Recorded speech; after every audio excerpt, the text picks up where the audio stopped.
Hello, how are you? It's the middle of the night in Europe, but in certain parts of the world, it's the middle of the day.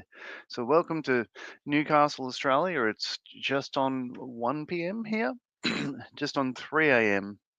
in Amsterdam. Welcome to the stream. Um, let's see, Deeda's having a little bit of a rest. I'm going to crack on with this. So, I haven't made much progress. Well, I think I knocked it on the head about 2 a.m. Sydney time yesterday. But tell you what, let's go to the other camera. I'll show you what is going on with mine. So this is FX's 48 scale P51D, being built as a Korean warbird from the Royal Australian Air Force. Right, so that one at the bottom is what I'm shooting for there. Okay, so it's all together. I've made masks for the canopy and the windshield and everything else. I'm presently just making little plugs to go in what are previously painted in the wheel recesses and stuff. And that's shortly about to get an all-over coat of black base extreme metal primer. That's a gloss black, followed by different shades of aluminium to bring out some of the little details and stuff like that. Should be I'll be at the airbrush shortly.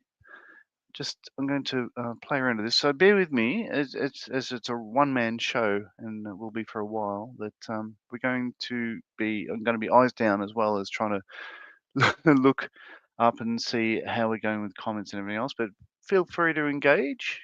So first comment is Dave is up. Hello, how was my ABBA night? Well, it was absolutely incredible. So for the viewers at home, I went into Newcastle, my local sort of city, and saw Bjorn again. They had a concert celebrating the 50th anniversary of ABBA winning the Eurovision Song Contest with Waterloo. So it was absolutely incredible. Like they nailed it. I'd not seen them before, but their voices and stagecraft and everything, it's just as good as seeing ABBA, I would imagine. The musicians were just incredible, including the ones you don't necessarily sort of deal with that much. So they had an extra bassist and a drummer, so there's 6 people on the stage. But the stagecraft, everything else was just 100%, world class. It was just so good. And I had a couple of seats to myself because my daughters and my wife were in the back of the theatre dancing for the second half of the show. So I had a bit more elbow room. That's all right. But it was good. Thanks for asking. Right. So yeah, I'll just, as I say, continue plugging. Shouldn't take too long, and then be able to get to the spray booth. Once it's all getting sprayed, this won't take long to dry. Being lacquer paints is what I'll be using. They dry virtually instantaneously, so I'd be able to just continue with everything else. But it shouldn't be too bad. I'm just trying to squeeze these in here. Best use of a kitchen sponge ever. I did notice a company makes these. Like they must just cut them out. Maybe with a laser cutter or whatever, but you could buy them for a couple of dollars. But what's the point? You could just cut them out of sponge yourself. But somebody somewhere will find them useful. Right now, let's see. This is going to be. Oh, it's okay. And any sort of little cleanup later on, I could just go over the interior green with a brush again, so that'll be fine. Oh, I won't even go in there. Plus, I plan to put this in a cabinet, so it won't be viewed from the bottom anyway. So that'll be all right. Okay, bit more sponge required.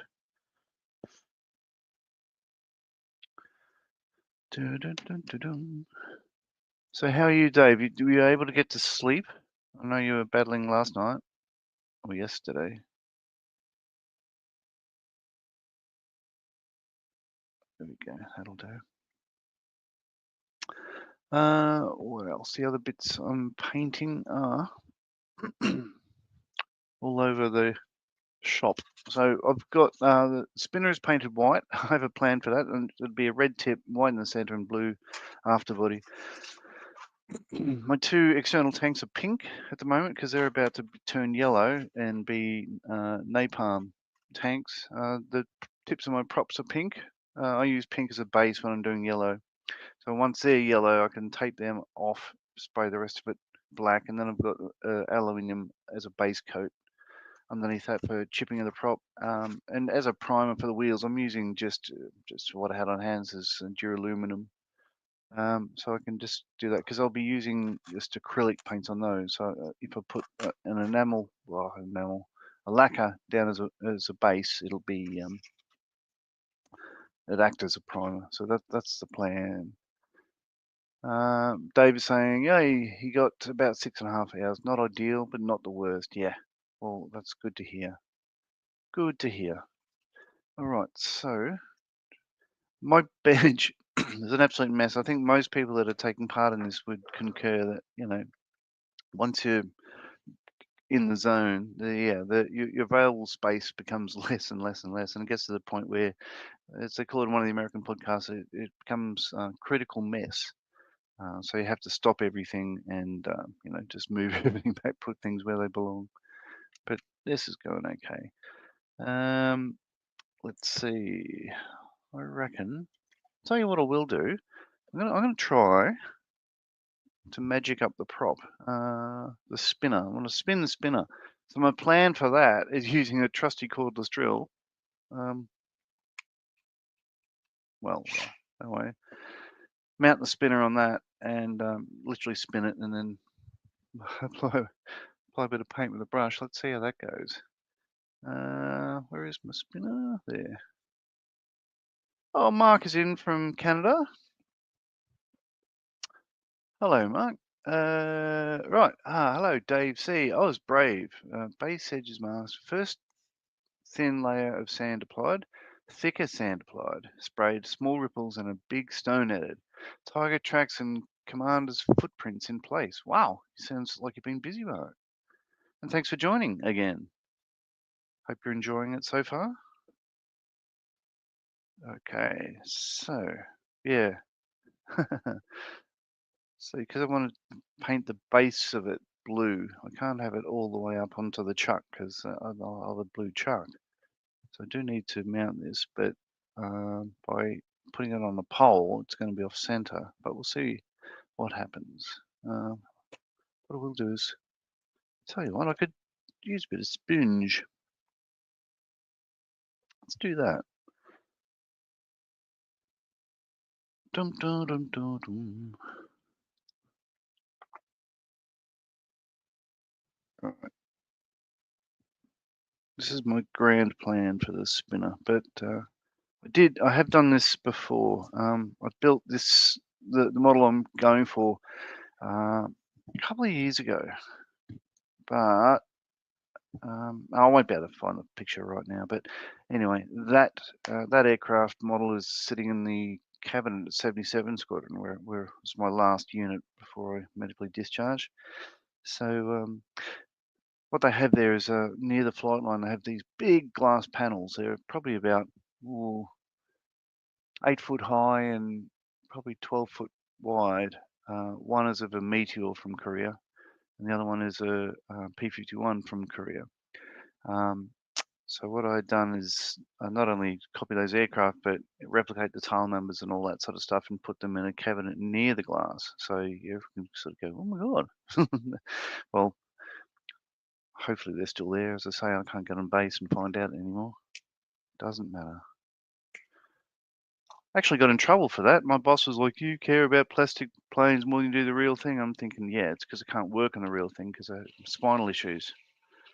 And the F-35 was a piece of crap. So, you know, there's that. And I do care about Mustangs more than F-35s. It's not unusual. Now, there we go.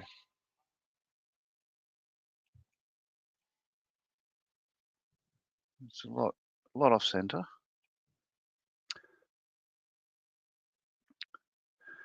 David's saying, oh, nice, well done.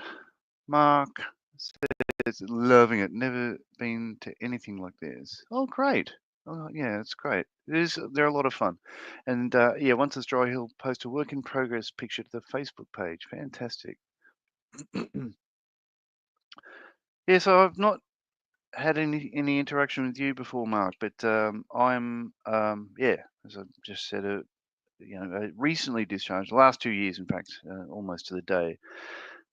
I was 27 and a half odd years in the Royal Australian Air Force as an avionics technician, and worked on C-130 Hercules, AP-3C Orion, F-18A Hornet, and yeah, the F-35A Lightning II. I had a spinal fusion surgery in late 2020. And that was the end of my career. Basically, I was, they said, well, we've noticed a drop in performance. You're not walking with purpose anymore. And yeah, that was pretty much it. Writing was on the wall, so I took their advice and didn't go back. All right, hope this is going to work. It's probably not going to work. Might do. Yeah. So as I'm saying, like my plan is to use just what have I got? I've got flat red, but then I can hit it with a gloss anyway. And just a blue, the thicker paints as opposed to obviously the equivalent of the Model Air. So I'd be able to, colours are pretty much the same. Yeah. So yeah, idea idea is to load up a brush and just spin it, get the red, white, and blue spinner. This is technology meets the idiot. We'll see how this goes. It did work last time. I just want to make sure. What I want to do is get a bit of. Oh, and the front and back together, obviously the propeller blades will be sitting in between the two. I've only just glued these a little bit of extra thin, so I'll be able to pop them apart with really no pressure at all. But I do want to get the same sort of color coat because the blue, I want the blue to come up level with the front of the cutouts for the blade roots. So let's try that. Just a bit more blue tack in the center. Hopefully it'll stick it.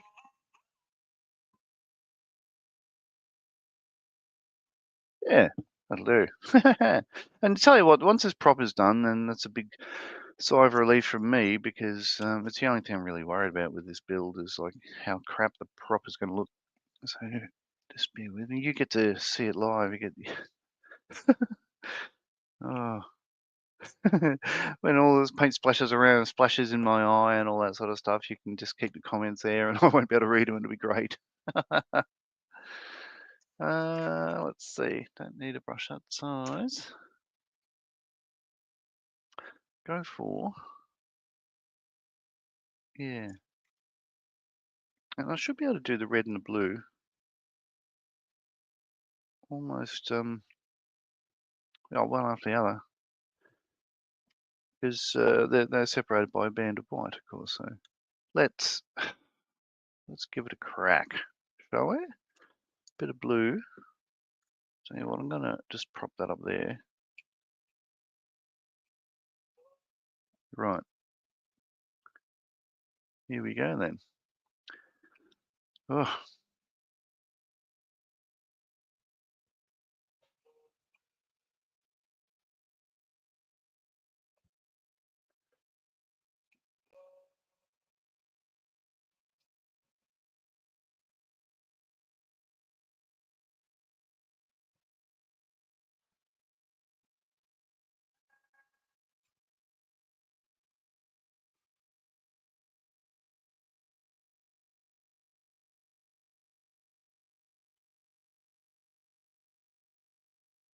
sort of works.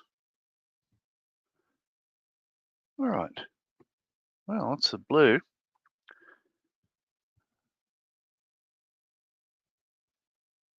Yeah, and I'll be able to touch up a little bit later on. All right, and onto the red. I can still recall. Oh, I can sing on this show.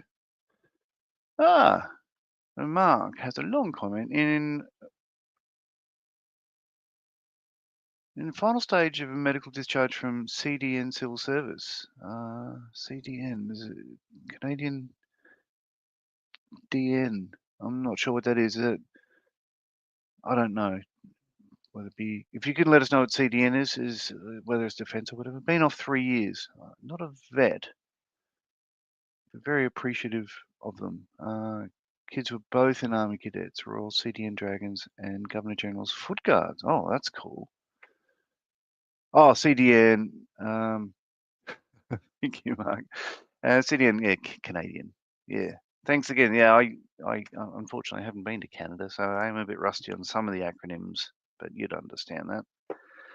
Well, you're very welcome. And let us know, Mark, so you've probably been able to explain to other people how you found skull models for veterans.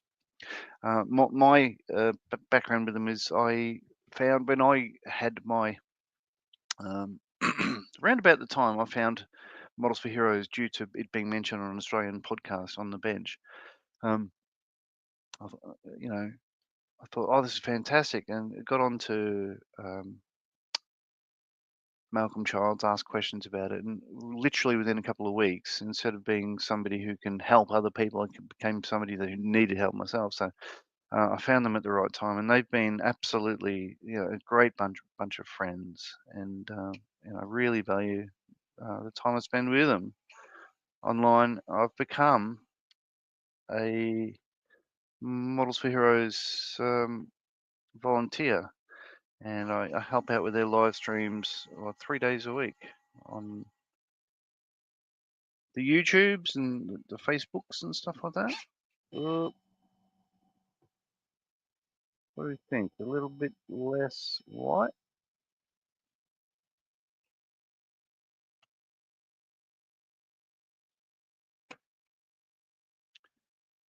You know what? It may have worked. Yeah. Let's go to the reference picture.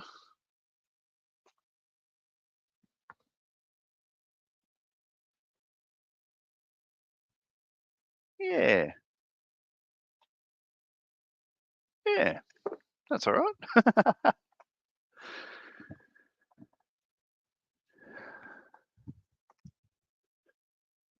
Well, that was easier than I thought. I'll tell you what, I will do. No, yeah, just with. I'll let that dry, and then a little bit later on, come back with. I'll take it out of the chuck and just touch up the bit of blue at the very back of the afterbody assembly there. But that's not bad. Yeah, second time I've done it, and I guess I shouldn't be surprised that it worked. But it's a new drill, so what could possibly go wrong? But yeah.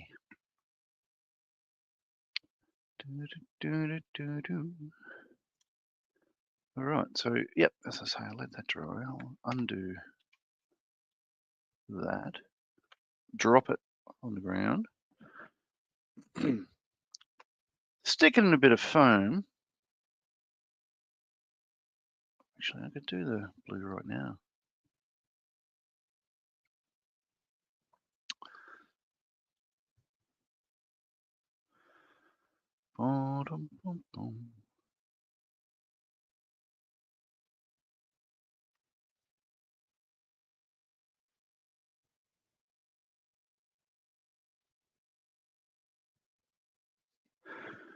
This is where I slip it and get it all over the white.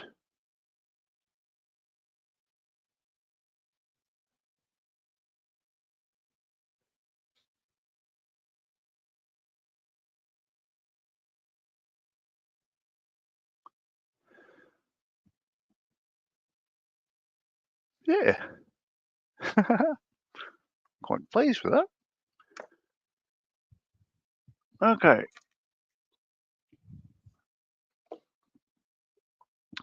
Now, because that's done, if you bear with me, what I need to do is transfer over to the spray booth. So going to get a bit of motion blur from the camera as it gets carried across behind me.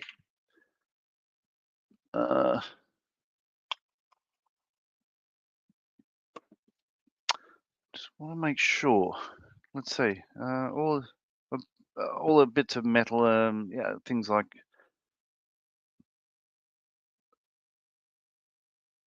the suspension brackets for the what will be napalm tanks and all that sort of stuff is already painted silver, so they're good. There's nothing there because I'm not using that because I'm doing wheels down, and not using that because I've got flaps down.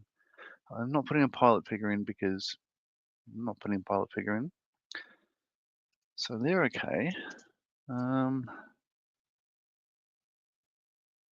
will need to. I'll do that later on. So there's a landing light that goes in one of the wheel wells.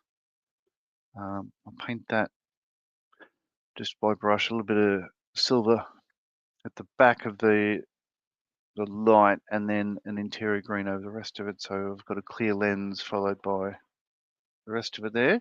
What I have made underneath the canopy, which you can't see, the Australian Mustangs had a local extra bit for certainly the long flights from Japan over to Korea and back, and then long flights in Korea. It was what they call a ferry pack.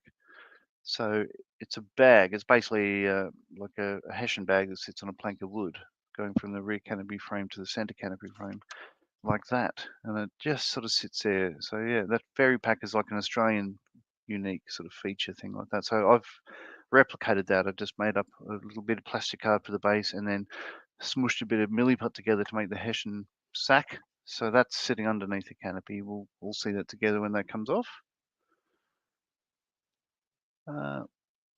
Yeah.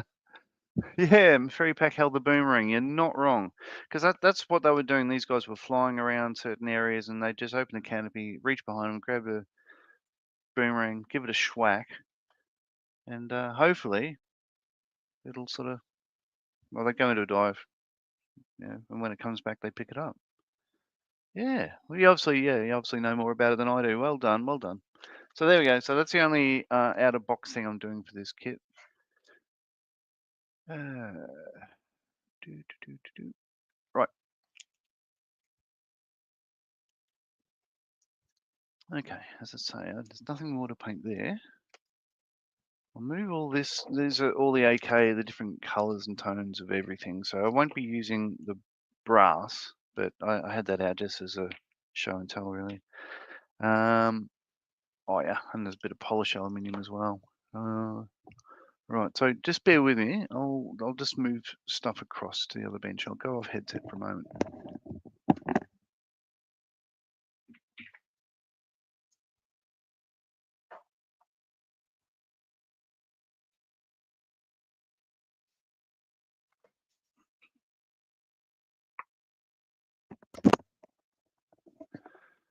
All right, so changing camera.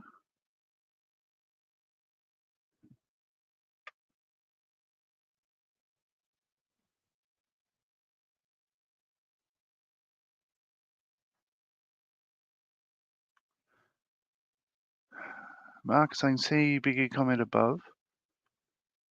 So going up in order, Dave is laughing at the CDN as Canadian. I don't think I've missed any comments here.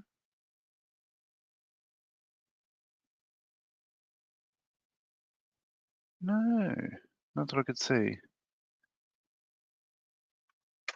Okay, so just said settings, change my camera to my head. There we go.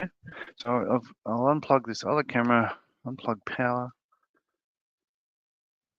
and go for a walk over to the bench. Oh, crap. There we are. Magically, we're at the spray booth. So what I'll do, I'll open this back door as well because I need to get, hopefully it's not too bright for you. I don't think you're going to see much anyway inside the booth. I just don't want to get paint all over the laptop. I'm sure you understand. All right. Okay, so get everything sort of ready here. I do need some, oh, getting stuck. Some yellow. So trainer yellow. Let's see. probably the best one for it. It's either that or RLM04. I prefer, if I go training yellow, it's probably more like the American mix. And that's flat. RLM04 is gloss.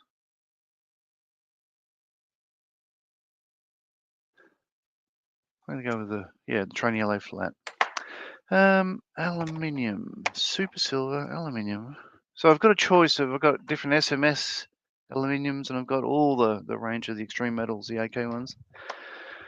Clear gloss, everything else can sort of stay there for now. I do want to paint the tires as well as the wheels. I might paint them by hand. But,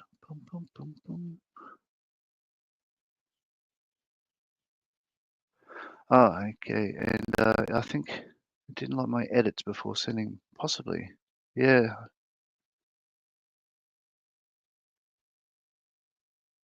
Oh, okay. Okay, I see. So Mark's missed how I joined the live stream.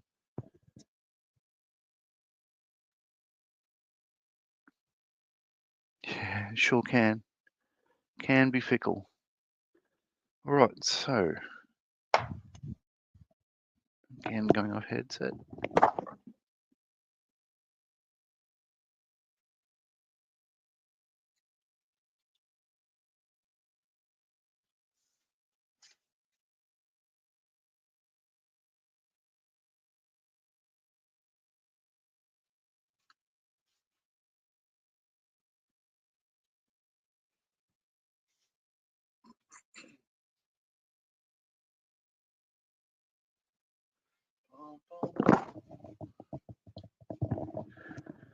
All right, so no particular order. David, did you, Mark is saying, David, did you see it the second time I posted? There's still nothing here. Are you able to do it again? And David replies, no, I've got nothing visible, Mark. Nor have I. All right. So yeah, as I say, you won't see much of this magic, but it's basically just painting in a spray booth. So the plan is here, the OK Extreme Metal primer is a gloss black, so that goes under the aluminium. Well, I actually don't want this to be too shiny. So what I had bought, I'm looking for it now. Oh, there we are. Is the OK Extreme Metal matte aluminium. So what I'm going to be doing, hopefully, is copying Eduard instructions as to which panels are what color and all that sort of stuff. There's a couple of different versions of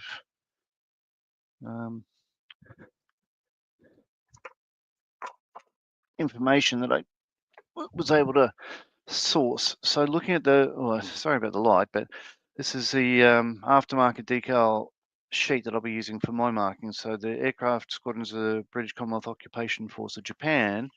So here it's saying the aircraft were unpainted aluminium except for the wings and fabric covered rudder, which were finished with an aluminium lacquer. Whereas Eduard instructions, these aircraft were built in America. Outside the United States, Australia is the only other country that built Mustangs. We built about 200 of them. In fact, we did build 200 of them, but only 4 of them made it to Korea. The rest of them just went to Australian squadrons at home squadrons. And it's all about, I've got a book down there, it's got all about that. But being an American Mustang, with this one, I'm going to go for I've taken a screenshot of Eduard instructions for their European Theatre Mustang. So it'll be from the same factory, same metals and everything else, and they're recommending what silver, superfine silver, and super iron, all Mr. Color or Gun's colors. But I'm going to use, these other ones, just as a bit of a mix. But they've got a couple of panels on the side and underneath that are different shades of aluminium. So that's what I'm shooting for. All right. Oh, there we go. So Mark is saying through them, join the Plastic Posse. Yeah, Plastic Posse are fantastic, aren't they? Like, I'd like to consider myself a good friend of, oh God, he's not that good a friend. I can't remember his name. Oh, oh, the guy who lives in Utah. Oh, cripes! You're gonna have to help me out, Mark. On plastic plastic posse Facebook page. I saw an advert for the live stream. Plastic, yeah. And Dave is saying, you realise that after all this effort, you may need to use some fancy story to make it worthwhile. Like I was canoeing along the Amazon and a local guide was building a plastic kit, etc. That's the start of a good story. Ah, you're always a delight to have conversations with Dave. Okay, so is that? Yeah, that's seated. Nip that up. So, oh, no, I need to, there we go. I haven't given this airbrush a good clean, so hopefully it'll all work. Get the Utah Martin the snowboarder, and it all started with Models for Heroes. Yeah, very good. Yeah, proud to consider them friends. That's for sure. It was a great help. Like just as I said earlier, the camaraderie that I was accepted into the group straight away. Like I was expecting a little bit of pushback, saying, "Oh, you colonial," and there was absolutely none of that. I mean, there is a lot of banter, but I'm very made to feel very welcome, and it's really Mark Drayton. Yeah, Martin Drayton. Very talented people there. Um,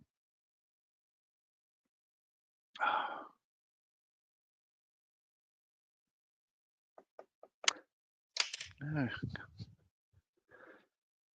actually can't remember his name. Just give me a sec.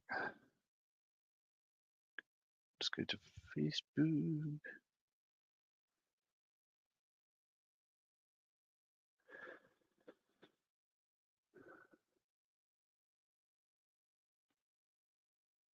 Um,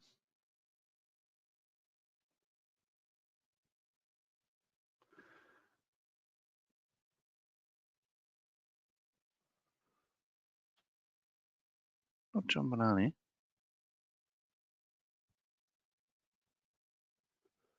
Oh,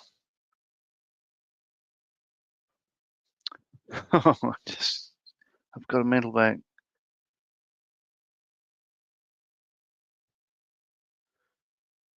Dun, dun, dun, dun. Oh well.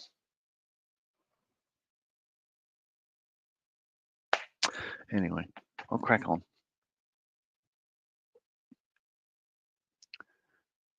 I'm proud to live in the colonies, Red with a British accent.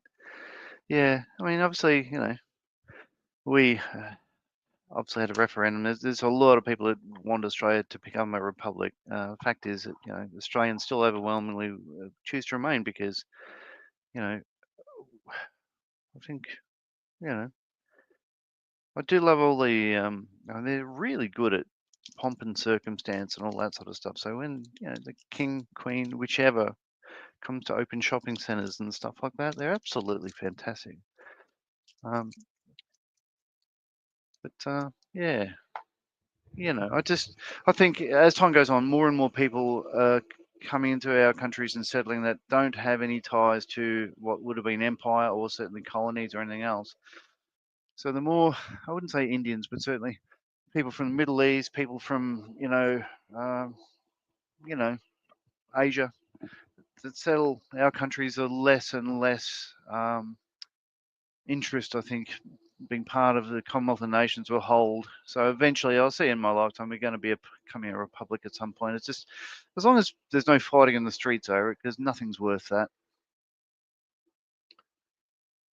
Ah, right. Where do I live? I have a good friend in Melbourne. I grew up in Melbourne. I grew up in Springvale, Dandenong, which is southeast of Melbourne. It's a suburban. It's about 15, 20 kilometres out from the CBD. As I say, I joined the Air Force, so now I live next to or near the base that I was last. So I'm in Newcastle, Australia, which is New South Wales. It's about 170 kilometres north of Sydney, just behind. Well, it's Port Port Stephens area in the Hunter Valley. It's a big coal mining area, uh, and I live at a place. Yeah, it's really nice actually. It's got the best of everything. Best weather, less Melburnians. It's all good. Dave said, I heard about the stream when I was flying by myself, built space fighter in low orbit. I was racing Selena Gomez, who's in her Tesla space fighter. We saw a large banner, so we flew, etc. Ah, spectacular. Anyway, so I'm going to have to go eyes down for a moment. So yeah, just keep the comments coming. I'll catch up periodically. I'll give this a bit of black base first. Actually, before I go black, because once you go black, you can never go back. I'll do a bit of trainer yellow on the tips of the blades and the fuel tanks.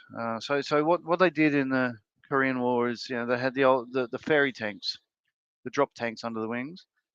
When they became unserviceable and they were just leaking and corroded or whatever, they filled them up with napalm, painted the tanks yellow so they didn't get mixed up with fuel by mistake. Stick an electrical igniter in them, and yeah, with a fuse. And they'd literally drop the tanks off the wings and use them as bombs and stuff like that. So I'm putting them on this because I think it's a horrible idea. And yeah, it adds a bit of color as well because it's predominantly red, white, and blue, as you know. So having a splash of yellow is not going to hurt. Now, actually, I just realized I need to empty the moisture out of my water trap here. It's been very humid lately, so my water trap is actually quite wet.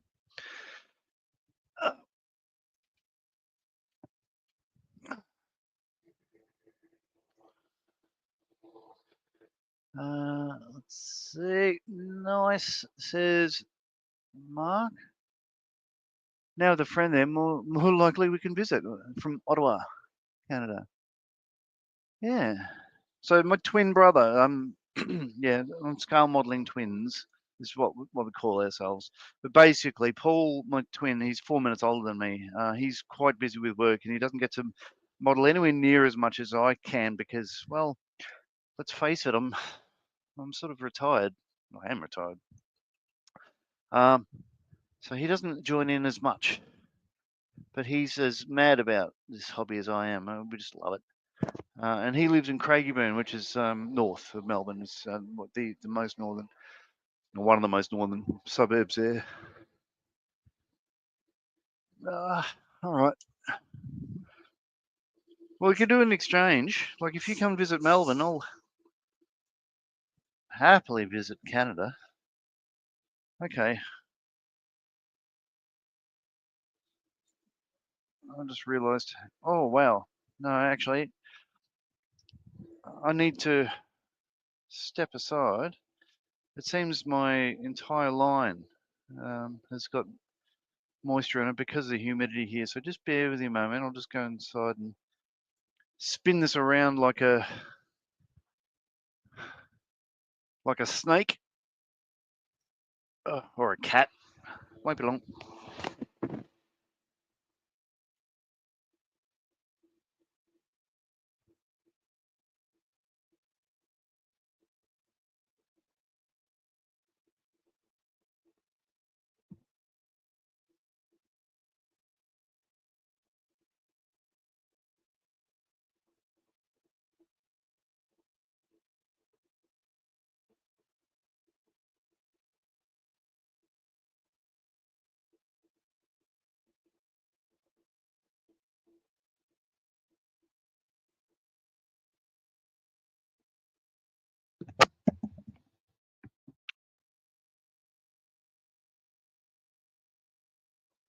Right.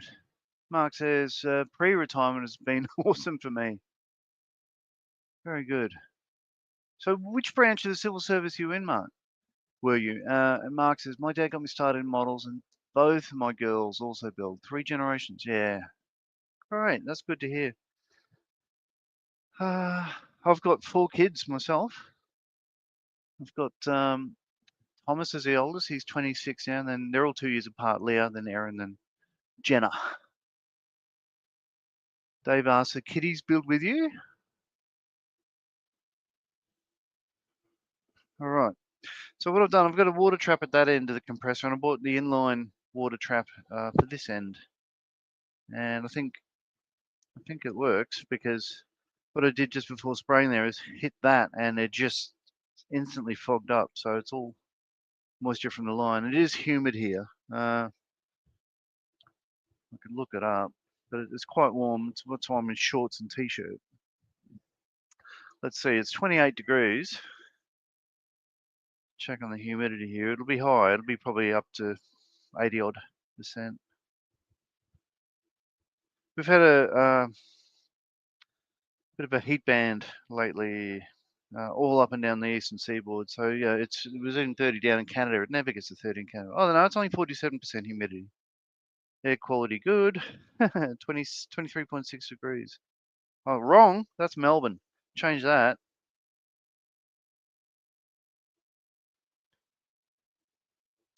Yep, 29.6 degrees, 57% humidity. Yeah, that's probably more like it. Ah, Mark says, I ended my time there at Health Canada. Part of it was in medical device compliance and enforcement, and then I ended up in IT support. Oh, that's cool. All right. Oh, that works. Beautiful. So I mentioned before, so all the stuff, well, you can't even see that, but all the stuff I'm painting yellow, I've learned in one of the podcasts, they mentioned that if you put down a layer of pink first, the yellow won't fight you, and it's easier to spray.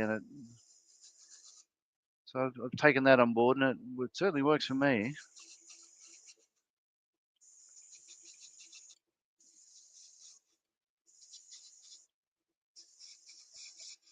Lovely. So they're now yellow. Again, you can't see it. Sorry about the light, but you don't really have a choice. Okay, some tanks.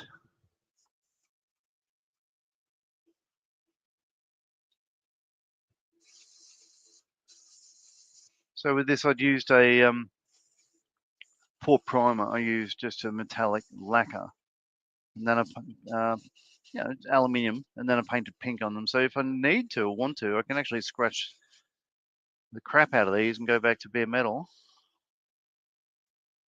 Right, a bit more yellow.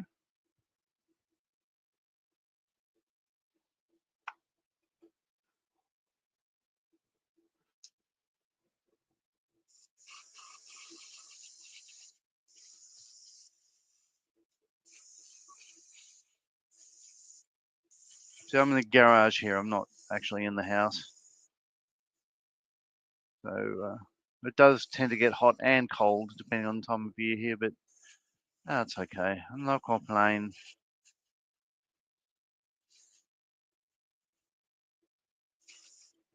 That looks nice. Yellow. Ooh, yellow. It's actually yellow.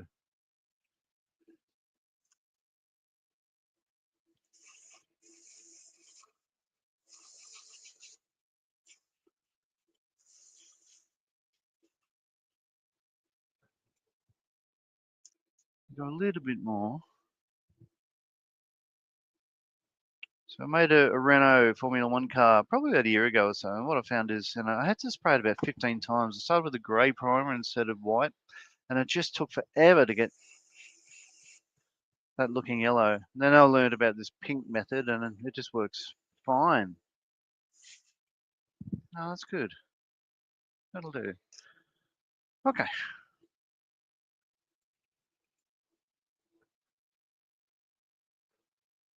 Mark says, David, kid 1, Megan, or might be Megan, likes 1 to 8 scale muscle cars. Mustang's Camaro, I should say. We'd say Camaro.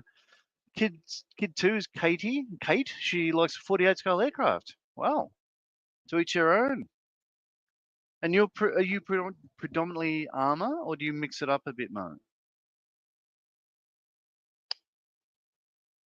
I'm predominantly aircraft myself. I do love the 48. They do take up a bit of room. And also being part of these live streams and stuff like that, my build count has gone through the roof. I've got models everywhere at the moment, just not waiting space, but waiting a sentence. So whether I throw them in the bin, some of them, I do want a video put on YouTube on my channel, Let's Go Modeling Twins, but a lot of it is like, I don't know if I can be bothered doing that. I'd rather be at the bench than making videos, if that makes sense. Well, by doing this, I could do both, but yeah, I wouldn't call myself a YouTuber, more like as a live YouTuber. It's just easier, you know. Okay. So I shouldn't have to. So look. Oh, that's all right. I was going to say, shouldn't have to strip down the airbrush and clean it properly because the spray through of the thinners would be fine. So base black. Yeah. And this can be a mess. It doesn't really matter how it'll look. I can also do the prop black. Oh, no, before I do the prop black, I'll use actual black for that, so that can wait. All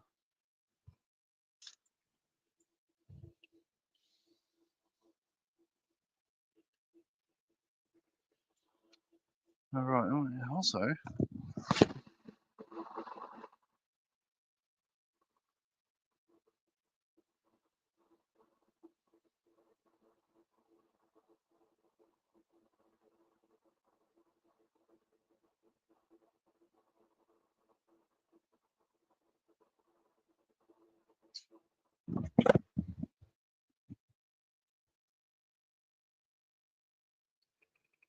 and Dave replies, "Oh wow, proper modeling. Good on him, and good on you for getting them into it."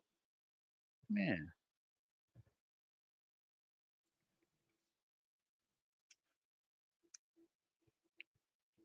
Ah, there we are. Bit of PPE, a bit of Frankenfurter, so I don't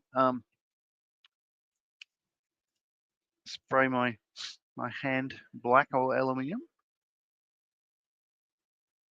All right. So because it's black, even though it's gloss, I could use this as a base going on the clear parts there. So from the inside, it'll be black frames.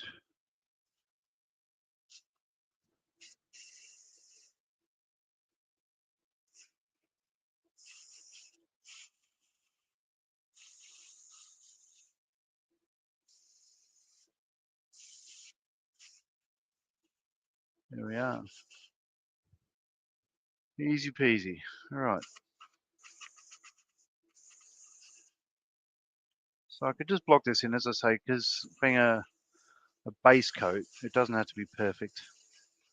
But just, if I do a really high gloss all over the aircraft, that'll show up more shine in the aluminium coat itself. But that's not really what I'm aiming for here. If anything, I'd prefer to do it like more matte, because they weren't. I don't believe the pictures I could see, they don't look like they were highly polished. Certainly by Korea, some of the aircraft were getting on a bit in age. Or getting on a bit in age. I mean, they're only like 5 years old at the time, if that.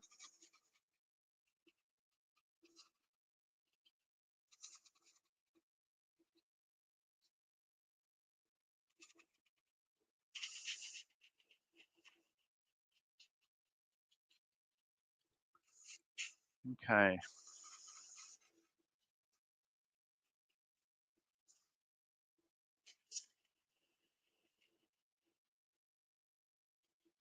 So I'm not going to be able to get to the comments for a moment.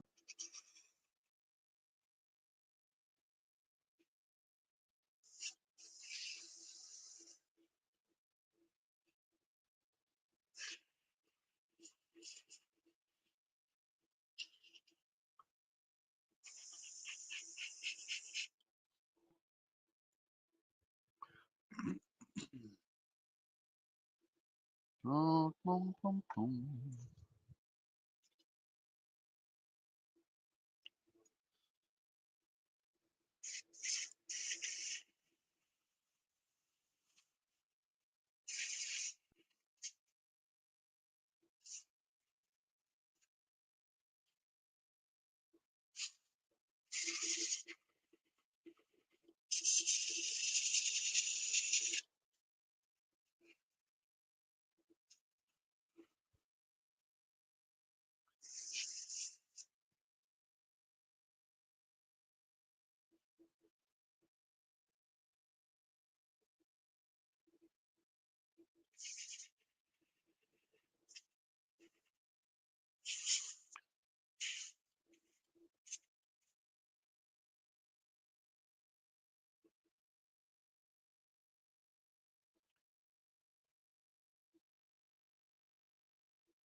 Very good. So this is only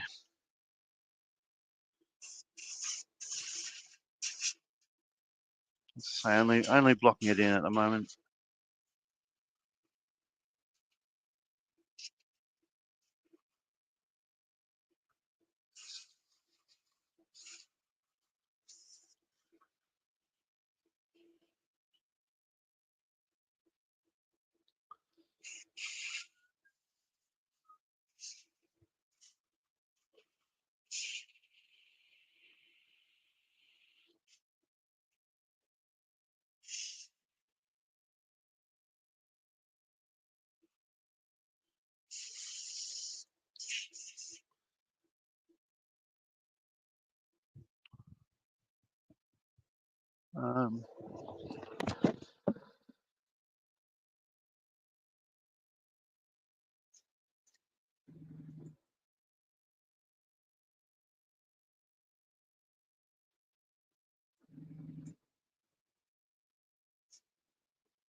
Okay.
So we have a black Mustang.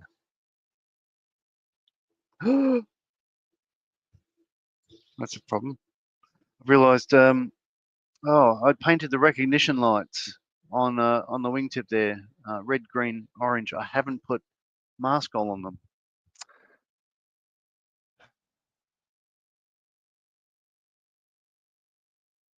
I won't take long. Just bear with.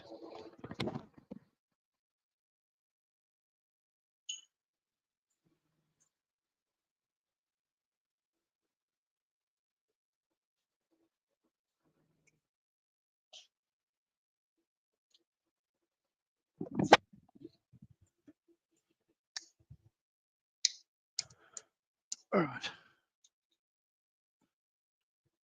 Just mask goal being a latex, it'll virtually set straight away anyway, so that's fine.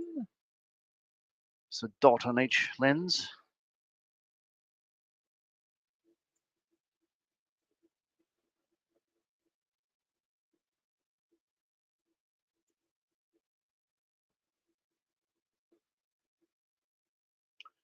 Bum, bum, bum, bum.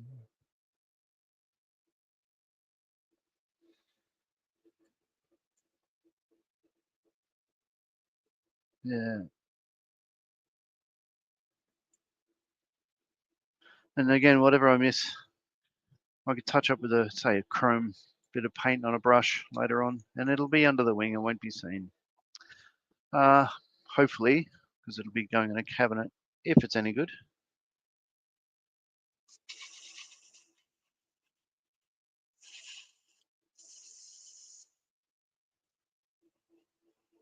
Okay.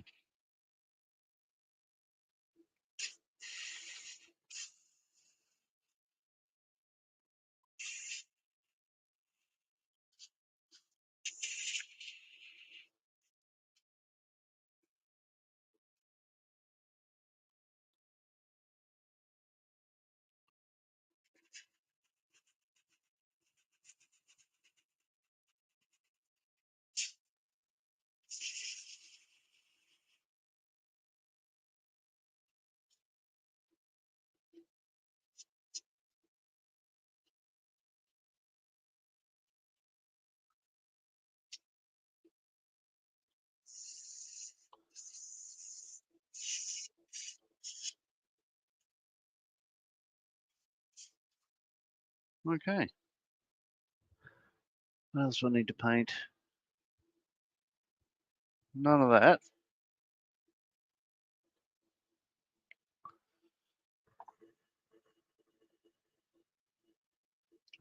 I'll take this opportunity and actually clean out the airbrush because, you know, it won't hurt. Dave says, as someone who does 1/72 scale, 1/76 scale, mainly with occasional 1/56 armor, I'm very much a dabbler rather than a serious modeler. Yeah, it's absolutely fine. Like, my view is if you want to stick them together, not like if people don't paint them or whatever, they just sort of have them there, do whatever they do, as long as it brings them joy, then job done.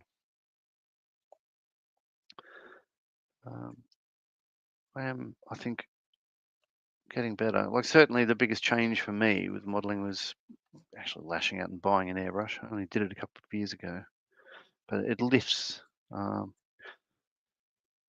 quality so much. Like, you know, the ones that are brush painted look quite alright, but they do look a lot better with the, you know, consistent sort of color coatings and stuff. Alright. Dun, dun, dun. Right. Again, this won't take too long.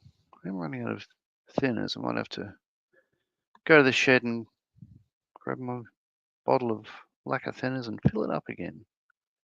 Because I think even with the lid closed, it must evaporate because I'm not using as much as the level would indicate. How are we for time? Oh, we've been live for an hour. Tell you what, I should play a video, a leg stretch thing. So let's see what I can pull up here. There's a couple of tickers I can run, but quite frankly, if you can read them, good luck to you. So I'm not bringing them up because yeah, I don't know. Video clips.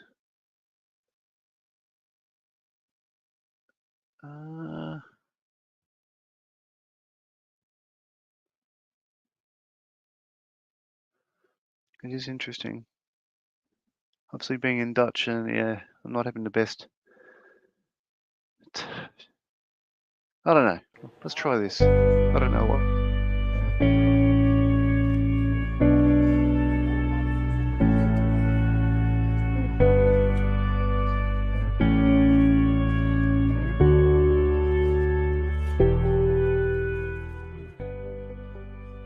Skillmodes for Vets organiseert bouwavonden voor veteranen die gewond zijn geraakt. Om aan een ontspanning te komen, om uit het sociale isolement te komen. En zodat ze met z'n allen bij elkaar zijn met een gemeenschappelijke deler. En dat is modelbouw.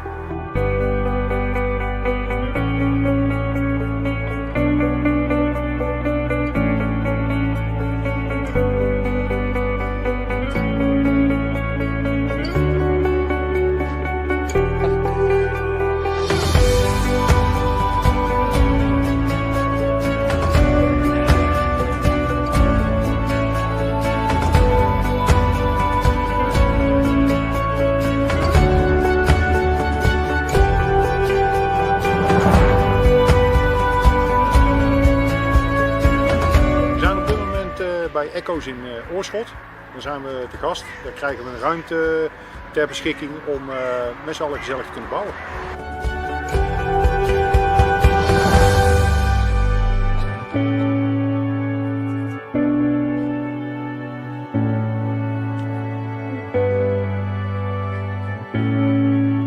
Veteranen uiteenlopende reacties. De ene geeft de reactie van, ja, verdorie, ik heb nachten gemaakt van 3 tot 4 uur. En sinds dat ik bezig ben met de modelbouw maak ik al nachten van 7 tot 8 uur. Dus die hebben daar flinke vooruitgang mee. De andere veteraan die zegt, ja, ik kan mijn gedachten lekker verzetten. En ja, die komen echt helemaal tot rust.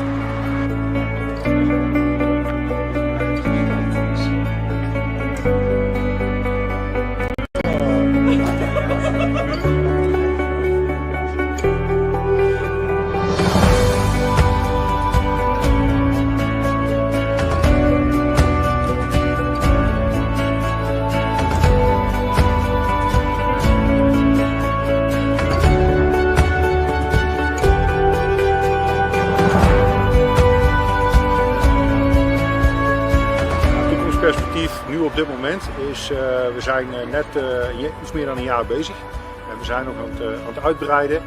En de bedoeling is dat we over een paar jaar dat we helemaal uitgespreid zijn over heel Nederland. Dat we over heel Nederland locaties hebben waar dat veteranen kunnen bouwen.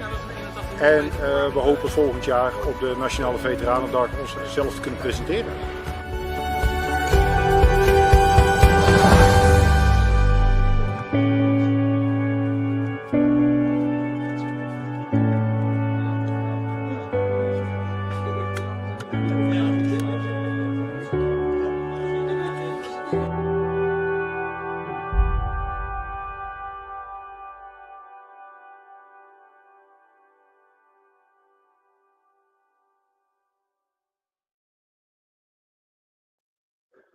And I think there's a lesson in that for all of us. I did see Don Pedro near the end there, so that was cool. Some good talent over there, that's for sure.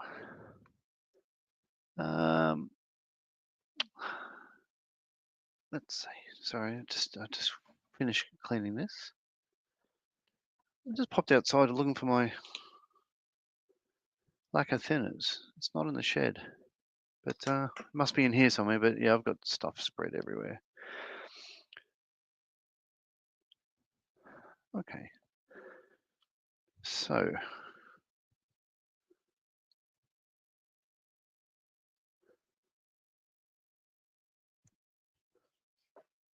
Right, yeah, so we have a black Mustang, and yeah, being gloss and all that sort of stuff like that. Yeah, that'll let that shine through. This, I think I might go for a matte overall coat. I think I sprayed the tanks with that. This was a new one for me, but I like the shade of it.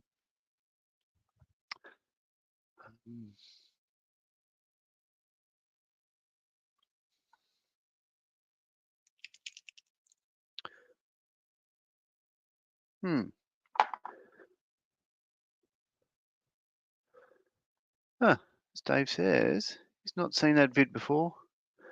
Spent a silly amount of hours on here over the weekend and hadn't seen that before. No idea what they said, but it seems poignant. Well, it certainly was to them.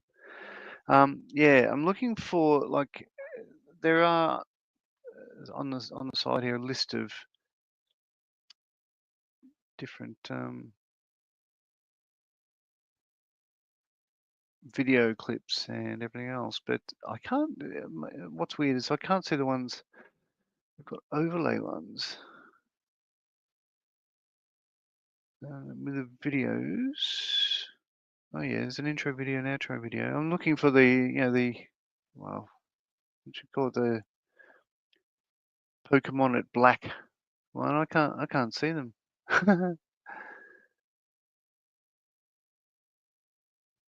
Yeah.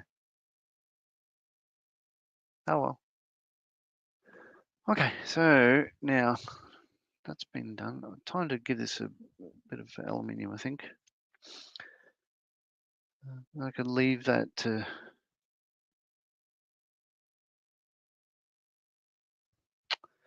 I need to let me have a look. So this is.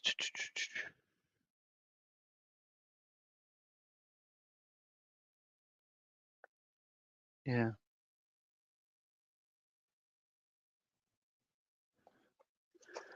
Okay. Aluminium it is.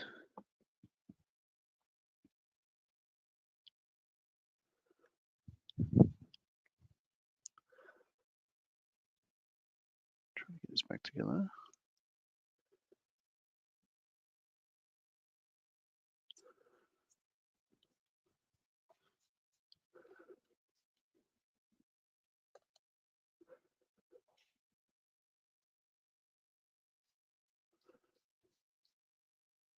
All right.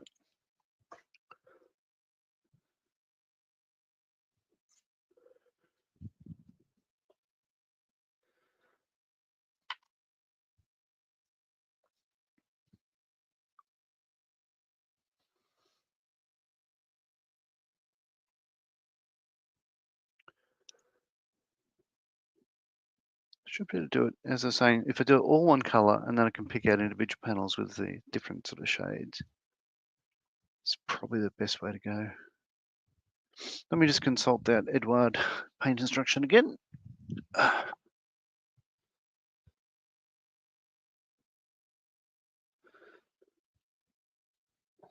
Super fine silver. Yeah.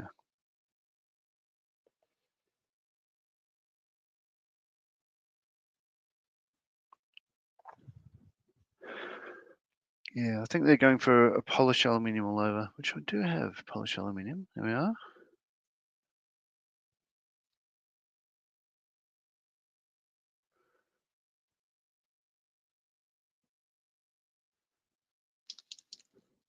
Yeah, it won't hurt. Maybe if I go for aluminium wings, polish aluminium fuselage, and then a couple of different panels.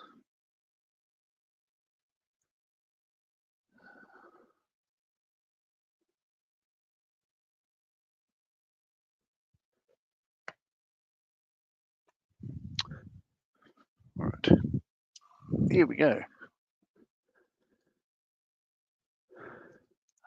Dave says, aerials, dropping fuselage, cockpit lowering. Okay.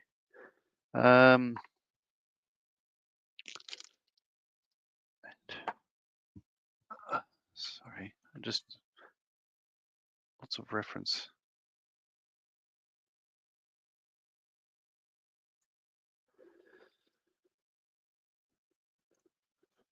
Okay.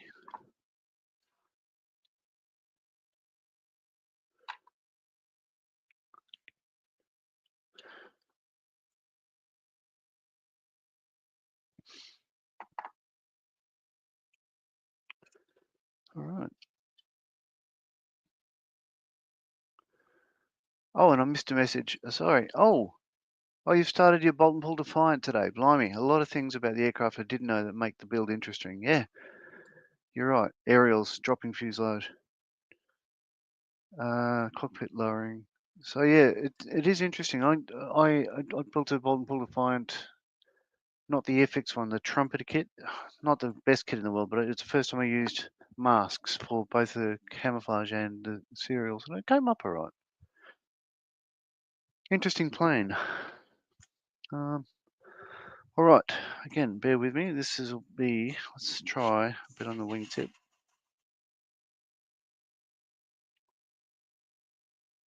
That works. So yeah, bit of aluminium. Yeah, that works. I will. Yeah, what I'll do the wings in aluminium first, and then go back to the bench. Do a couple more things. Give that a chance to dry. Then mask up the break between the fuselage and the wings here, and then different colors and stuff like that. I'm going to run out of time. I've got what?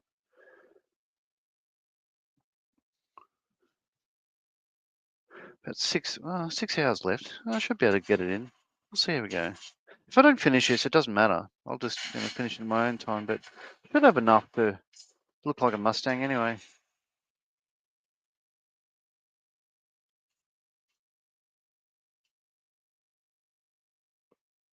Okay, that's one leading edge done. I'll tell you what, turn on the extractor fan, there we go.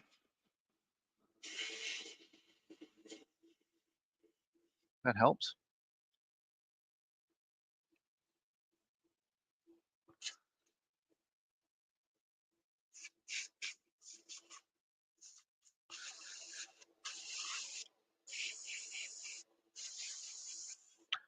I did read a book. When they constructed these P-51s, they did it in two halves. They literally had the port side and the starboard side of the fuselage, and they do all the wiring and the looms and everything else, and then smush them together.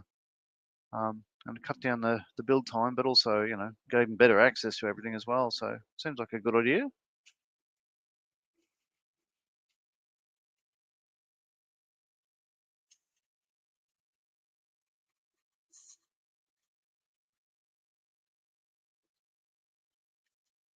Lovely.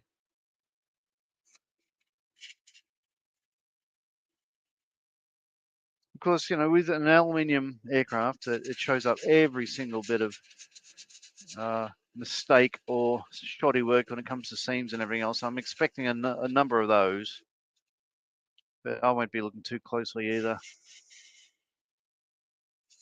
Oh, this is nice paint.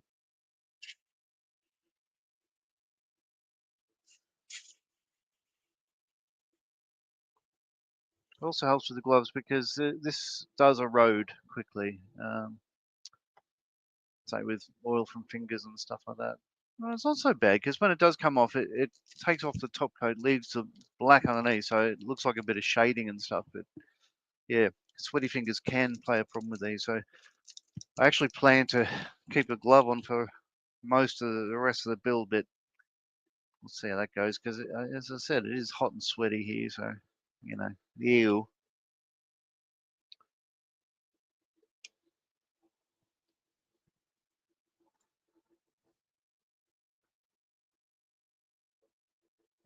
Dave's also going to do the Black Night Fighter, I assume, version. Yes, because I'm lazy, not because I like this game. Yeah, fair enough. So Mel Mayfield, he's working on his Black Bolt and Paul Defiant, and it's looking wonderful because, of course, he makes his own stencils for the shark mouth and everything else. It's really good. Ah, thank you. A nice finish on the aluminium. It's not me, it's the paint.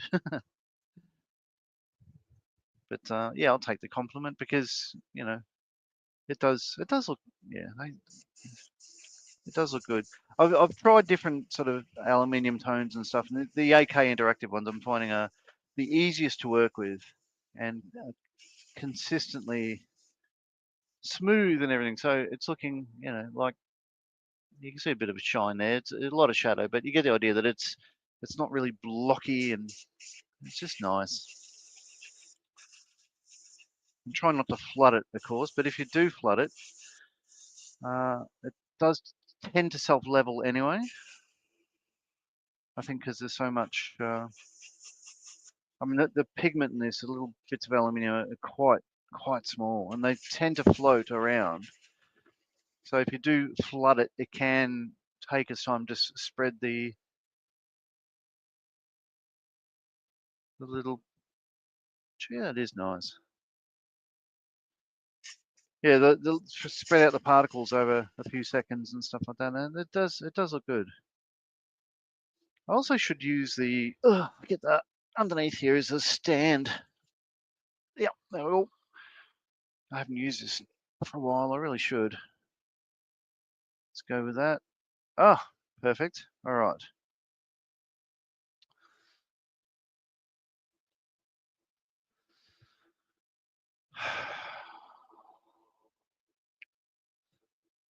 I think I have made a mess of the inner wings.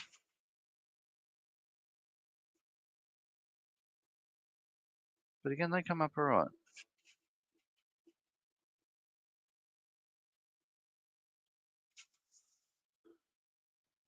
Wow.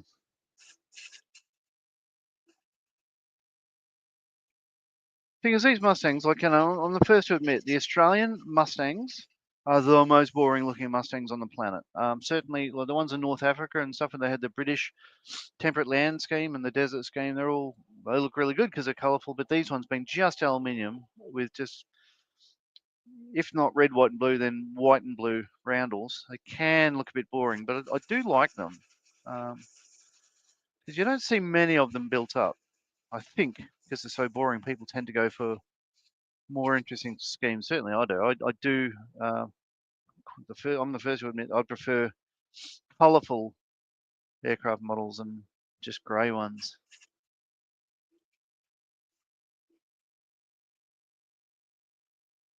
Okay.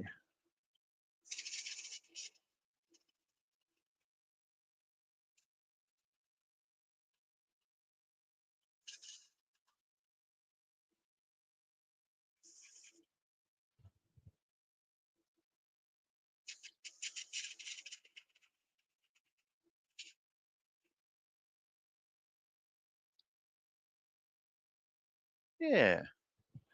Okay. That's a good start. So what I'll do now, yeah, again, I'll wash out my brush.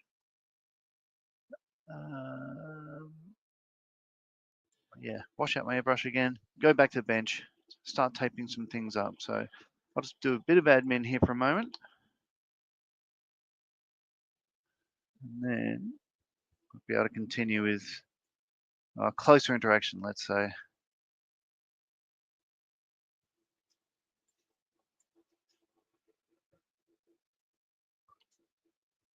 And these do clean up very easy as well.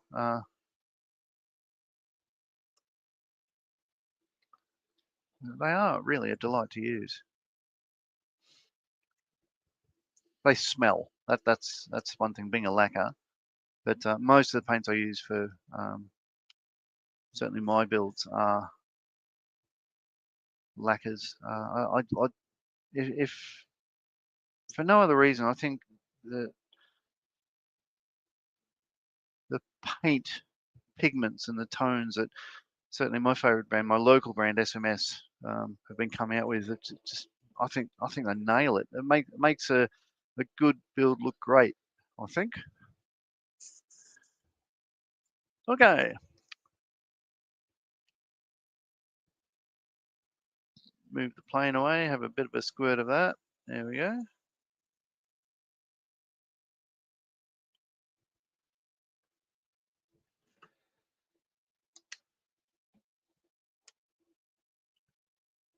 All right, I will take this glove off for a minute. Ugh. Yeah. Okay.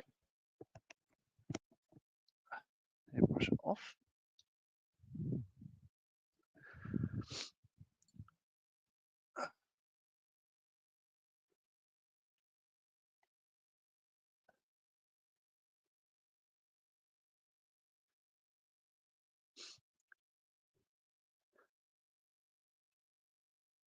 So that short amount of spraying there, that's totally fogged up, and it is, as I say, quite humid here at the moment. So one thing I need to do, it's warm, yeah, warm water as well. I need to just, stop occasionally, just make sure the airbrush is as dry as it can be to get a better finish. But tell you what, I'll move that across the bench first. And I'll carry this back over. Plug in the power so I don't forget. Camera. All right, sorry about the glare in the background there. Might be able to stop that in a minute, but I'll be eyes down anyway. Okay. So this is the first bit. This is the aluminium on the wings. Say again, it's not perfect, but it's not bad, and it's nice shine to it.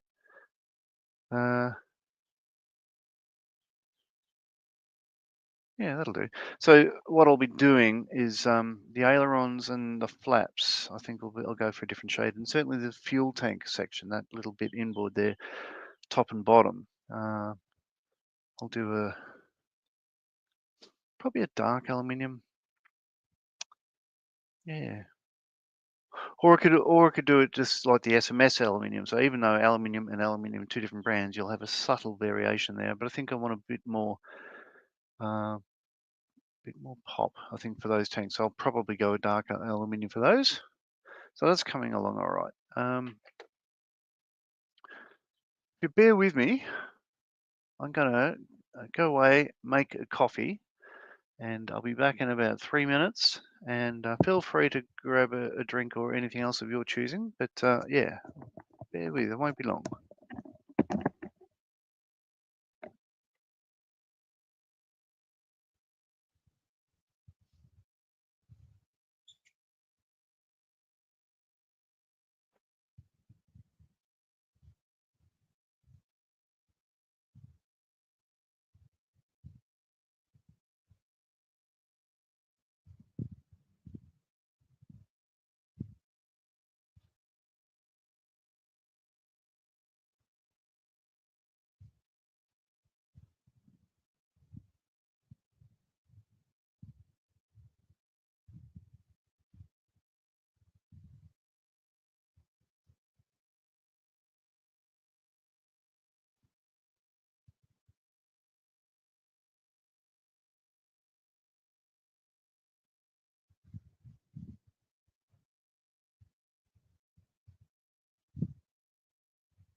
And I'm back.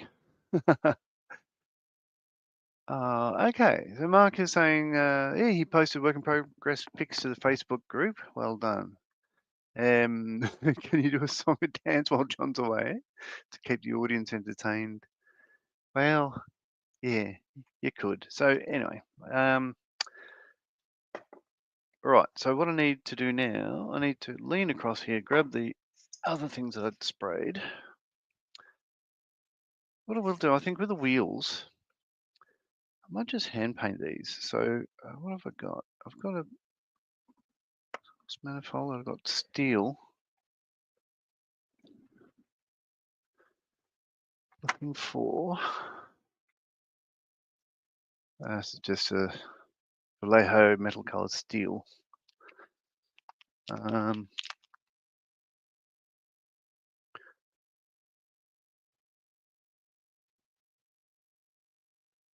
Yeah. Again, it'll be, if nothing else, a little bit of tonal variation if I just use this color as opposed to the AK steel, which what I've got on the undercarriage legs. Ugh, okay.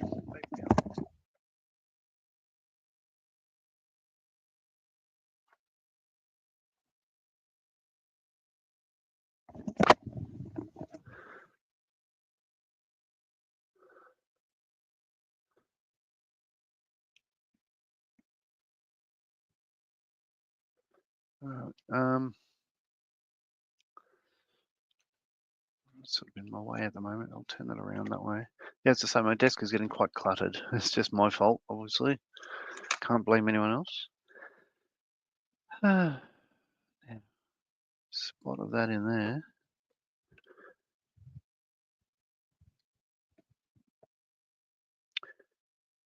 See how this looks.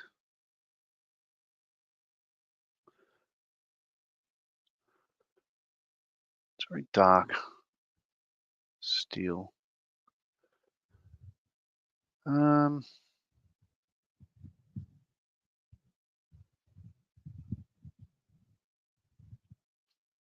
I might spray them after all. Yeah, I don't think I like that. I think it's a little bit dark.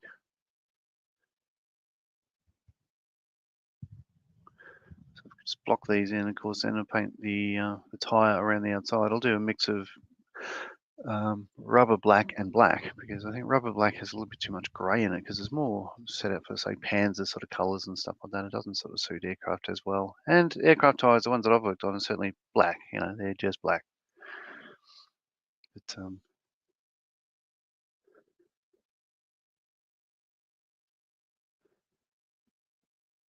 yeah, well, even the base of the fin of a J model Herc is made by BF Goodrich. It's an inflation boot, and that's just black as well. It's like a black rubber, and it literally, yeah, inflates with bleed air, cracks off ice on that section because there's an HF antenna underneath it, so they couldn't fit an anti-ice duct, de-ice duct.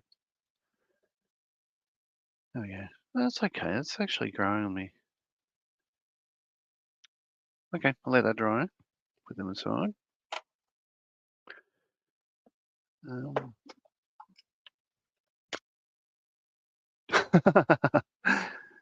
Dave saying, does Benson not tidy the desk when he and his staff do the rest of Shadow? Oh, well, yeah, yeah, I guess being a Sunday, I've given the staff the day off today, so, yeah. They're down in there, they've gone to the village. I've let them permission to leave they go outside the wall for a couple of hours, but we'll see how that turns out. Right, so tape. I want to get a bit of tape. Tape up the prop.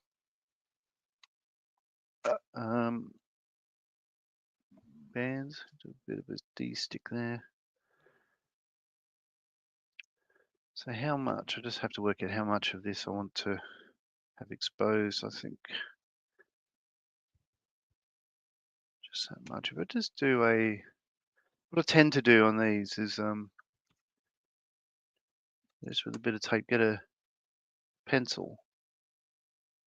I should do. Draw a line and then that is where, if I cut this into slices, I use that line as a guide so that'll be equal with the tip of the blade, and I'll be hopefully sort of consistent then, for better or worse. That's just what I do. Helpful if the lead is out. There we go.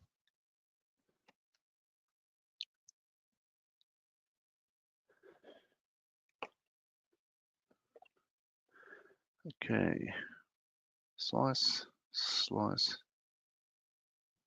slice. So I'll just be using just a black paint for the rest of the prop on this. Tell you what, once this is done, having black with yellow and all that sort of stuff going in the red, that'll be nice and colourful. Let's come up. All right. Yeah, still happy with that.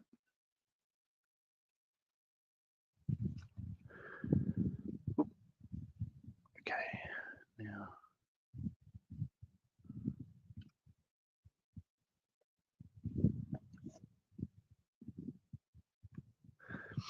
Dave is just cooking up some pigs and blankets for a 3:30 a.m. snack. That's UK POB, not what Americans call pigs and blankets. Is there a difference between? Oh, I'm not. Yeah, I'm not aware of that. Yeah, if you can explain the difference to me, certainly as the uneducated.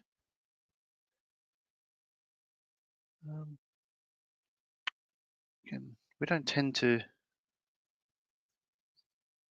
I don't know.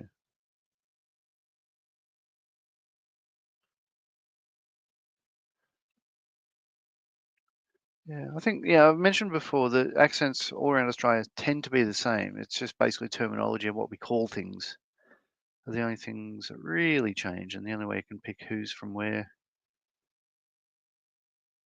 Okay, there we go. 2.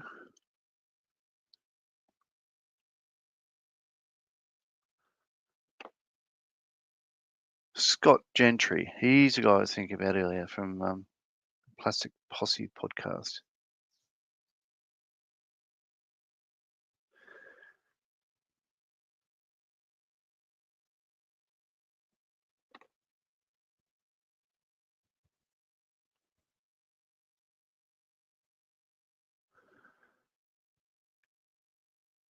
Dave says, for us it's sausages, usually mini ones, wrapped in streaky bacon. American pigs and blankets are what we call sausage rolls, i.e. the sausages or sausage meat in a pastry. Yeah, so we're the same then. We tend to have, I guess, mini franks. If we do pigs and blankets, people, we're lazy. We just use mini franks here, and which is what I was alluding to with different names for different things. So in Queensland they call them little boys, which is sort of a bit weird. Not exactly PC, but it is Queensland after all. And of course our sausage. What you're describing is there. There's the sausage rolls. Of course, we call sausage rolls as well.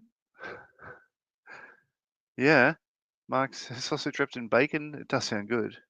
Bacon makes everything better. Okay, so there we go. So I've got the yellow is taped over now, so that could all be black. I'll just do a gloss black on those. That's done. I can move on to the tires now. You know what? I'll keep. Oh, I didn't do the tail wheel. Where's it? There. Okay. So a bit of not exhaust manifold, a bit of steel.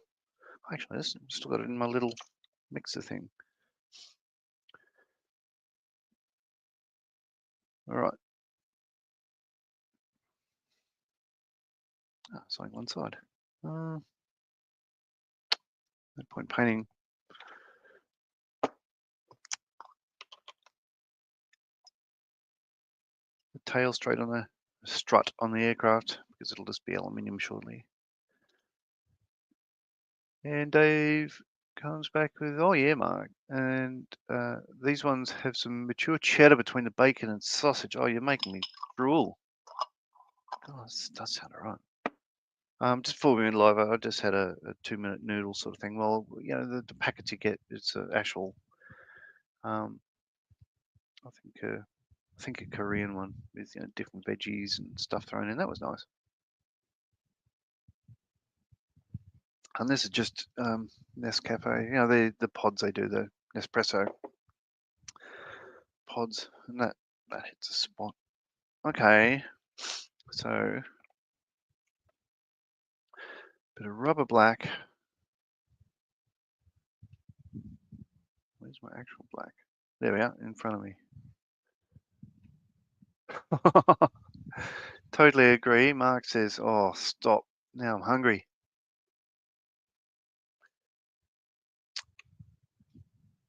So I did see that Canada had to go with what was always going to happen and go the F-35 again.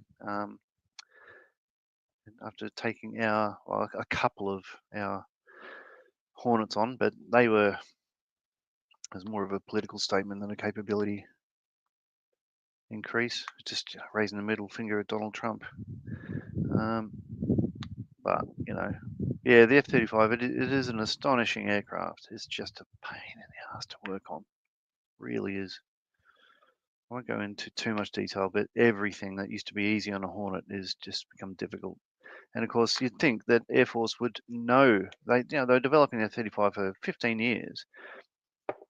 That the people who went to America would have known what was happening and how to set up Australia for success, and they didn't. So while they were gone, what Australian Air Force did is get rid of a lot of people, throw them out the door to pay less wages to be able to afford the aircraft. And as a result, when the aircraft hit the shores, they didn't have the correct trades or certainly not the know-how. Nobody really knew the F-35, but they got rid of the capability to be able to maintain them properly. And they had to build that up again. And it was ridiculous to watch. It was just frustrating for me. I'm just thinking, why are you getting rid of the people that would help actually make this succeed?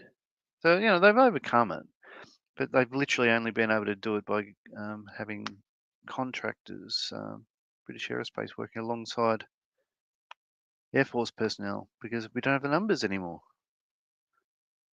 Governments, hey? Yeah. So no, they did it themselves. They're idiots. And I'm glad to be away from it. There's just too much noise. There we go. So I use one of these little sort of like patience popper things as a paint pot.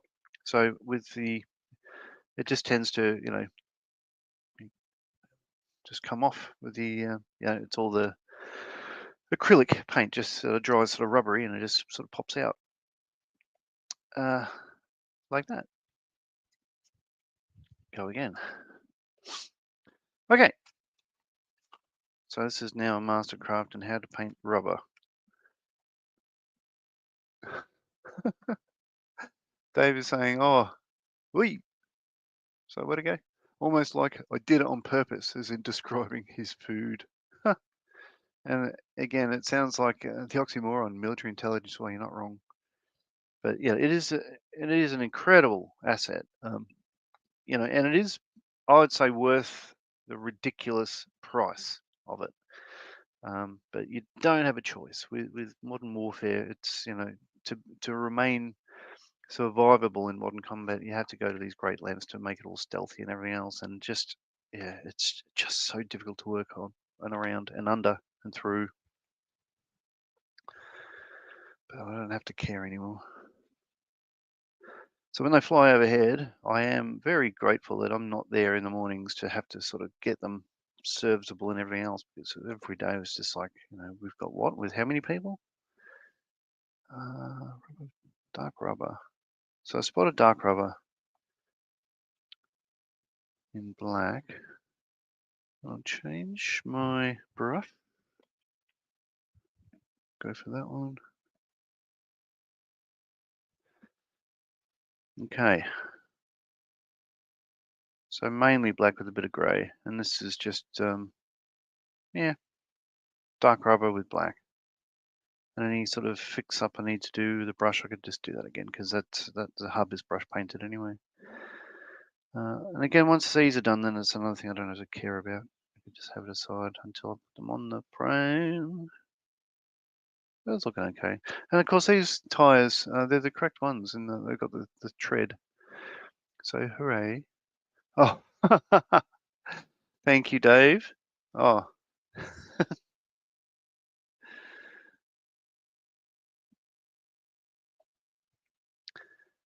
Da-dum-bum.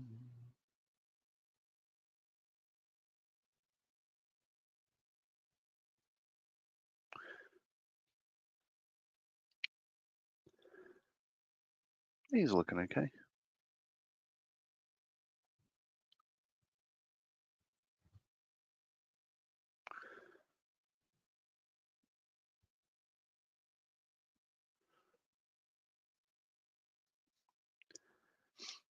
Just not very talkative while I'm concentrating here, trying to get the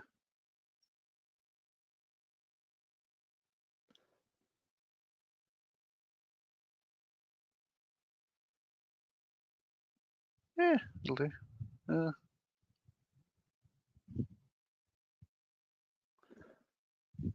right, now.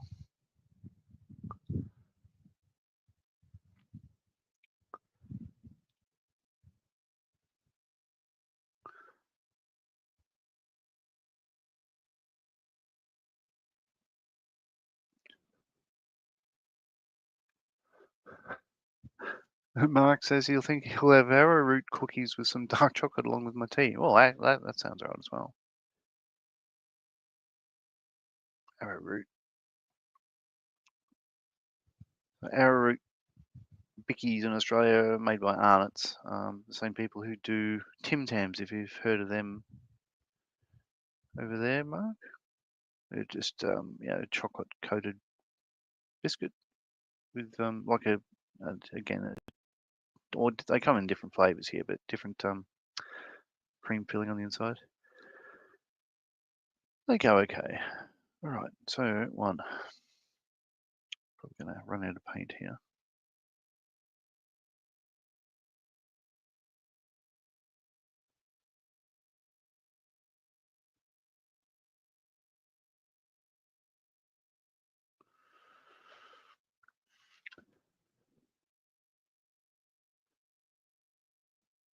Okay.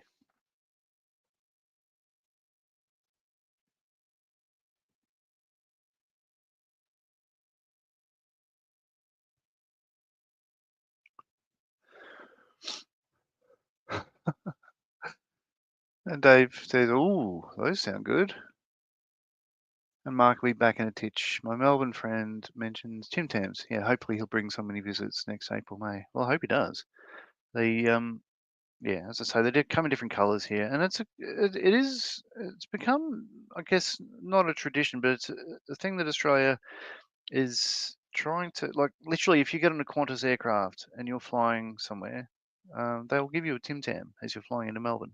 Oh, sorry, anywhere in Australia. Just a single one, just enough for you to sort of go, oh, they taste all right. But admittedly, they are exactly like what they have in the UK, penguins. But yeah, they're good. But I obviously I do talk them up because it's just being a cliche, playing my role as an Aussie.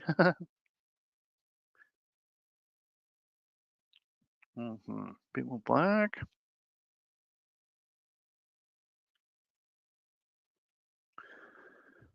Boom, boom, boom.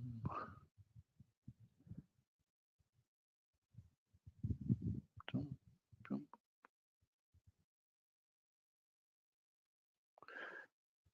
There we are.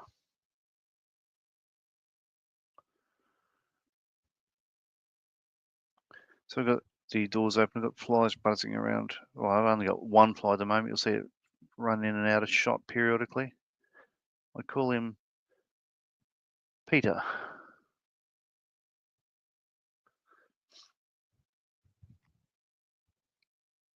Because my friend Peter is bloody annoying.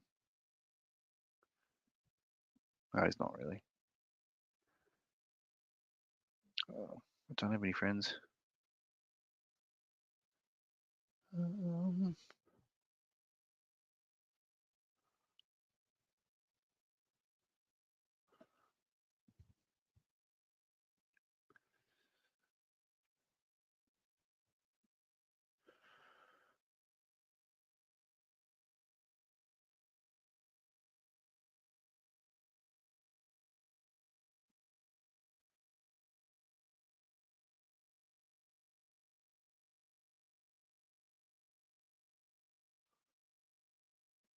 Okay.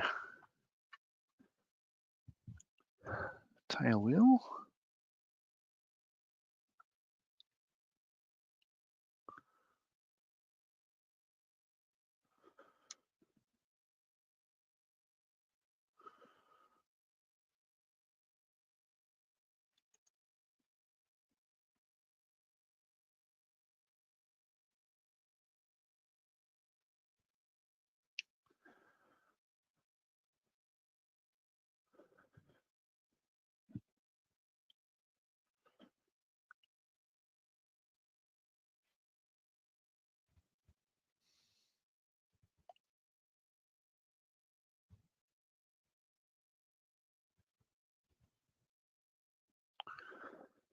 Holding my breath.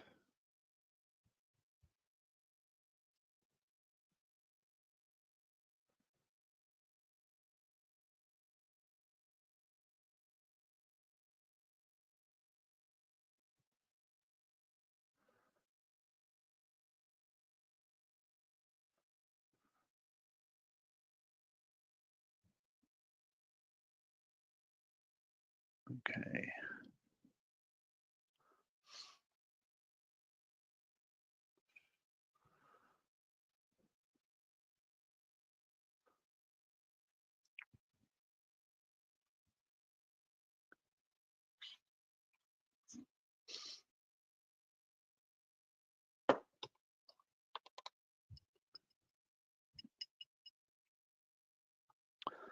We got 10 to 3 local time.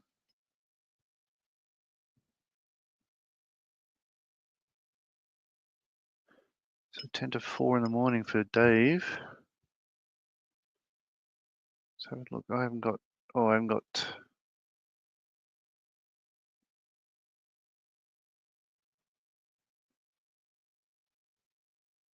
Ottawa set in my phone. But I'm gonna go out on a limb and say Mark knows what time it is where he lives. Okay.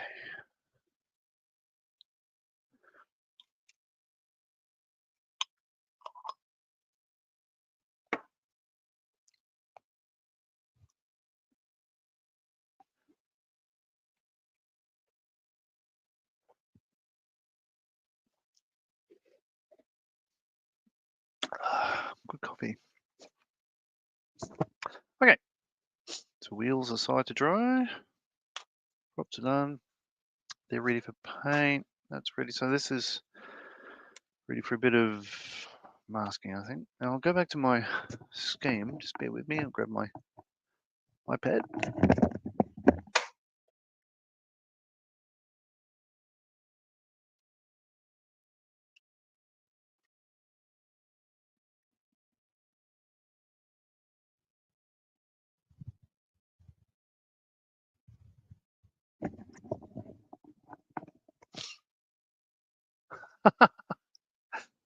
And Dave says if he knows his time zones correctly, it's Thursday next week for Mark. Yeah, something like that.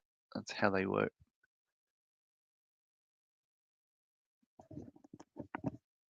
Okay, so with this, looking at the schemes here, so you can see the wing there is a darker shade of aluminium on this. So that's what I've done. So I've done the standard aluminium as wings. The undercarriage, well, you won't see the middle because they're already folded, but that's, I think, matte aluminium under there anyway. So it'll be the same shade as what the rest of the wing is. That'll go on later on. Flaps ailerons will be the same as the horizontal stab. And yeah, and they've got the lighter shade on the most of the fuselage, and they have like, it's almost like a duraluminum there. And they've got super iron, so like a dark aluminium on a certain couple of panels there. So that's a look I want to go for if I can.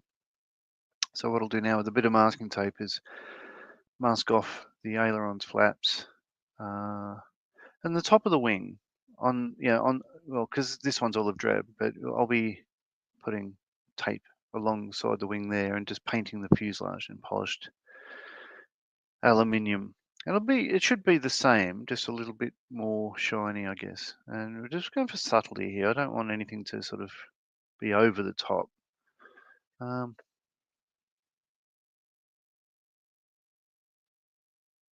yeah, it's looking okay. So I didn't clean up the putty properly, so I got a couple of little marks. It's not bad, as you can see there. The shine is quite nice. Yeah, that's why I want to wear gloves. I don't want to erode it too much. I'm picking up the black, but that's okay. So if I mask the wing, as I say, go back to the airbrush, do a bit of polish aluminium for really what remains. That should be all right. Okay, the only problem I think I'll have is probably the tape. I'll de-tack it first. I'll stick to the bench. This won't be on too long, but it'll be on long enough to probably discolor. Let's see. I want to cut that off.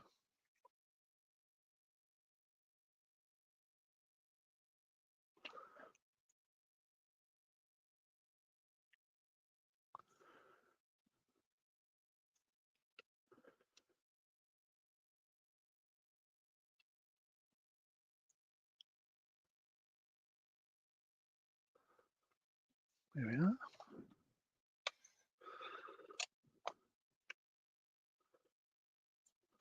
Oops. Put that out a little bit more.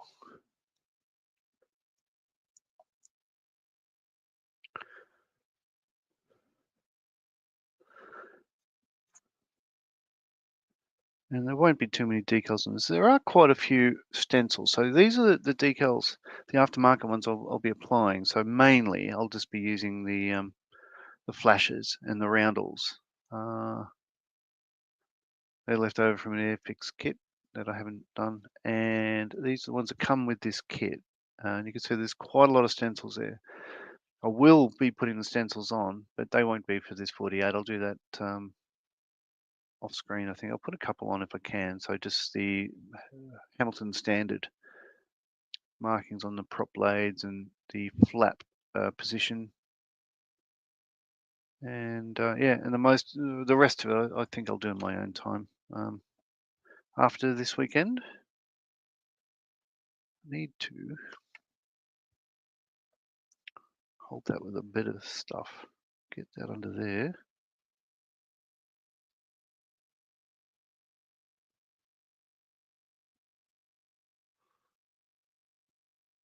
There we go.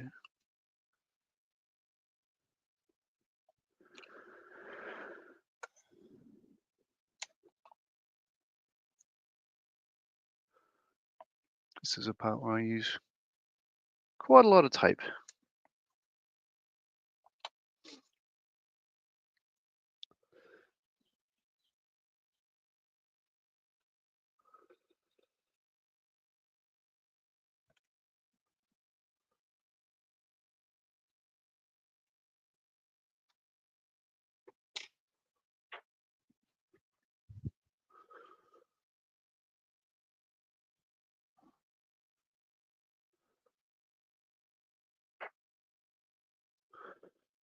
It's one wing.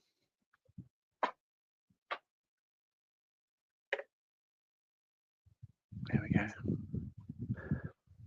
It's repositioned a fan closer to my face for a moment, but what you'll hear is wind blowing, but I can't help that. I'm sweating sitting here.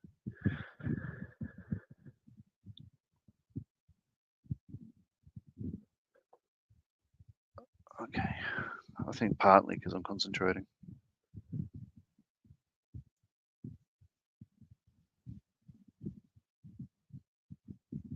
Okay.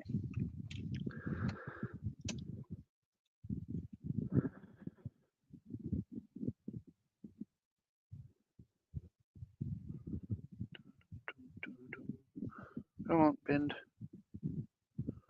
That'd be easier if I slice that and put it on separately.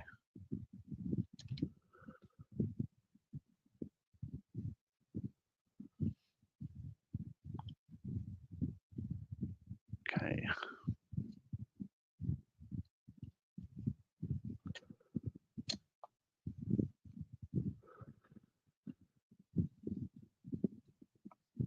There we are.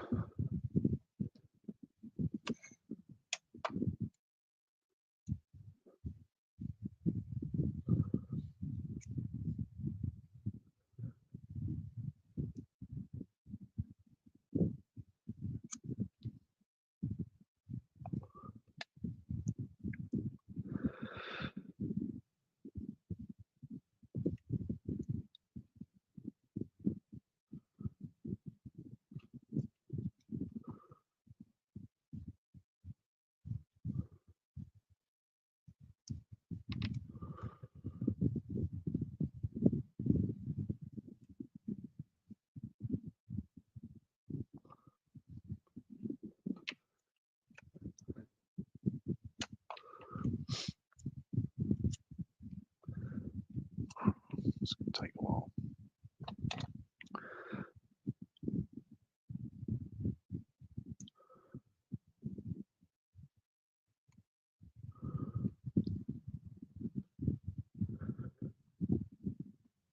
I imagine there's going to be a bit of cleanup later on, just a bit of overspray here and there, but nothing I can't handle.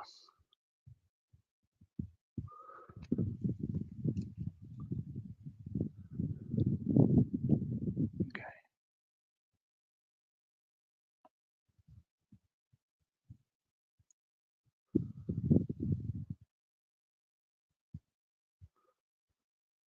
Perfect.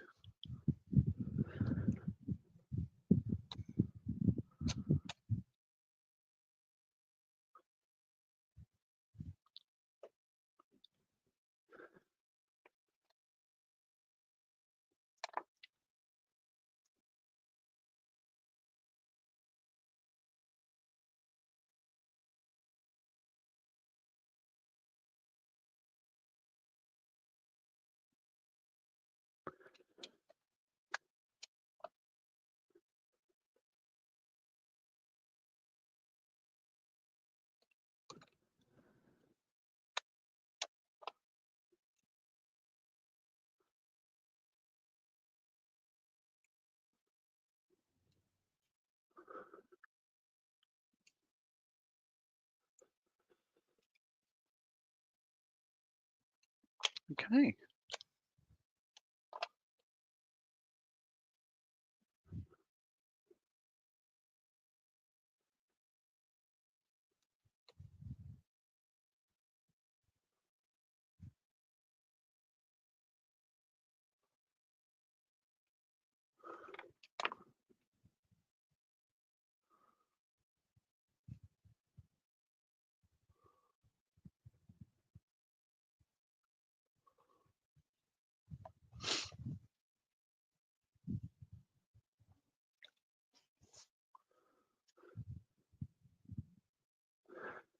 And back to the spray booth. Actually, before I do that, I'll touch up these red and blue again on the spinner.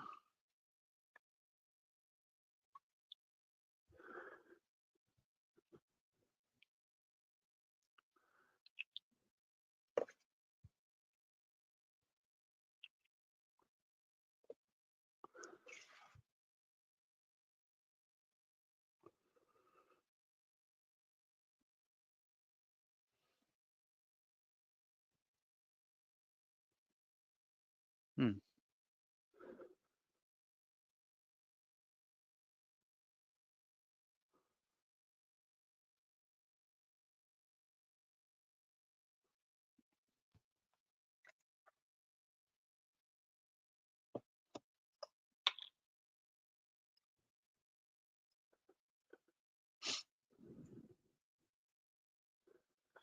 I have noticed that the Chagos archipelago has come up recently in British Parliament, Dave.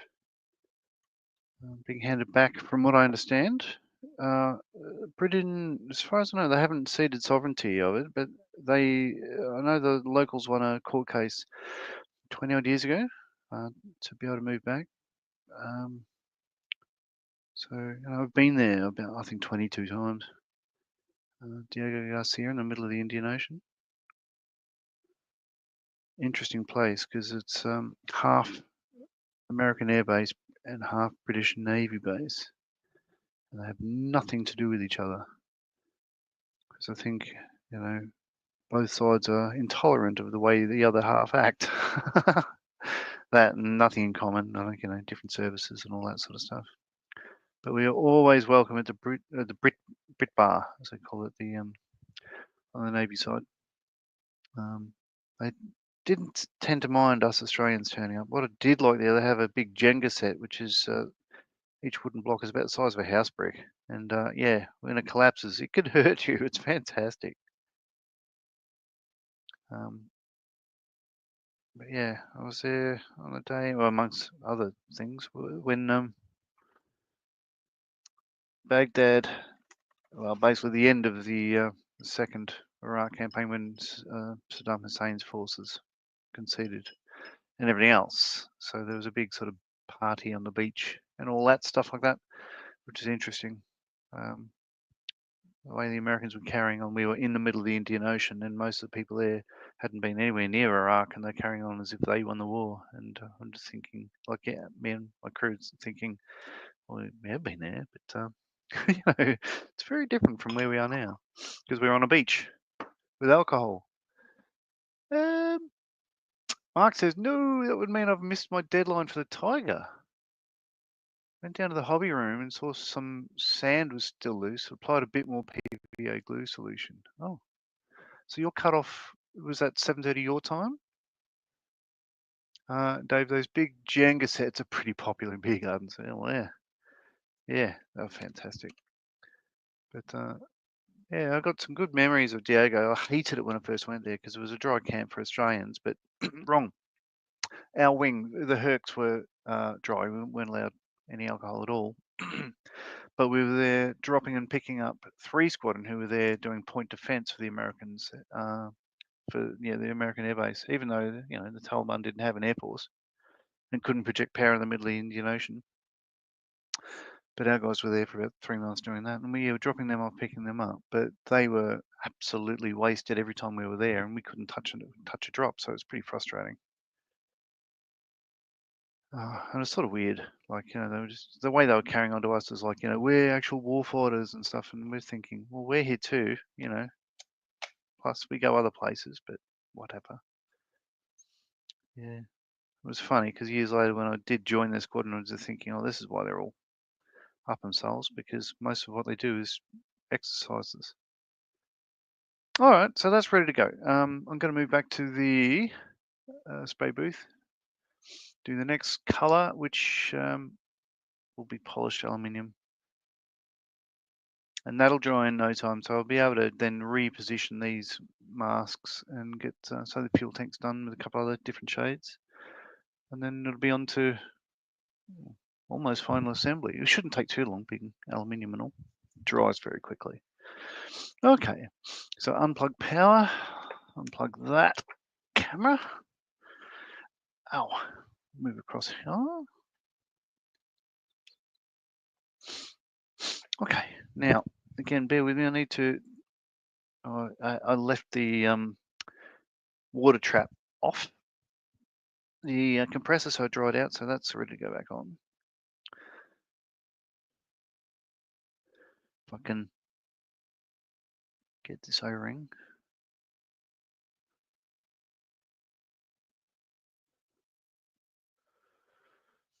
Oh, ow.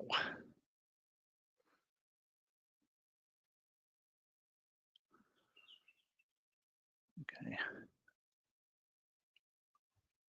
Oh, there's something going on with my leg, my left knee. When I kneel down, it's a nerve pinching just behind outside of the kneecap, and it hurts like sin. I've just twanged it just now.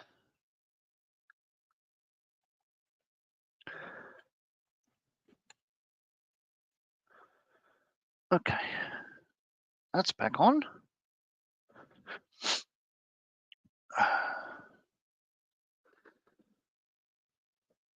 Okay, and that can go in the bed. And noise.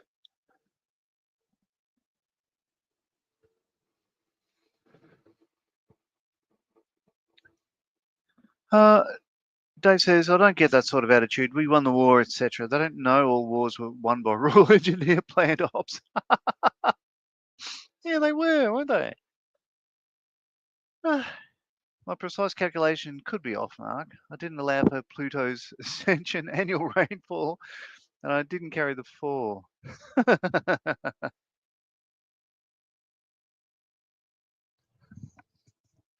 Oh my God, it's fun to hang out with you.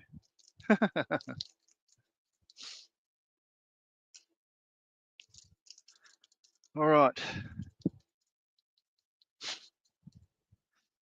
So there was a thing, Mark, last year where I was shaking one of these aluminium colors, bottles, aluminium, in fact, that one, and it had a little metal ball in it, one of these AK mixing balls.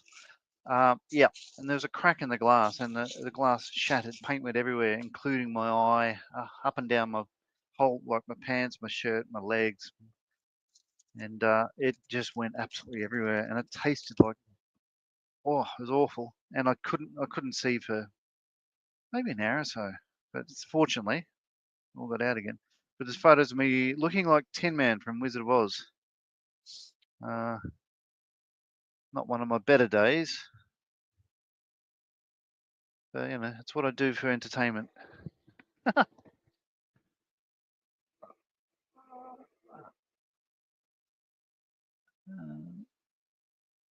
The right hole in the desert at the right time. The enemy must be terrified.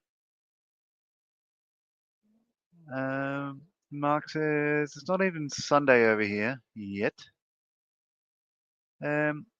Did you find that mixing bowl? No, I think it's in Modelbouw, which is the next suburb over.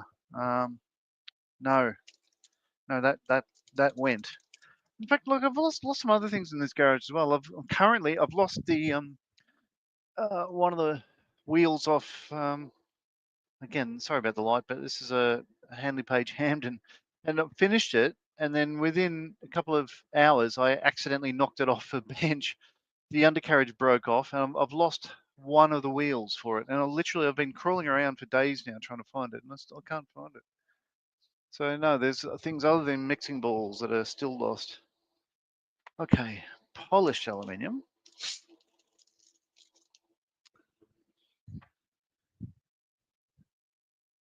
Let's bring this over with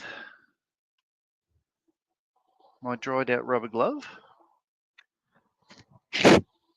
Excuse me, sorry about that. Okay. Boom, boom, boom, boom, boom, boom, boom. Need to do with that old t-shirt.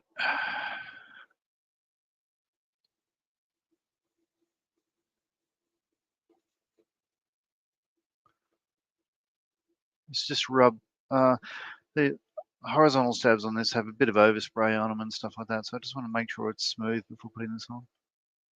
So old t-shirts are really good, but you can see there's a vague bit of under the primer coming off here. That's just what I'm just trying to do, is just smooth that out, sand that back a bit with a very fine, well, as I say, t-shirt. All right, here goes nothing. Compressor on.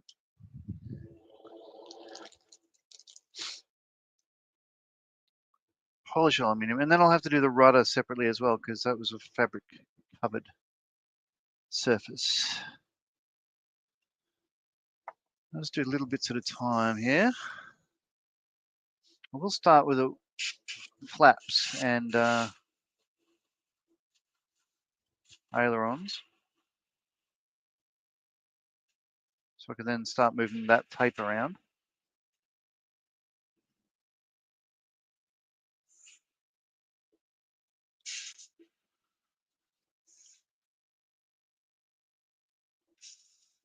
Oh, we've used up all that already.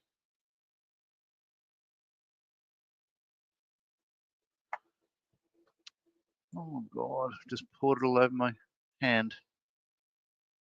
At least I had the glove on.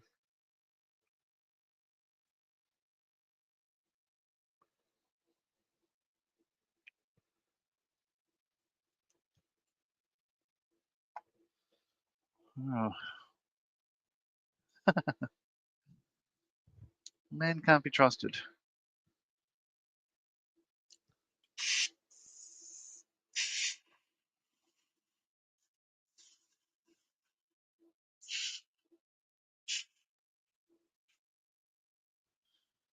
Okay.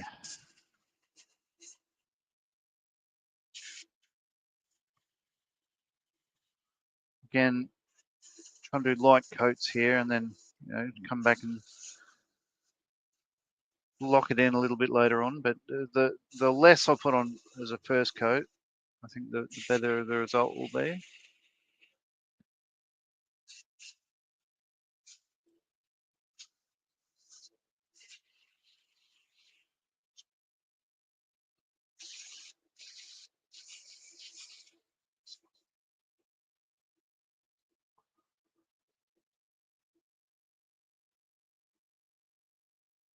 Yeah.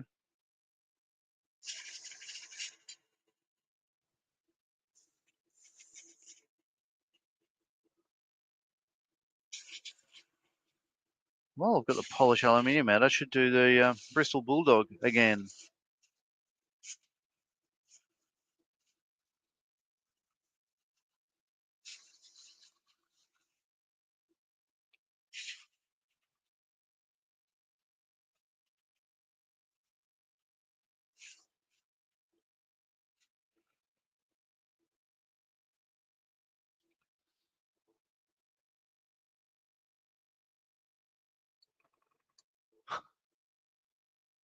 Okay. So Dave is saying he's doing sausage sandwiches now. Apparently Gordon Ramsay wants to come and do a show in this kitchen nightmare. Mark says, I lost a retired from a Japanese Renzen bomber. Looked everywhere, even the garbage bag beside the workbench. My wife helped me look, and she found it in the garbage bag stuck to an old bit of tape I'd ignored. Oh, wow, that was a lucky find. Yeah, I lost a top PE grating for a funnel of a Bismarck model, a Tamiya Bismarck, a number of years ago. And even when we moved house, I looked everywhere. Once all the furniture was out and all that sort of stuff, the thing's probably about 3 centimeters long. So, and I never found it. Still have no idea where it is. I don't even know how it went missing. It just wasn't there one day.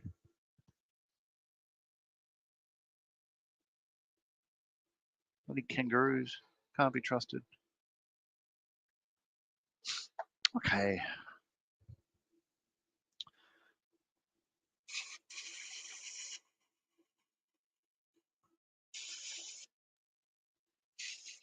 Horizontal stab action.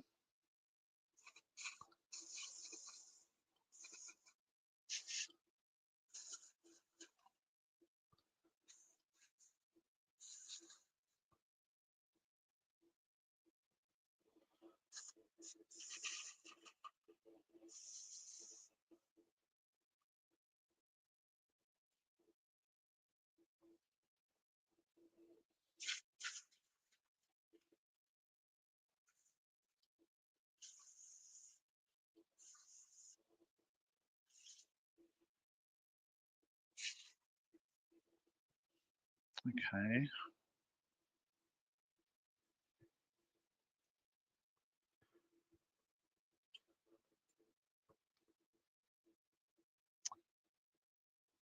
I just keep pouring this stuff everywhere except the cup.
This paint's weird.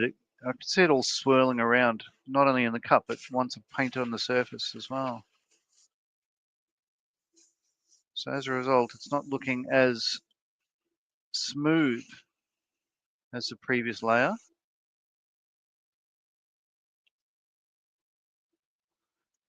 Can I see a difference between polished aluminium and standard? I certainly can. The polished aluminium looks a lot better, a lot, sorry, the standard aluminium. Doesn't have any more swirls and errors in it, but it's doable. Just got to be careful how I'm handling it now. I can hold it by the top of the engine cowl because that will be olive, either olive or black anti-glare.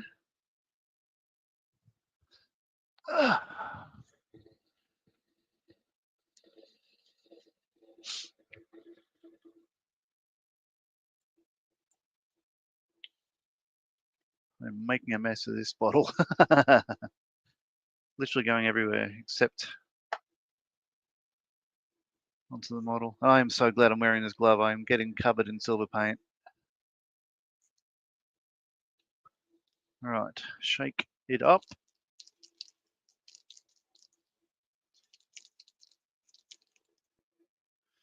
Oh, I also need to do the undercarriage bearings.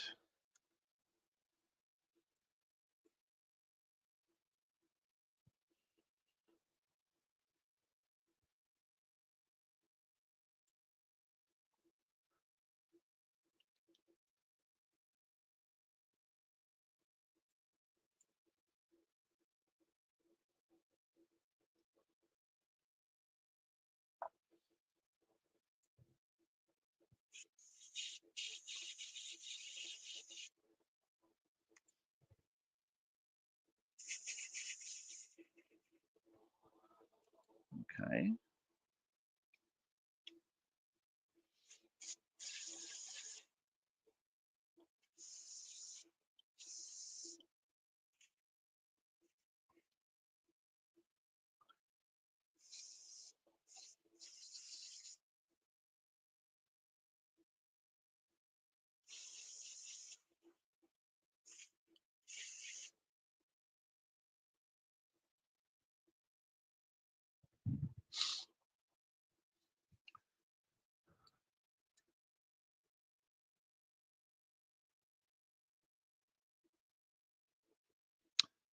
Sorry, Dave says, lucky the carpet monster didn't eat the turret mark. Not wrong. And no carpet in the workshop, thankfully. Lucky. Yeah. I don't have carpet out here, but I'll tell you, it doesn't make a difference.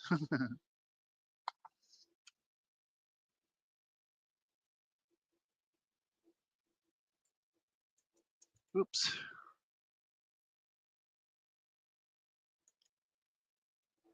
Oh, cripes.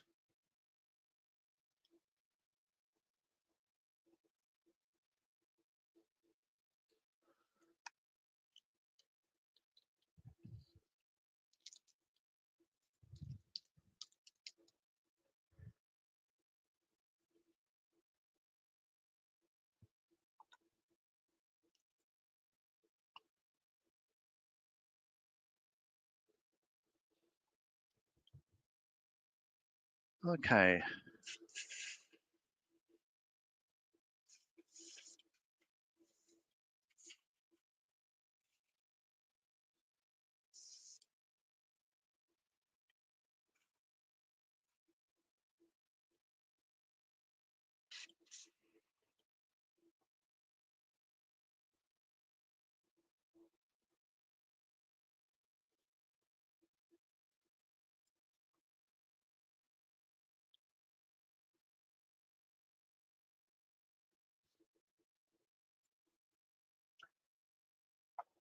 Nearly there.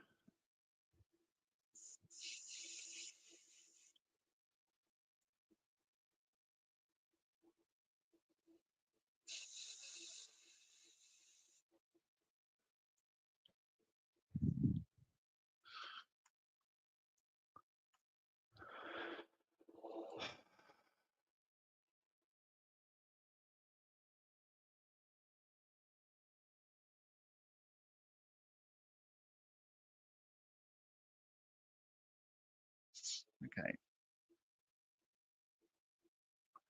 Move that back over to the bench, let that dry a bit. There we go. Wash out the brush. Yeah, it's not looking that good. Wash out the brush. Then I could hit the prop with the gloss black. You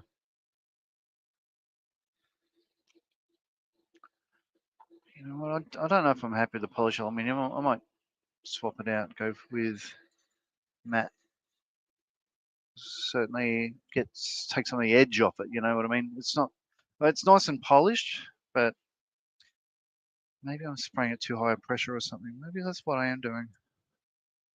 I'll pump this down a bit. Oh, too late now. A bit thinner.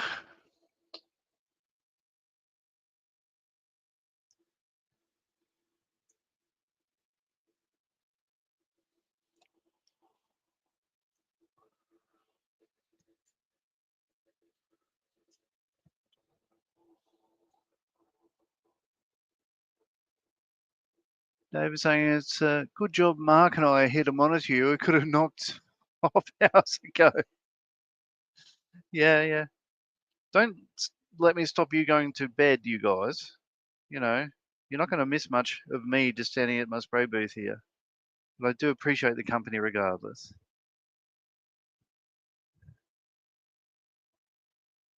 All right.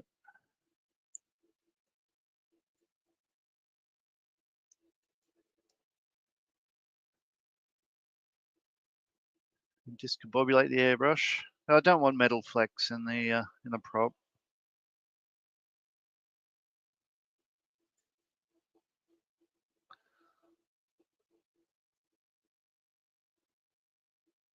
If I can avoid it.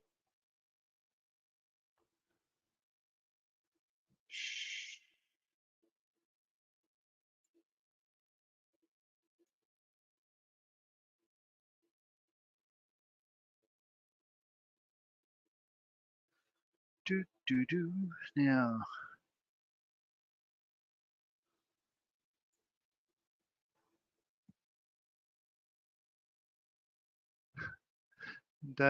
I'm sorry, Mark says, haha, so right, Dave. Surprised you're still up. I'll be going the next hour or so. Dave's got sausages on the go. I've got a fair bit of sport to watch from yesterday and Friday. Oh, yeah.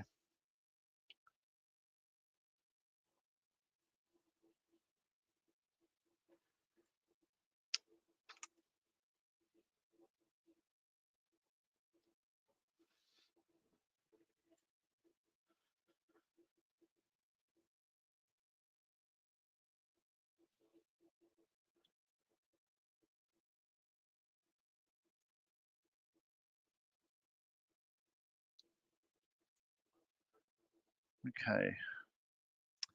And now, I need to find my black. Or is it up here? Metallic, super fine, white. No.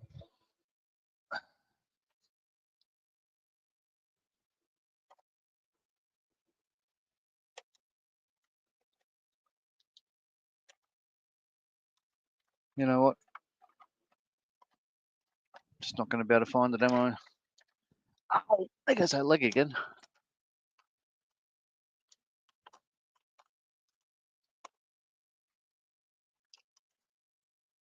Clear gloss, insignia blue.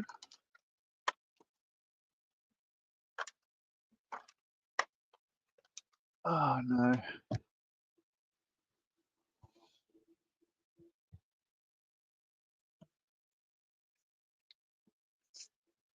Oh, black, right in the middle of all my other paint.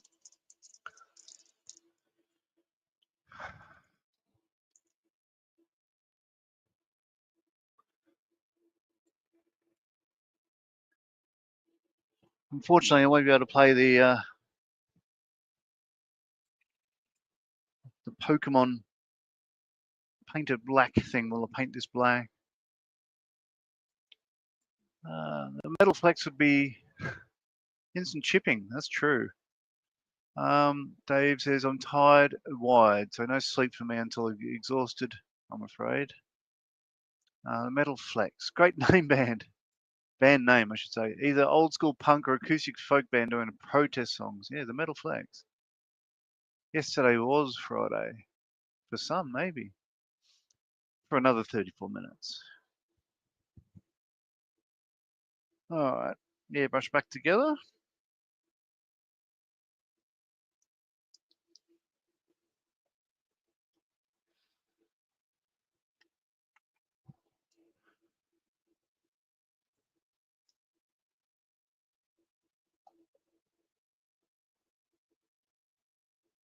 Uh,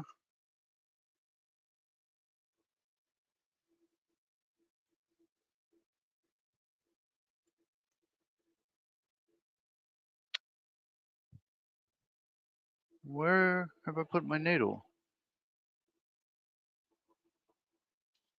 Oh, don't tell me I've knocked it off the bench. I have.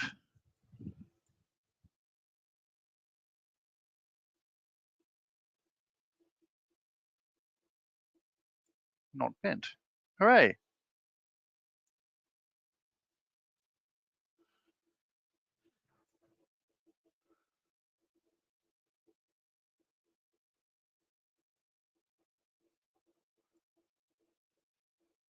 Well, that was fortunate.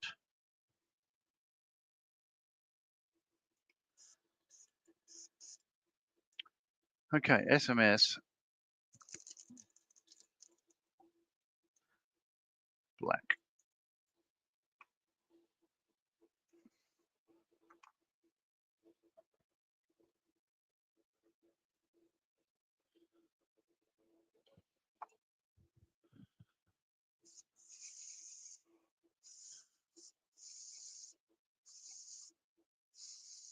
Had a look at this before.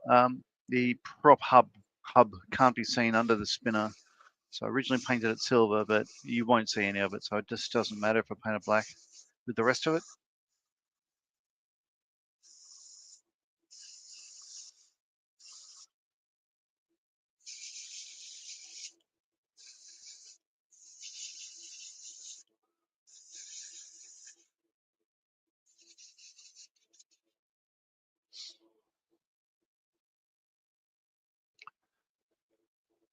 Canada goes straight from last Friday to next Thursday. Wow, that's confusing. And just remembered a band I used to listen to years ago, Kiwi band called The Bats. Awesome music. I don't think I know The Bats. Anything that's successful Kiwi, we claim as Australian anyway, but that's well documented.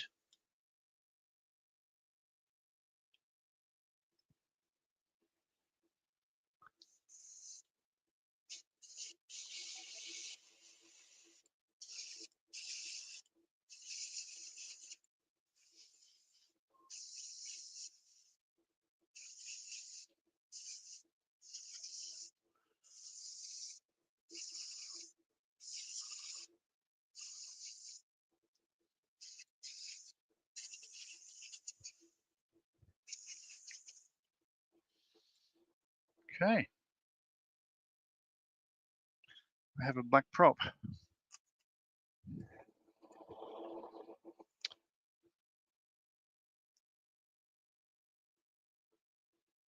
The Bats. I'm going to have to Google them later.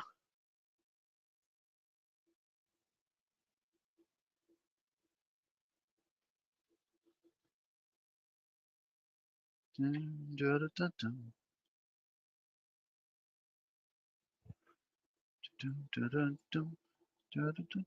going to have to find more of my.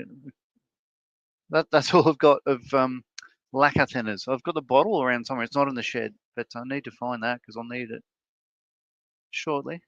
Yeah, it cleans up the bench very well. All right, now I need to consider this. Yeah, looking at this plane, it's looking fairly crap. So I think I might go over the polish with, say, a matte aluminium and just try a different approach.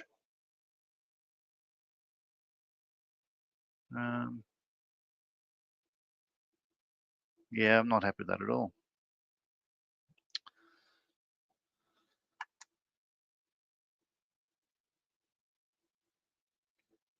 Matte aluminium, here we come. There we go. I had a mixing ball in it. Just waiting for it to make noise, but there we go.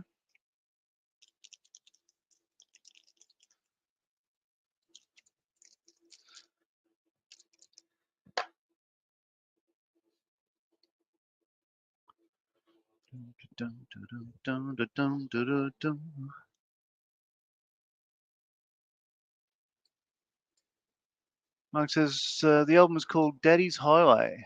I bought it just because of the album cover without hearing anything, and one of my best purchases. Well, that's cool. One of my favorite bands is Canadian, actually, and Cowboy Junkies. Margot Timmins, incredible voice, love it.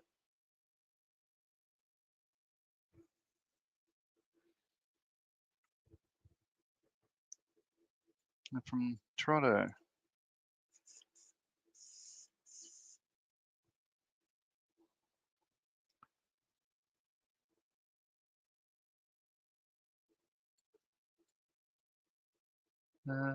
That's the full album. Okay, so matte aluminium.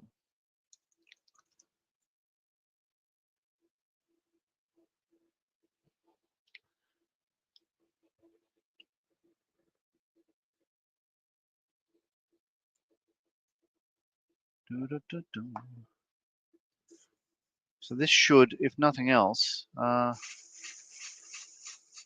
yeah. Oh, that's exactly what I wanted. Yeah.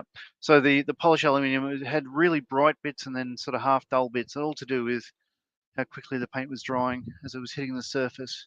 This matte aluminium, it's a consistent finish, so that's more in line with what I was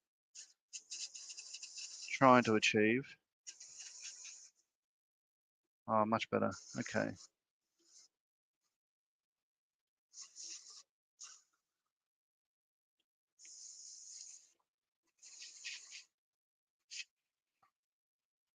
Oops. Okay.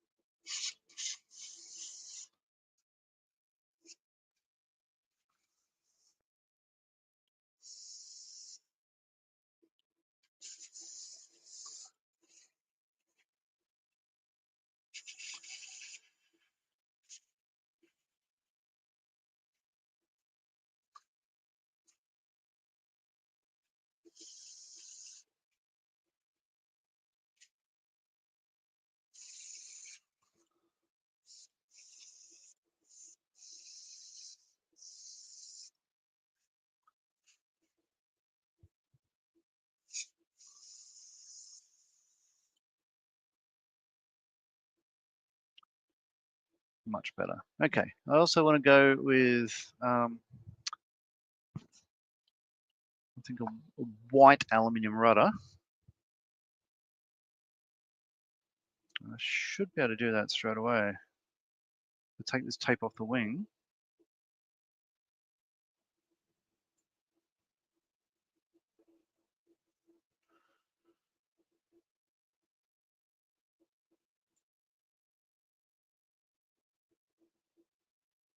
Uh,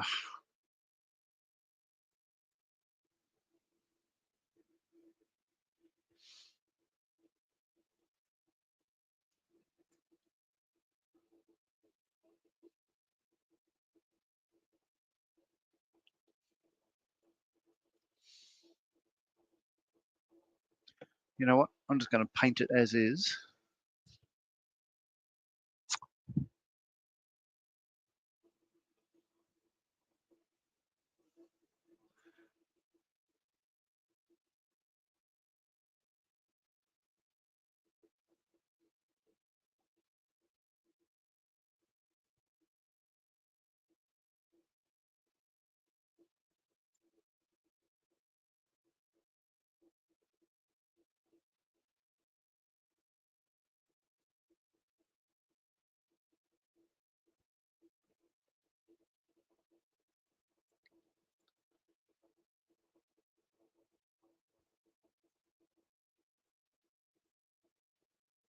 Okay.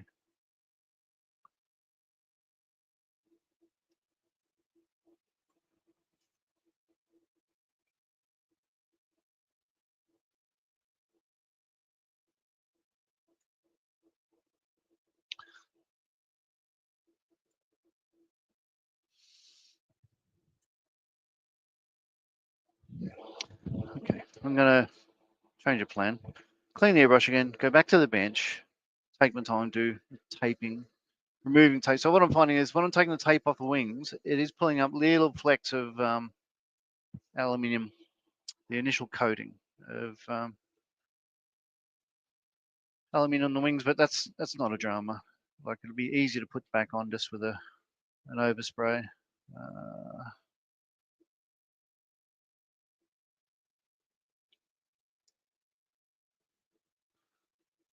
Okay. Sorry, I'm not very talkative while I'm talkative. I'm not engaging with the comments while I'm doing this. Just give me a moment.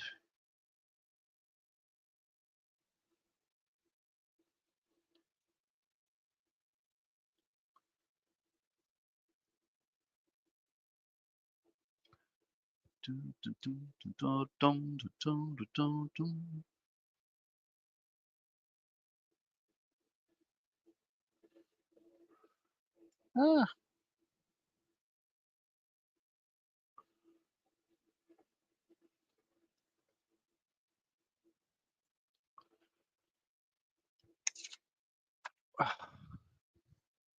Yeah. And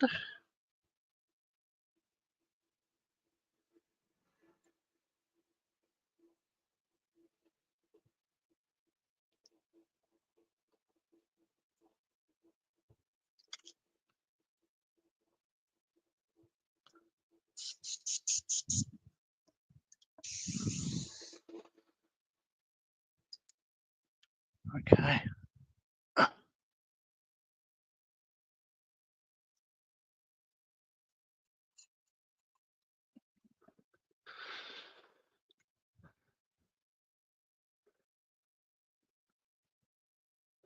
Tell you what, that water trap works well.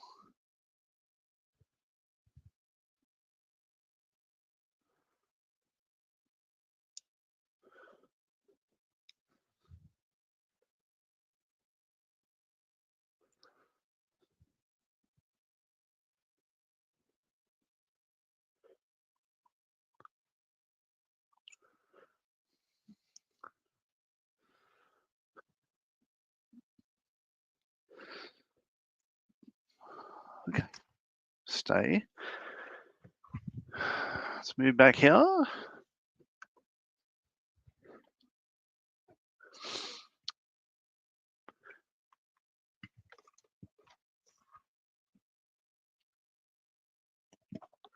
Okay.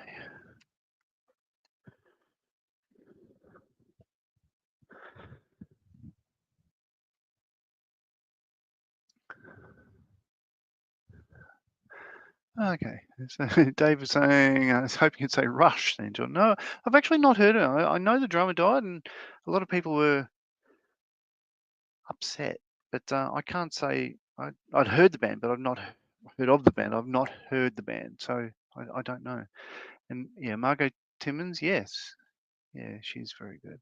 Love their song about a horse in the country. Yeah, yeah, like all of their albums are really good.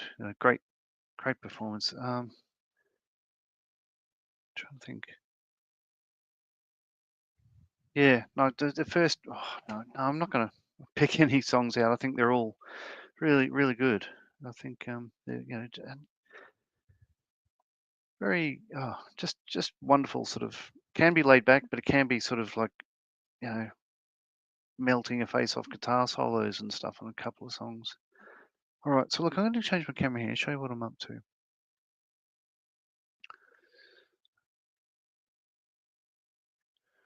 All right, so yeah, peeling off the Tamiya tape. So because I've gone, I didn't show you the polish aluminium. I didn't like it at all. But this is now It's a more of a consistent sort of shade. It is, yeah, it is aluminium.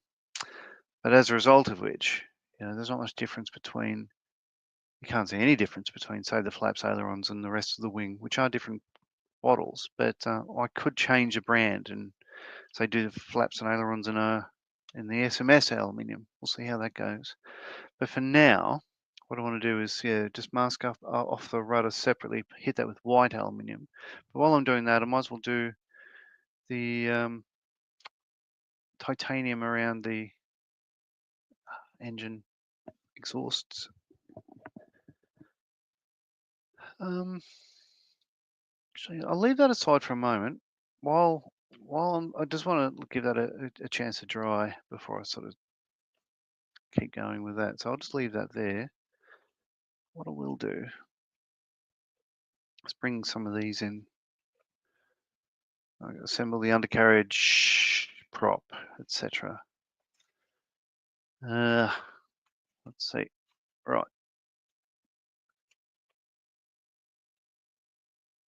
Various bits and bobs.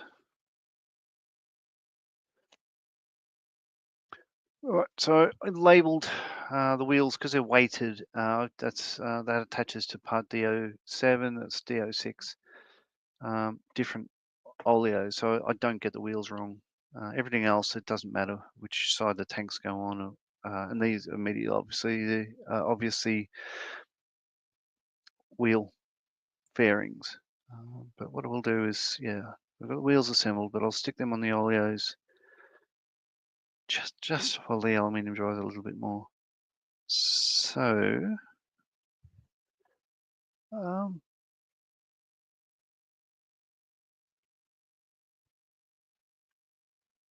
when you got time, YouTube any Neil Peart drum solo. I will actually. I will. As I said, huge outpourings of grief when he died and all that sort of stuff. And a lot of people are saying, "Oh, he's the best drummer ever." So there's certainly something in it, that's for sure.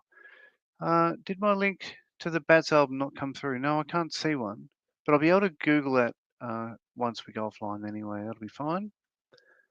I remember the name because there's bats everywhere where I live here. I didn't see it, Mark. And let's try it again. Yeah, give another go. Right, so part D06, that one there. So these ones, the oleos and the struts, I've painted just in a steel color in the same range as the other stuff. So the AK Extreme Metals. And go D06 on there.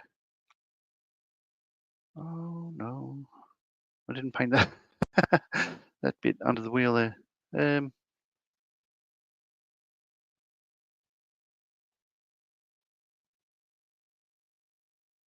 Yeah, that'll fit on nicely.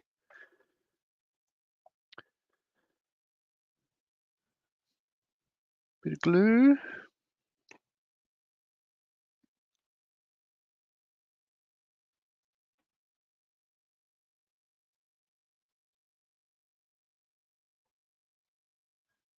I can, like that is part D06, I'll put it back on the same peg so I know later on when I'm assembling it.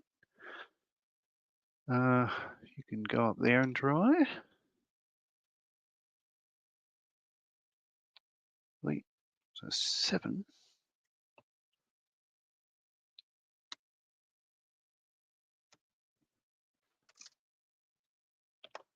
Otherwise search for, this is Mark, otherwise search for the Bats Daddy's Highway full album. I certainly will do that, and Dave agrees with the cheers, Mark.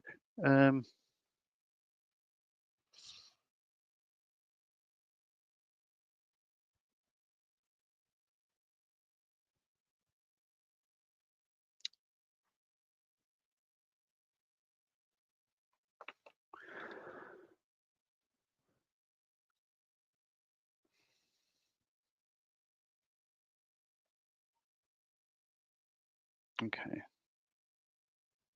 Yeah, you'd think. I would have realized I need to turn the tires to paint them, but I did not. As I say, I got nothing. I do have hours, so yay. 1, 2, 3.5 hours. Oh, yeah, well, I may not get this done, hey? It'll be close enough. Right, I can glue. I can take off the prop masking.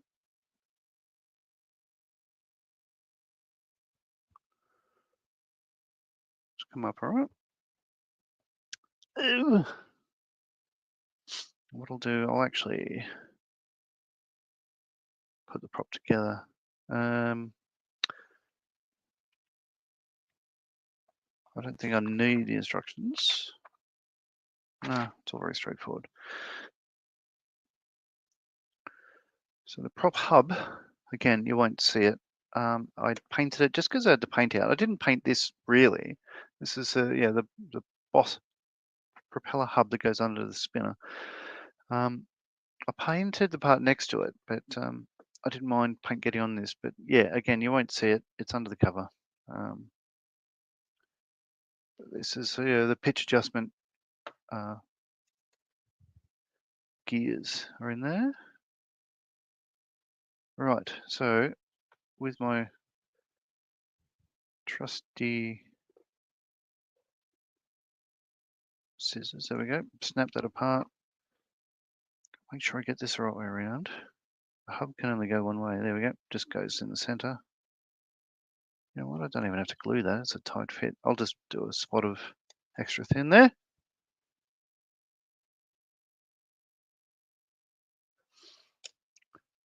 So this is, yeah, as I probably mentioned before, the second Airfix Mustang I've built in 48 scale, and yeah, nice kit, really nice kit.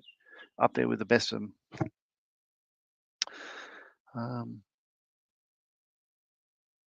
Okay.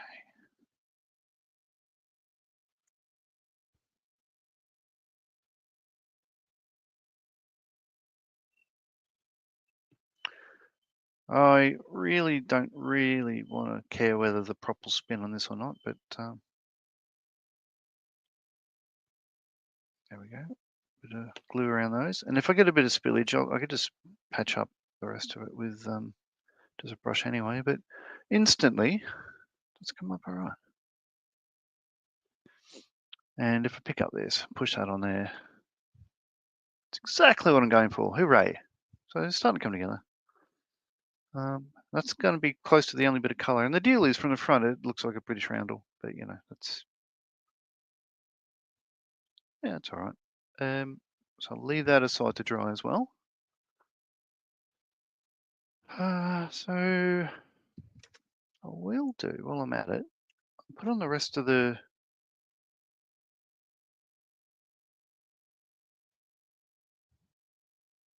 yeah.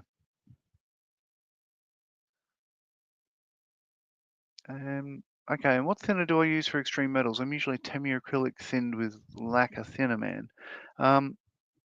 I just tend to, with those ones, I can't even find the bottle, but basically it's just a big hardware chain store here called Bunnings, and it's just a standard lacquer thinner that I use. SMS, much the same. So on the website, Scott Taylor, the manager of SMS, says you can use our bottled thinner, but yeah, you'd be better off and cheaper if you just go and get any sort of acrylic thinner and stuff like that. So I took a leaf out of his book and just sort of went, yeah, you know, I'll just get a generic thinner, because thinner is thinner. Well, you know what? It's starting to cool down here now. Well, no, it's not. 30 degrees. But it is coming quite overcast. So it is going to rain a bit later. But that's okay. I hope that wasn't your attitude when you worked on Hercs. I don't care if the prop doesn't spin. No, I was a good boy.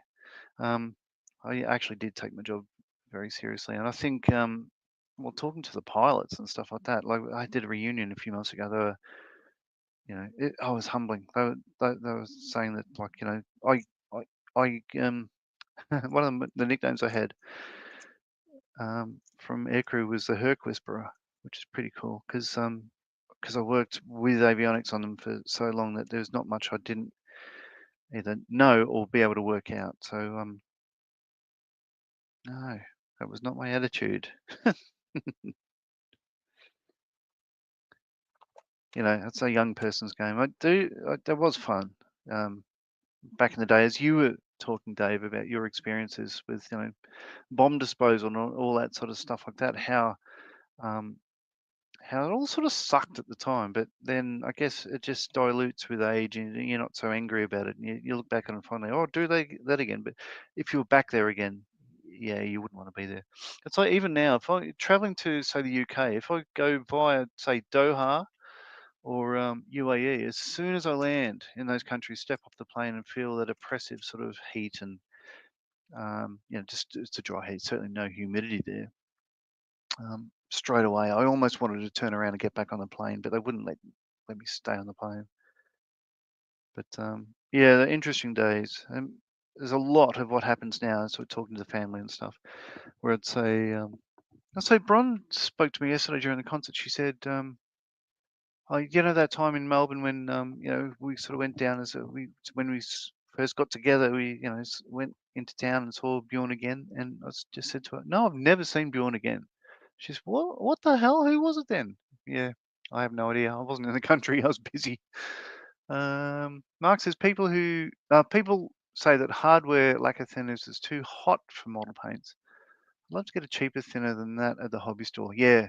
I need to find the bottle. Just give me a moment. I'll look around because I need to replenish mine. So I'll just see if I've got it under a table leg here. Just give me a moment.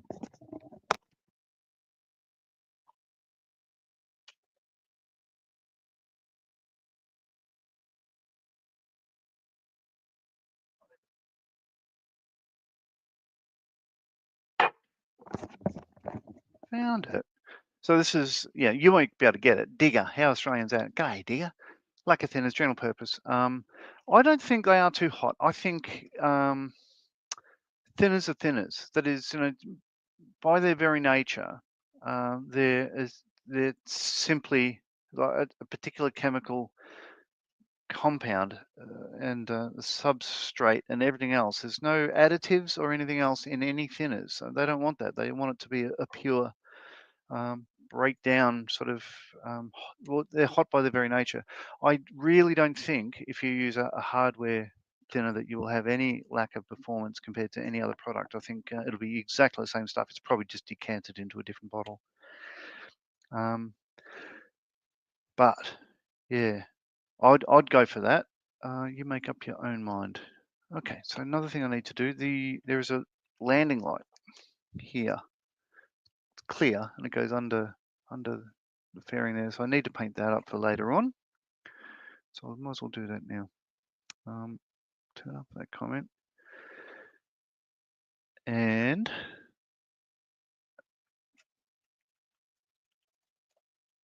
oops, get my clear sprue.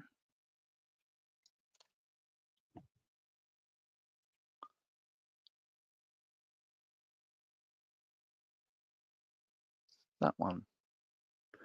All right, so silver.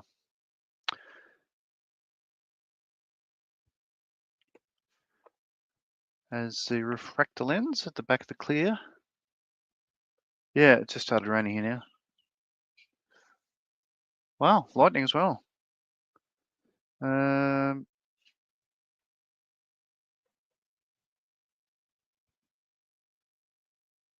don't know if you could hear the rain through my headset microphone, but it's not unwelcome, that's for sure. That'll do.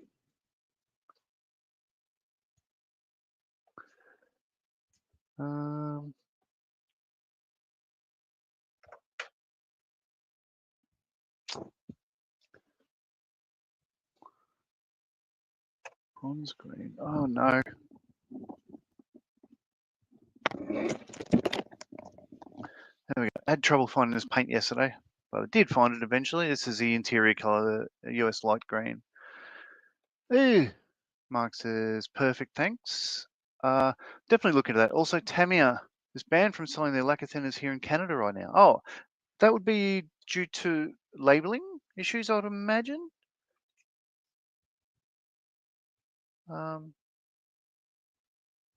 ridiculous. Yeah, because the product itself would be, as I say, they tend to be consistent and pure, and regardless of brand, it'll perform the same way, just because it's you can't get much more pure than some of these thinners. Um, yeah, it's probably a bottle labeling issue. Maybe in Canada they've changed the hazardous goods. Oh wow, that smells. Oh, it smells very.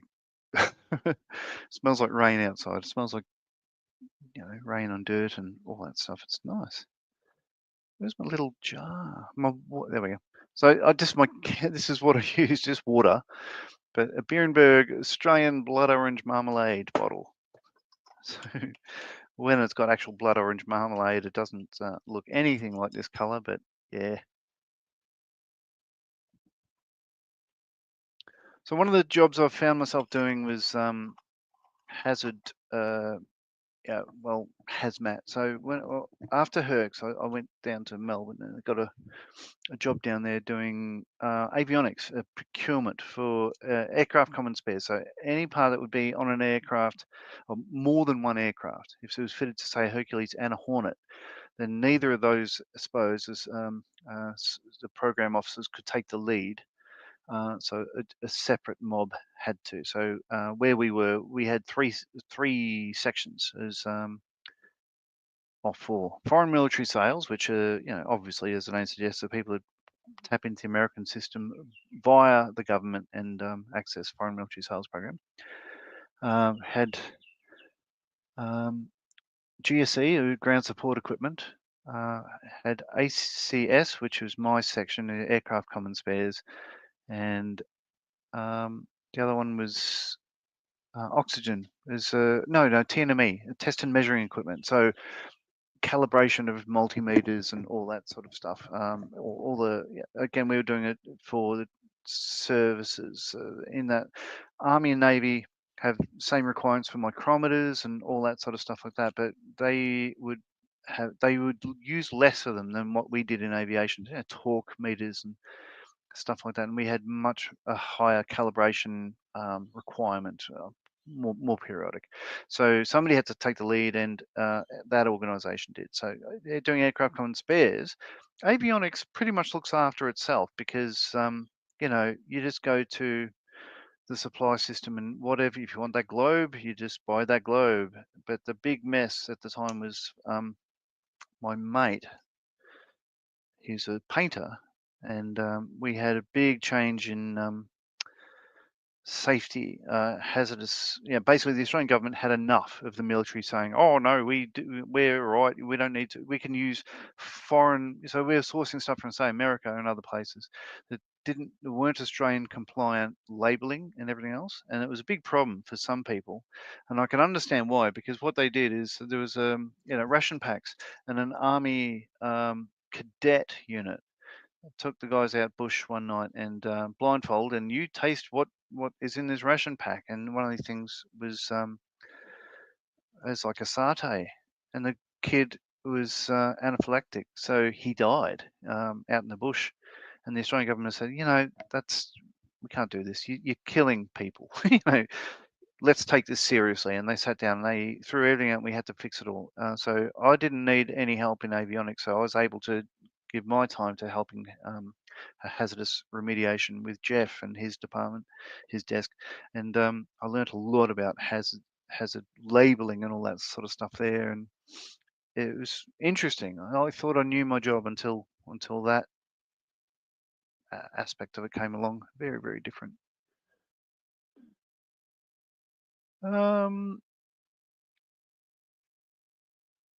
So Mark says, same with one ingredient in their spray cans. Tamiya is reformulating the spray cans for Canada. Okay. The rules changed back in 2011, but the government is just now cracking down on them. Yeah, fair. That's fair. It does take a while. Usually, it's due to something going wrong where the government just sort of says, we need to concentrate on this, get it right. And what was really annoying is once I left there and went to a unit, so in my case, 10 Squadron, the Orions in Adelaide, the first thing they did is like, oh, we need somebody who, oh, you know, this guy doesn't know Orions. Let's move him over to this desk. It's suddenly become important, hazardous chemical remediation. I'm just like, oh, for God's sake. All right, okay, no worries at all. And speaking to Sandro later on, afterwards, he was saying, if I knew that you were an expert on this, I wouldn't have picked you because, you know, you picked up everything that we were missing. I'm just, yeah, well, isn't that what you wanted? Oh, no, I just wanted just a cheap wand over everything. Anyway, but what was annoying, there was big cover-ups. And by the end of when I left, I got to the Hornet world and I expected them to be on top of all this stuff like that. But, oh, they had no idea. So I had to start it all again. Do another hazardous chemical remediation program. And I didn't like it. I'd rather do avionics, thank you very much. But oh well. Okay, so I've done the silver for the lens. Now I'm doing the interior greener and the rest of the landing light. So that'll dry on the side and I could fit that later on. And no one will see it because it'll be underneath. So it goes up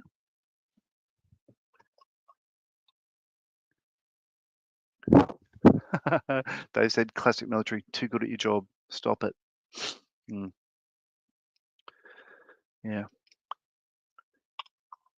Oh, God, it was ridiculous. It really was. Some of the, as Dave would know, in our conversations over the years, some of the things that, most of my memories are, I remember all the bad moments and the stupid conversations and arguments about things that people would just, they wouldn't accept. See, if I don't know something, I'll just say, oh, I don't know. I'll look it up. I'll get back to you. But some people would double down and lean into it, and it would just used to annoy me. I know I was right, and I'd give them an opportunity to sort of like, you know, learn from it and stuff like that. And a couple of times it was good in that there's a guy that was like, you know, he was telling the other guys on the team, nah, don't go there. He knows what he's talking about. Like, you listen to him, do what he says. Just do what he says. You won't win. I thought that was nice. But yeah. Okay, I won't. Yeah. No, I won't put these on yet. These are the racks for the external tanks. They are handed 3 and 4, so I won't do them yet. I can do them last. What I need to do now is just a bit more.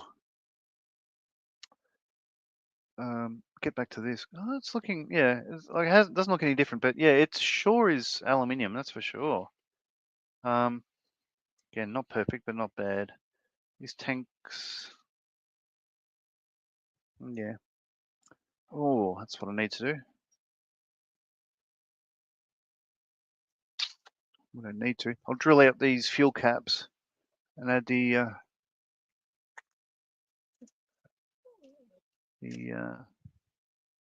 CADs to them. Let me get my evergreen. Square, square, square, round, square.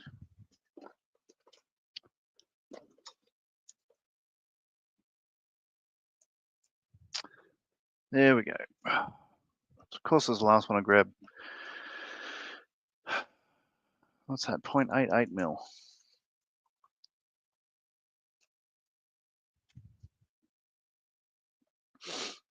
So we'll start with a 0.8 drill.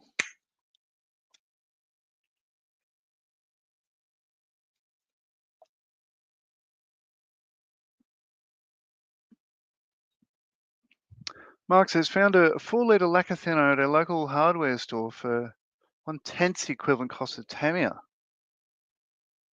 Good thing I saved my empty Tamiya containers, absolutely. Oh, that was a whole other issue, decanting. Oh my God.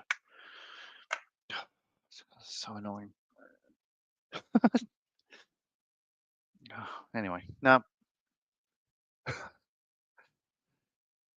And Dave says, a good result, Mark. All right, so as I was saying earlier, these fuel caps, what they do is remove the fuel cap, stick in an electrically initiated cartridge, wide up to the wing and all that sort of stuff like that. So it just had a timing fuse on it. So once it's separated from the aircraft and the electrical, the earth is lost, it would go live. And with that, once it hit the ground, it would just bang, make a spark and ignite the napalm in the tank, and the thing would burn like a bastard. All right, I need to. 8mm doesn't work on a 8.8mm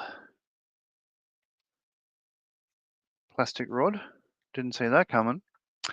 Oh no! Oh no! There. I am glad when I bought these drill sets. They snap all the time, but I'm glad this has been a good purchase. I bought 0.4, 0.6, 0.8, 1mm, and it's just as well because I have been breaking them. Certainly the smaller ones, you know, they just I've broken what, 2/3 of them. But they're good value.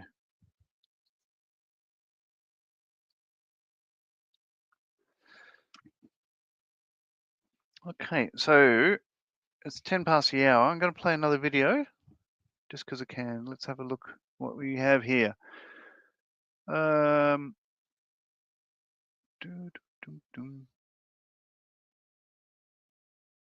wasn't that? Oh, there we go. Oh, these are all very short video clips. I'll play this one. This is a teaser. Or you've probably seen this one.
So I just snuck off and had a glass of water then, but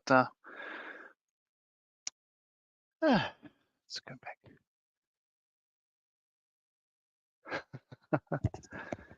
Okay, so Mark's going offline for about 20 odd minutes. Yeah, maybe you should consider going to bed as well, Mark, but you're more than welcome to stay.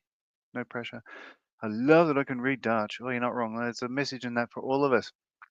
Blown away by just how quickly you can get stuff done with an airbrush. Yeah, absolutely. And see you in a bit, Mark. As I said, so what I've done, so yeah, while the music was playing, then a little bit of plastic rod painted. That's an RLM 26, a red brown. So eventually, once that dries, I'll stick those in those holes. I'll paint the rest of that fuel cap aluminium, silver. When I stick them on, that'll represent the igniter. So I'll get that out of the way. They're done for now. I have no choice but to continue on with this puppy. So I'll take some of this tape off now. Again, it's not perfect. You can see the seams. You know, I've had worse. What I should do is put the glove back on so I don't erode it.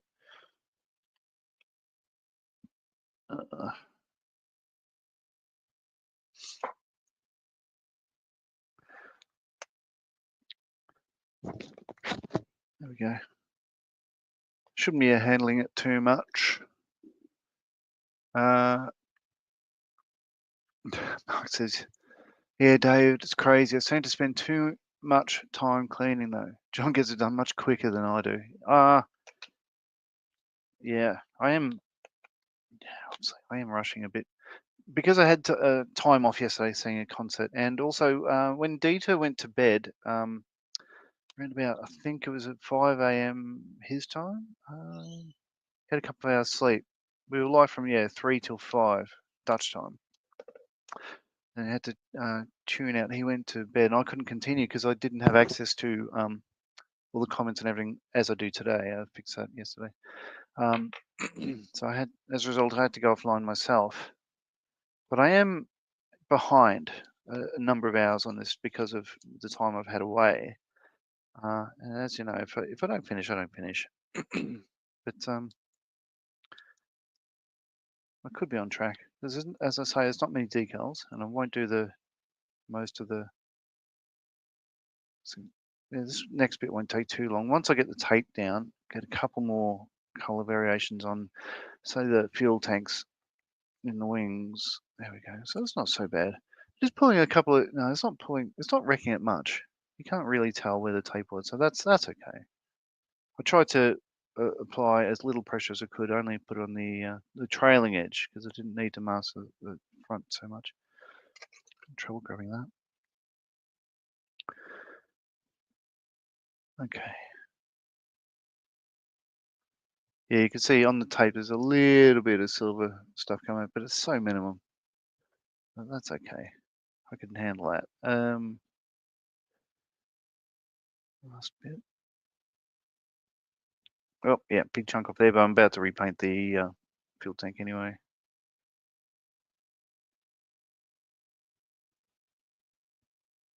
That'll do. All right. And Dave said it takes me forever with a paintbrush. I couldn't get the hang of an airbrush. I spent my life cleaning it. Yeah, you can. I don't. Yeah, I still struggle with it as well. Some days you have. Some days it's easy. Some days it's just a pain. But as I said, I think the results I get with a brush outweigh the embuggerance of having to clean it and all that sort of stuff like that. It is, it's an improver of output quality, I think, for me. All right, now.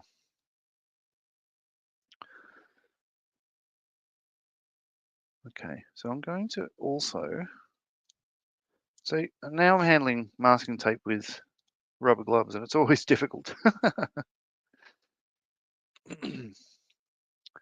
Snip, snip.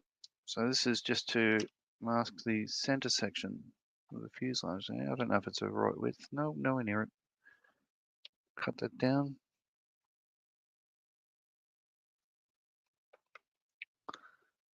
Oh, it's more like it.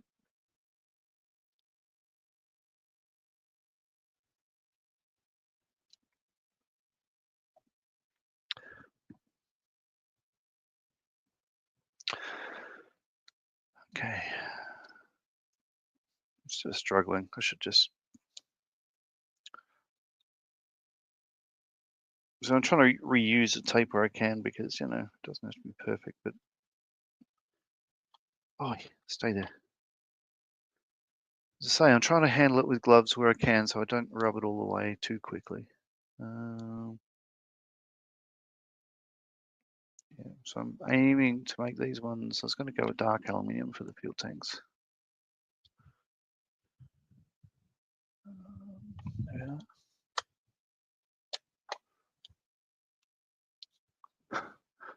To detack on a rubber glove. How weird.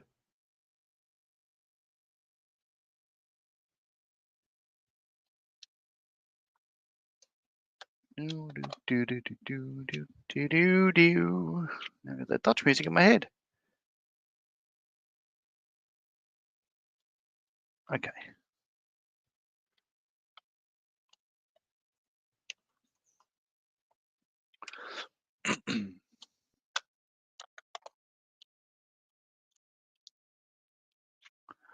I'll try to do 3 things at once here. I want to do the rudder. I want to do fuel tank. Oh, 4 things. The engine cowl and 1 or 2 side panels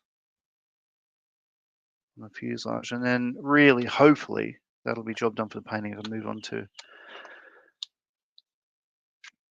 decaling and final assembler. Oops.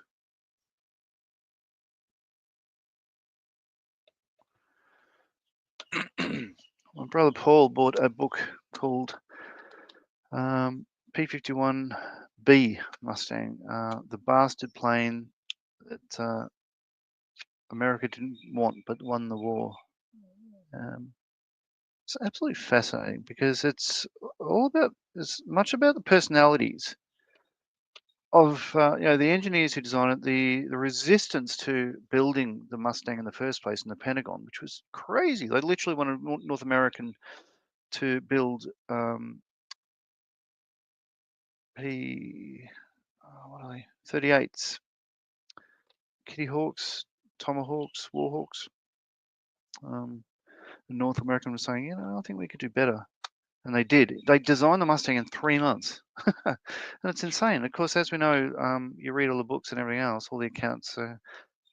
When they sent it to the UK, because America didn't want it, because the UK asked for it, of course they said, like, why don't we try matching it with this engine? And yeah, everyone was just like, that is amazing. It's a stunning looking aircraft as well as performing. But yeah, even when it was a big success, this particular guy in the Pentagon in charge of production for the Army Aviation he had shares in Curtis, and it was all about money for him. So they kicked him out. The president actually just got rid of him. You're a dick, piss off, and replaced him with somebody else, and they didn't look back.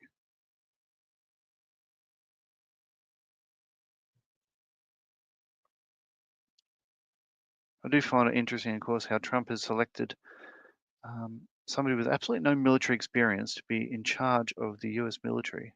Like, what the hell?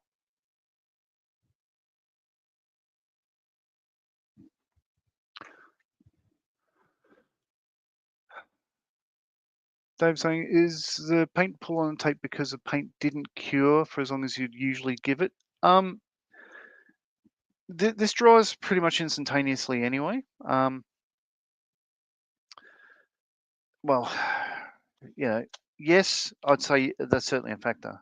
But I think it's, this tape is pretty tacky. I'm trying to de-tack it, but I could do a lot more. I'm only putting it, say, on something and then taking it off once, when in reality, if I did it, say, 3 or 4 times, it would probably help as well. So rushing is certainly a factor, but like I reckon if I took my time with it, I'd still make as much of a mess of it as you're watching.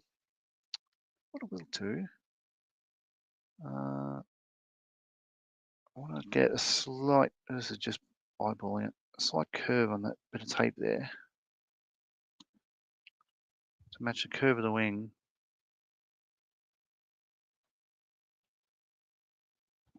It's not bad.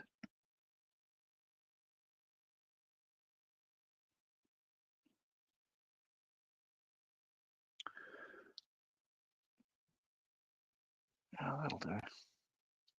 Okay. again with this one. Actually, if I had more time today, I want to go to my local hobby store and pick up. I ordered the next model that the 3 veterans are going to be working on after we finish our Fokker D7s. I ordered it about 3 o'clock, I think on Thursday. And I got a message about 5 o'clock to say it's come in. I just went, oh God, really? So I think they must have had one aside for somebody and just sort of give them this one. Okay. So the last bit I want to do on that is just cover up the inlet duct, just so it'll be a different color.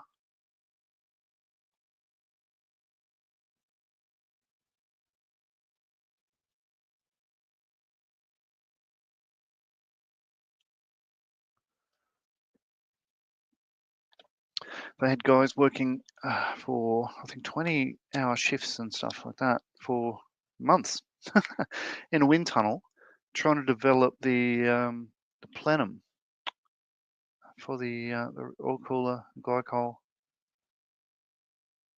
radiators in the vent here. It was just, amazing.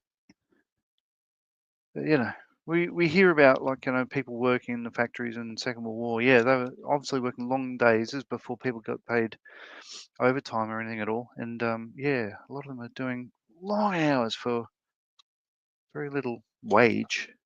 I think would have been an awful place to work because, as you know, there's no hearing protection or anything at all. It would be riveting non-stop for literally years on end. I don't know how people would survive in that sort of environment. We're just not used to it now.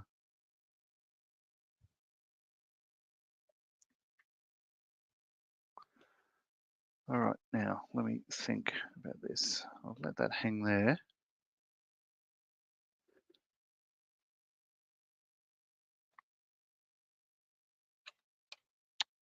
Trying to get the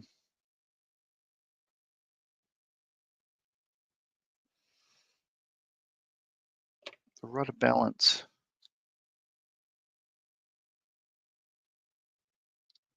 Again, I'm doing it all the way high.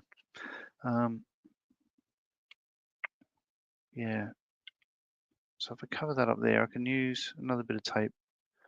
This will be that side.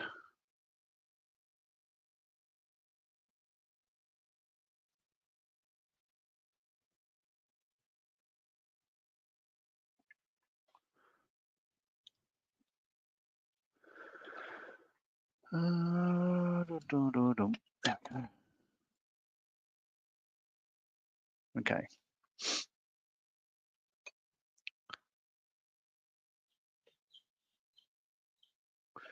Oh, master craftsman at work.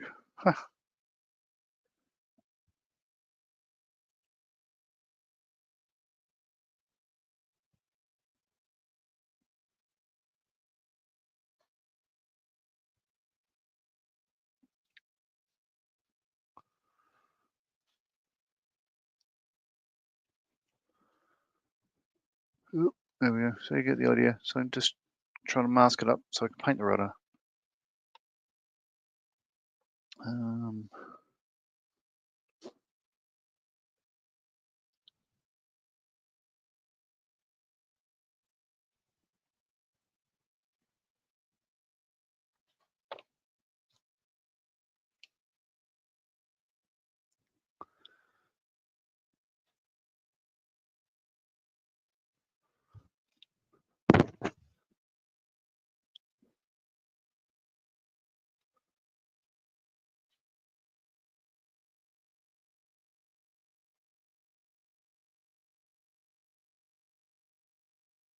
Okay. This must be riveting television.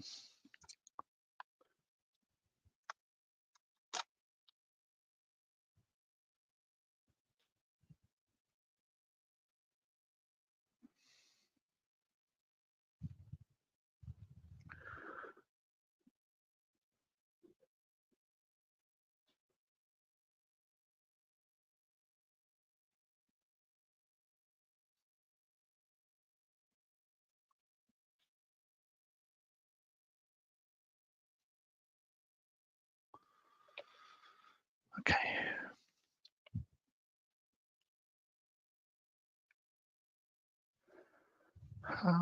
Last bit, I want to put a bit.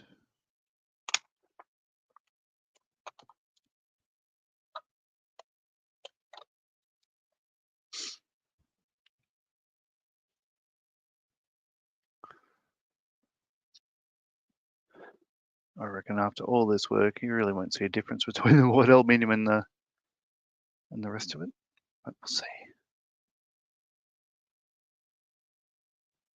Okay.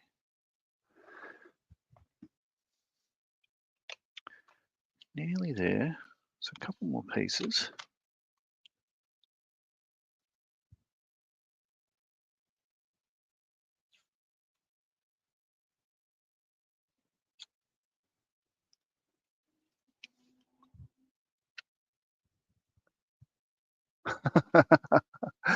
Dave says, luckily I'm watching some rugby, doing my BP,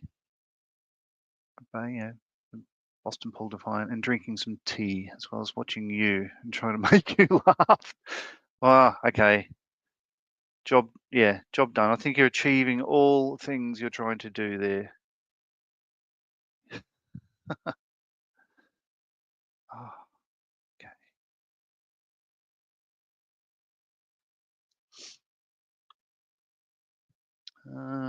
Bit more tape. That wasn't long enough, unfortunately. So let's try another.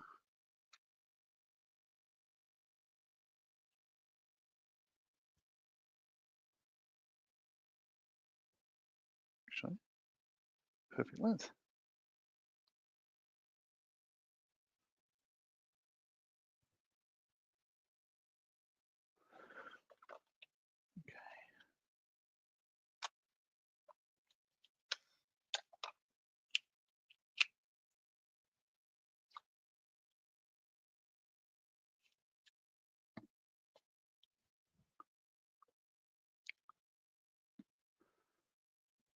Who's playing the rugby?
Oops.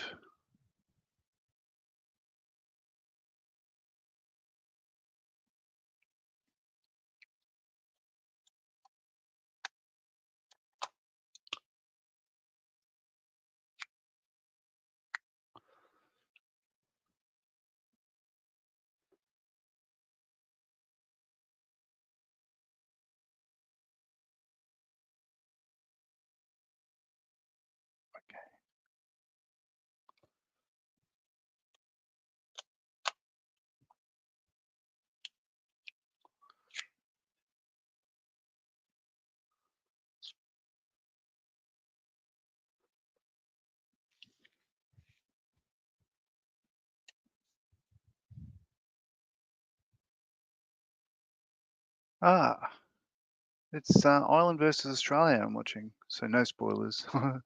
Avoided all news all day, so I don't get the score. That's okay. I've not paid any attention either. Union is not that popular here. It certainly is. And I've probably said before that, if you talk to most Australians, oh, we're sports mad. We are. And my view is, no, we're not. We're the same as every other country. You look at, say, Brazil and Argentina and all that with soccer and stuff like that. Well, every country's the same. Just Australians love talking ourselves up.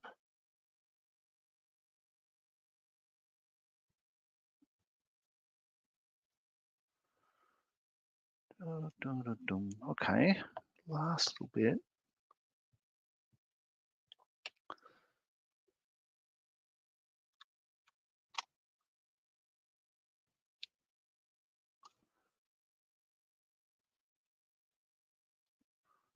Huh. Okay.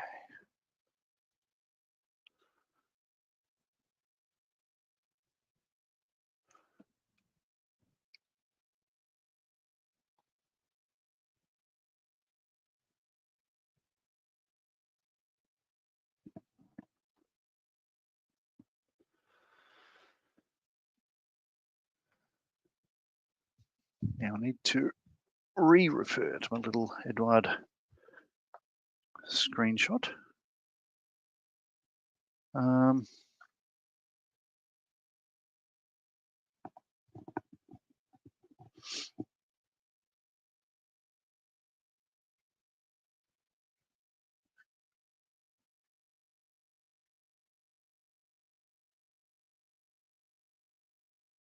Yeah, I'll come back to those later. We'll paint them separately. All right.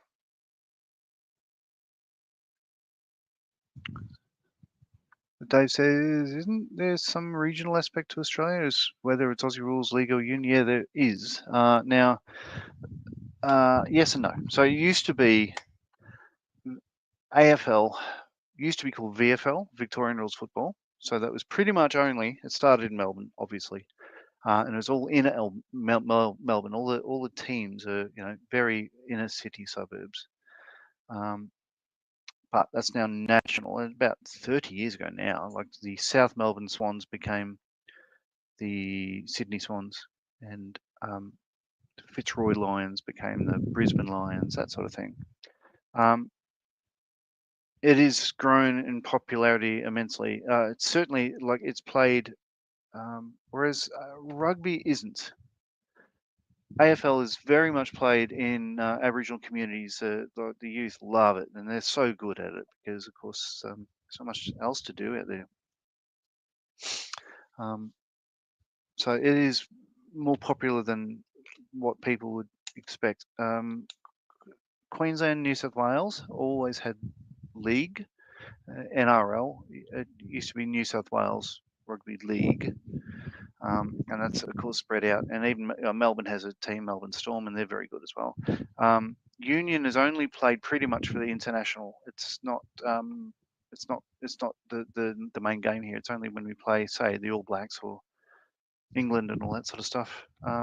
Again, it's hugely popular, but it's not played all year round. It's only a couple of games a year.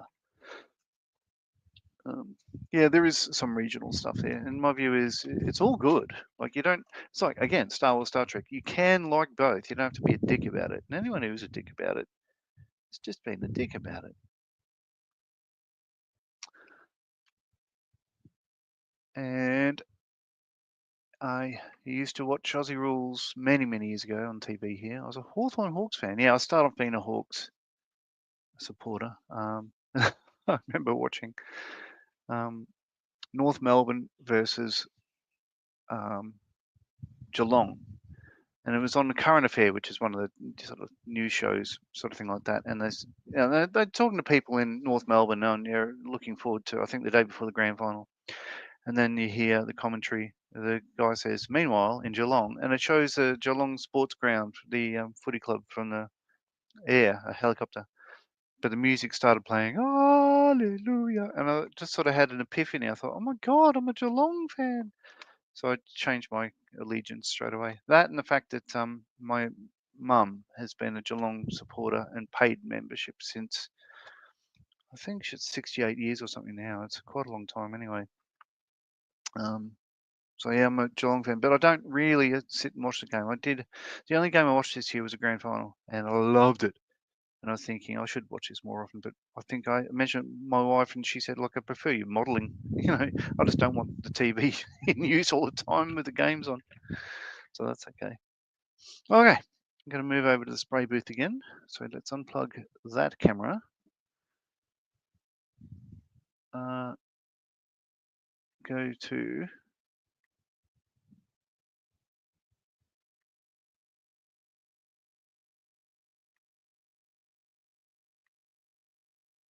Is that not working?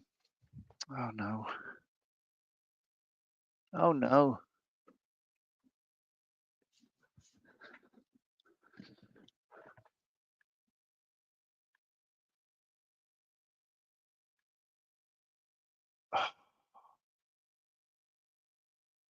Oh, sorry about that. I hit the wrong button. Okay, let's do this the other way. There we go. So I'm going to, yep, unplug power, walk across the room again. This is the second last time I'll be in the spray booth, I hope. So this will be a quick one. It's just the rudder, fuel tanks, engine cowl. And again, I had everything out drying, all the water traps.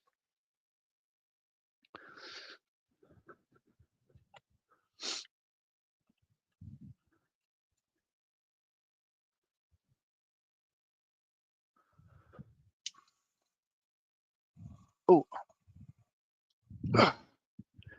should hook up something to this end before I turn the compressor on.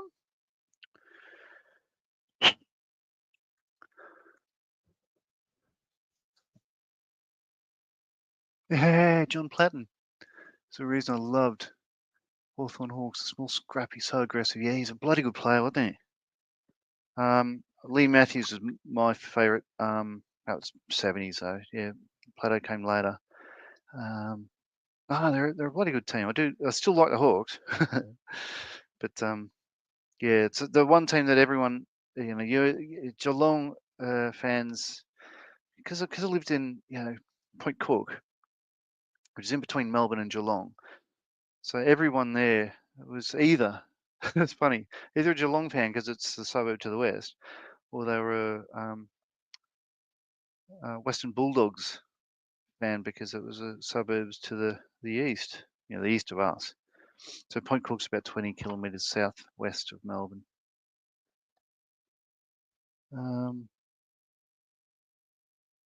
There we go. Okay. That should work now. Let's try that again. I'm going to turn the pressure down here. There we go. That'll be better now. Now, why don't we use steel, dark brass, duraluminum, dark aluminium for the fuel tanks.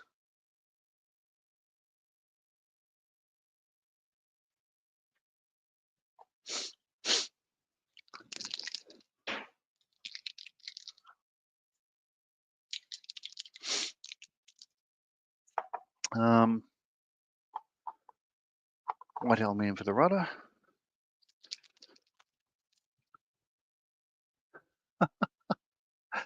Small, scrappy, and so aggressive. A bit like myself, he says. Yeah, and then CH4. Oh, Channel 4. When we used to show Aussie football, American football, and some other exotic sports, stopped showing them. I didn't have the full access, so I stopped following the Hawks or the Chicago Bears. Yeah, fair enough.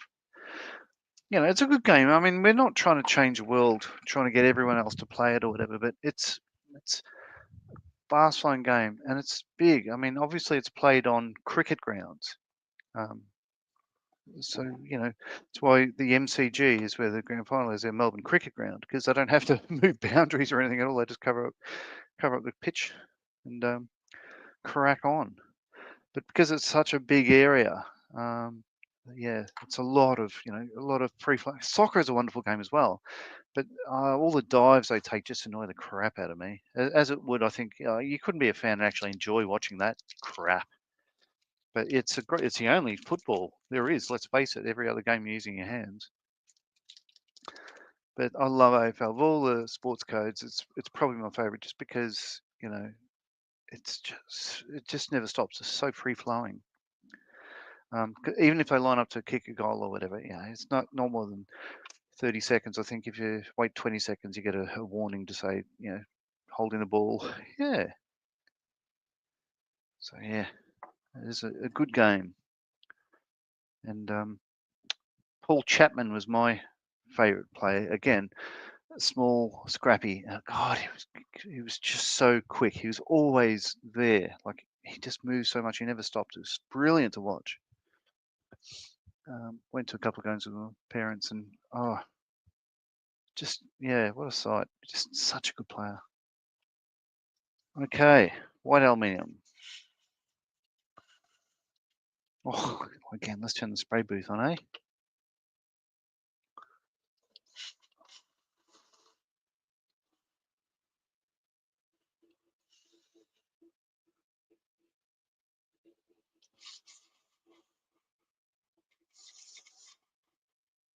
Yeah, so this is one surface you can tell the difference between colors. It's exactly what I was looking for. That's nice because, yeah, the rudders were fabric covered on these. So that's very nice. Let's take the tape off now.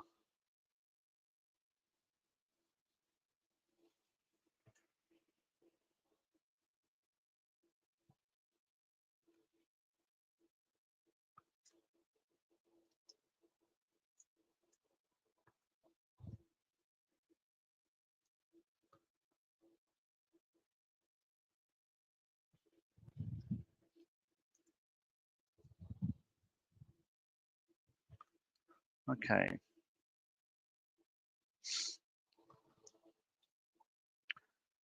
Done. So that's the white out of the way.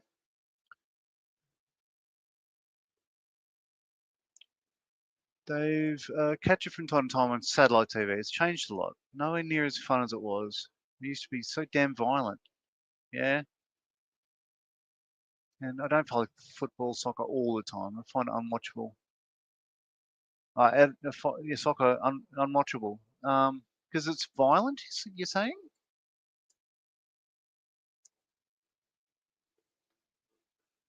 It was a massive brute of a player who played for Sydney Swans at the time. About 35 foot tall with muscles like the thing, if I recall correctly. He was a pundit's favourite player. I'm trying to think. Oh yeah, he was a captain. He ended up being the captain. He was what's his name? Starts with L. Surname. Oh yeah, no, you're right. He was good. We had a thing a couple of years ago. An Aboriginal player was like booed. But Collingwood fans tend to be the bogans, you know, the idiots of the Australian football crowd, and they booed him because he was Aboriginal. He was near the sideline, and he had, oh yeah, and they went racist taunt and stuff like that. No, it's just he called them out on it. But then you had people saying, oh, he's just being a knob about it. I'm just thinking, no, he's drawn a line in the sand. Um, it's just ridiculous. So dark aluminium.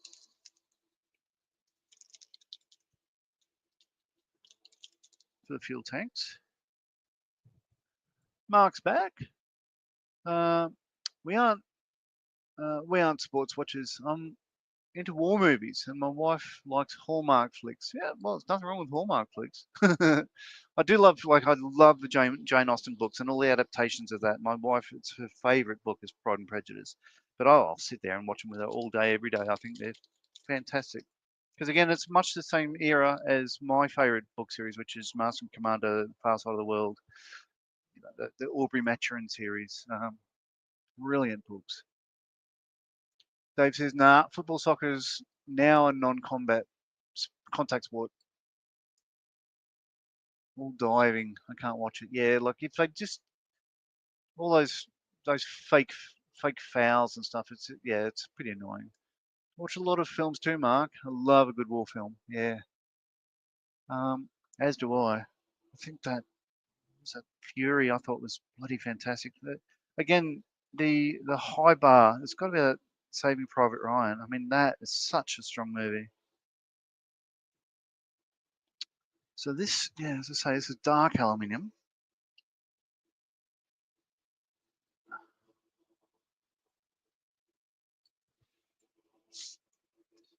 So I don't want this to be over the top color difference. Maybe I can sort of dilute it a bit, mix it.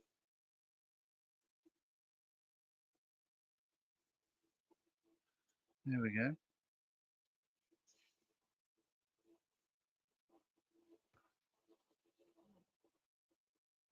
No, that's good.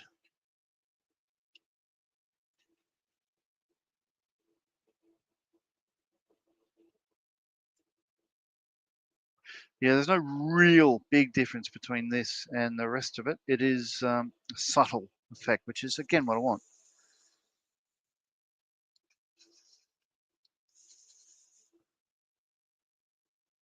That's lovely.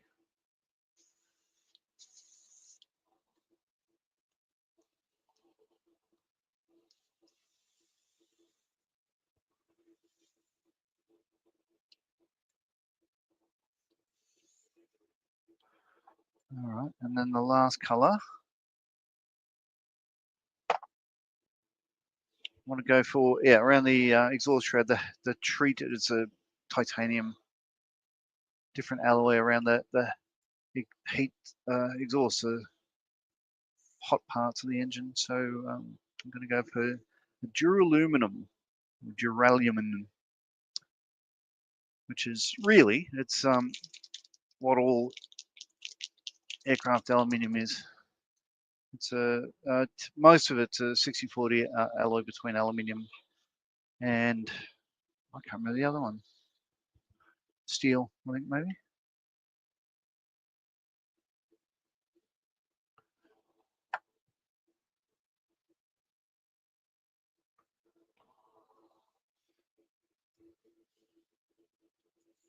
There we go.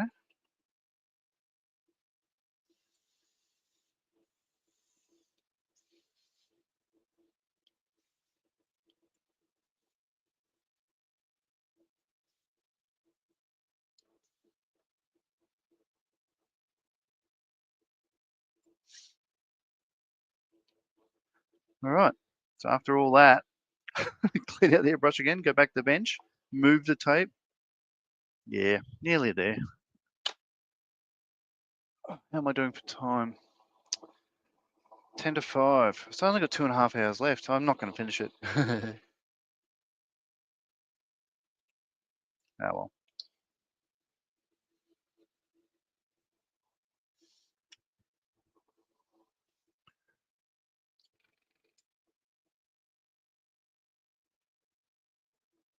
Mark says, yeah, Private Ryan, yes. Dust Boot, yeah. Brilliant movie, that one. Longest Day, Bridge Too Far. Love submarine movies. U-571 I thought was a bit naff. I think Stalingrad, the German one, beat Saving Private Ryan or Fury. I don't think I've seen it. I do enjoy both films for sure, but I consider both of them more Hollywood than reality. Controversial? Hmm. Yeah, Stalingrad and Fury for sure, says Mark. And again, Dave is Dust Boot is superb. Bridge Too Far is one of my all-time faves. Still good flicks though. It's been years since I've seen 12 O'Clock High. I haven't seen a Bridge Too Far for many, many years. I'm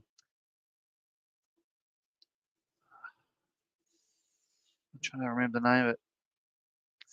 Um, Stanley Kubrick film with Kirk Douglas. No, name escapes me. Um, Paths of Glory, about French soldiers in the First World War. It's just an incredible film. Mark says, if we stop talking to you, maybe you'd get it done. Maybe. I don't care if I don't get it done. I mean, I'm just enjoying the process anyway. And the first thing that Miranda and Stefan would say is like, you don't have to get it done. It's okay. And yeah, well, it'll be close enough to show a result. But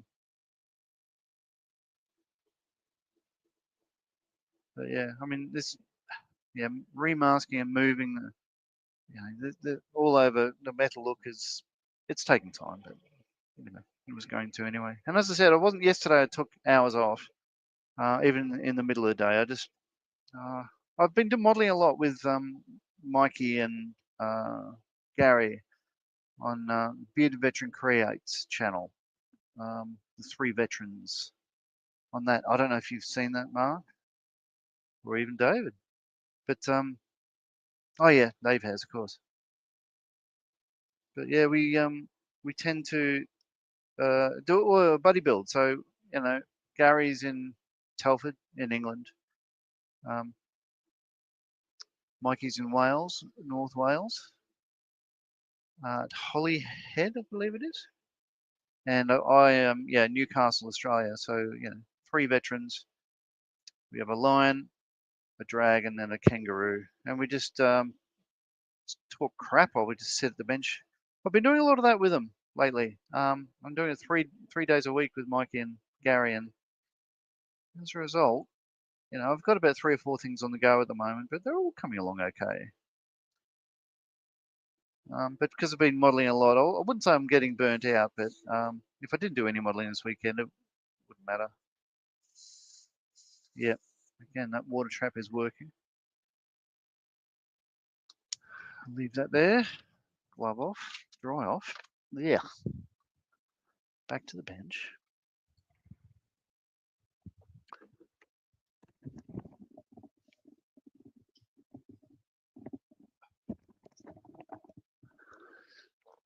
Ooh. Yep. Sweaty, manky hand from the rubber glove. That's all right. Okay, let's move this tape. Oh, look, I'll plug in the other camera, plug in the power.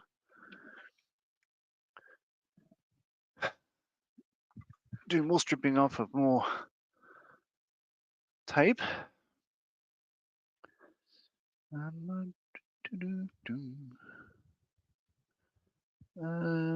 Top camera, that one. Oh, all right. Mark says, I thought the process to make 1917 was amazing. Filming in order of the scenes is so difficult. Yeah, it would be. That was a good film. I found it slightly annoying. I mean, I do love cinematography, and I think that style, having one continuous shot, worked really well. But I don't think it worked as well as it did in the Birdman, the non-war movie. 1917 is a pretty good film. And some of those scenes, like that plane crashing near them and all that stuff, just wow. Yeah. And agree that All Quiet remake is not so good, not as good. Yeah, it's a great film called The War Below. Oh, that's a Submariners one, obviously, by the name. Okay, let's have a looky-do.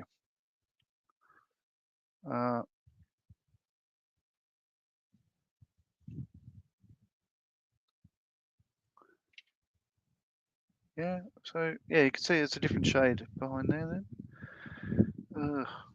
Probably a bit glary. I've got the door open as a safe for ventilation here. I should put the glow on again so I don't erode silver.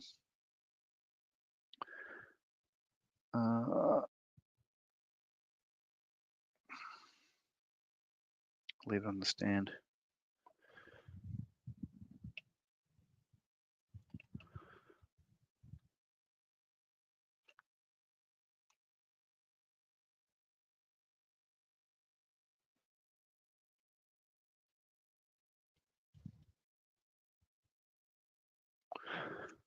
Okay, and you can see there's a different shade of aluminium there for the fuel tank.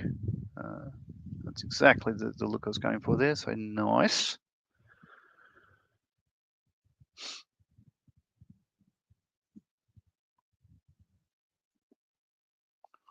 Trying to get in focus. You get the idea. Yeah, it's just enough to, like in certain light, it just fades. But yeah, that's nice. Well, once this is all done, I'll need to go over the standard aluminium and just replace bits that I've taken off by heavy-handedness, etc. Paint peeling off some of the. There we go. Ah, War Below. It's about tunnelers, World War One. Ah, like Hill 60 and all that sort of stuff. A couple of old black and white films are bang on about.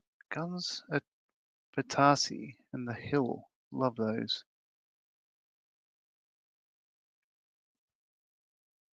Yeah. There was an Australian film about those. Sappers. I don't think I've ever seen it. I think it's called Hill 60. Oh, there we go. God, it's looking good, eh? Oh, careful.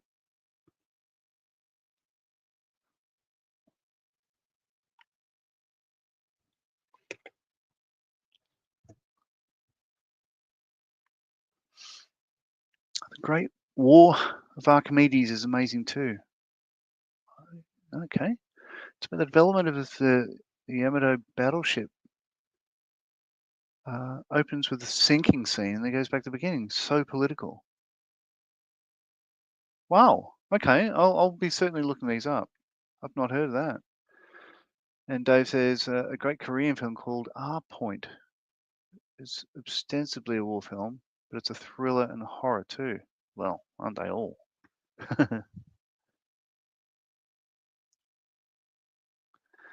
All right. So much tape. So little time. Oh. Come on.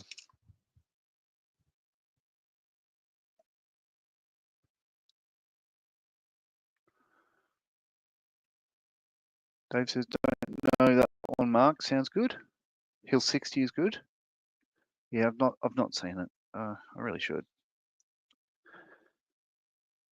Oh.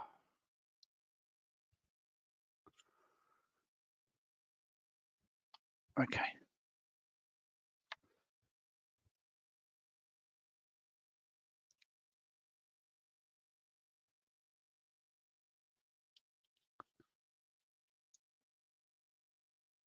Okay. If I put a scratch on that flap there, I'll have to. Ugh, it's hard to see, but you get the idea. Need to try to fix that up a bit. All right, so I'm trying to hold this, in the wheel well and on the canopy because they're the bits that aren't silver. I'm trying to not touch the silver because, things happen. There we go. Right. So I'll let that sit for a sec.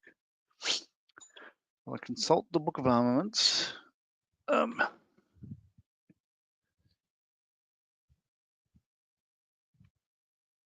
Yeah, beneath Hill 60. Ah, yes, beneath Hill 60. You spotted my deliberate mistake. Well done. I think it's actually just called Hill 60 here. I don't know. No argument. All right. So apparently, I've got it's 2 panels that or 3 panels that they've got a slightly different tone to. Oh, you can't even say it. Yeah. So under the stars and bars, under the cockpit, and the rear of the engine. I'm just trying to think if I want to do that. Let's have a look.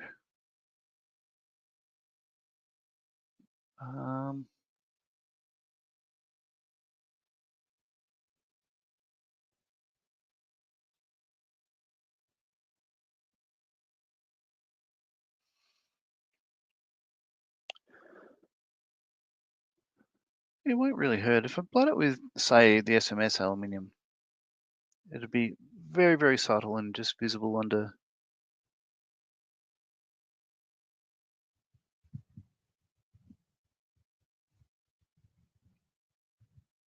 Yeah, why not?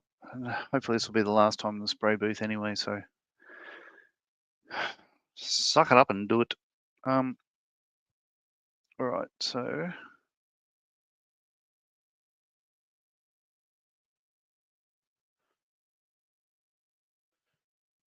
this one, it shouldn't take too long. It's a pretty big panel anyway.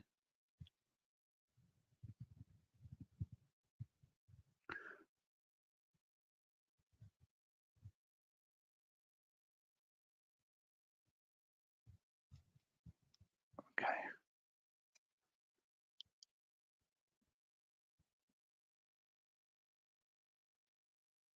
Oops. Tapes backwards. Mark says, well, mate, sadly time for bed, so enjoying this, but I have to get some shut-eye. Look, thanks for sticking with us, Mark. It's been an absolute pleasure be chatting with you. And hope we do it again sometime. It's just, yeah. Enjoy your sleep, enjoy the rest of the stream that you tune into, and yeah, great to meet you, mate. Thanks for hanging. And Dave echoes that. Good on Mark. Good chatting. Sure was. Okay, so that one, and then let's see.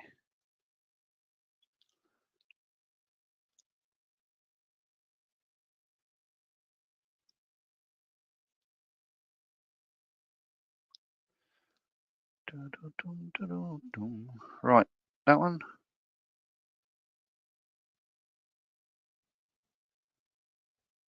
Oh, if I don't have to cut up any more tape, that'll be an absolute win.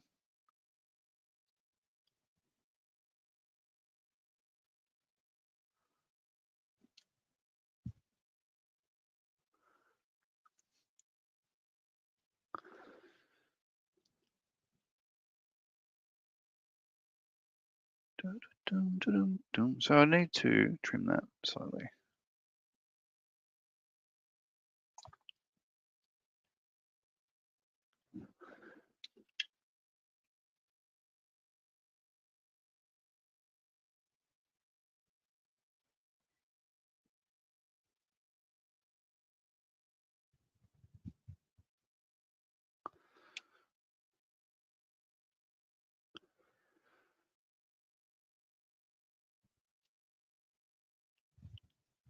Okay.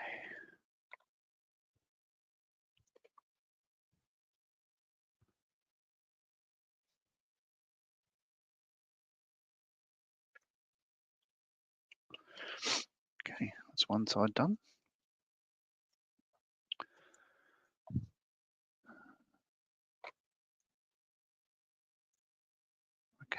Okay, I keep saying okay to myself.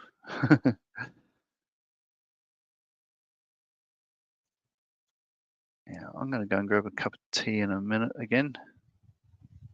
I'll get this tape down first. So.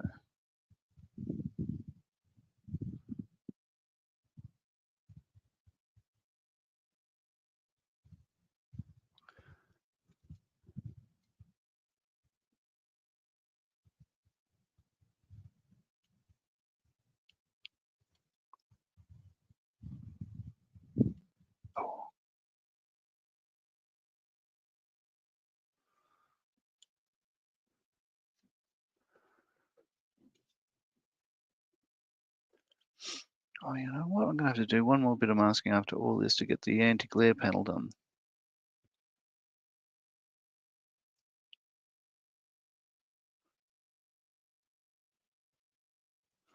So in reality, I could probably do it at the same time.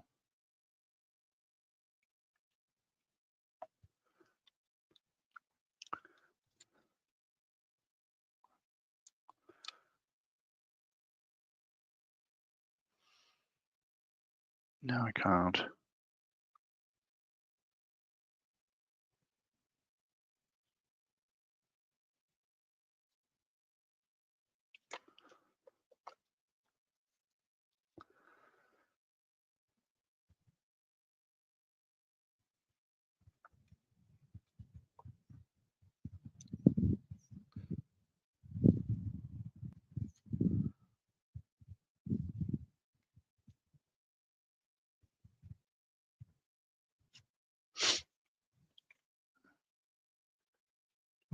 Nearly there.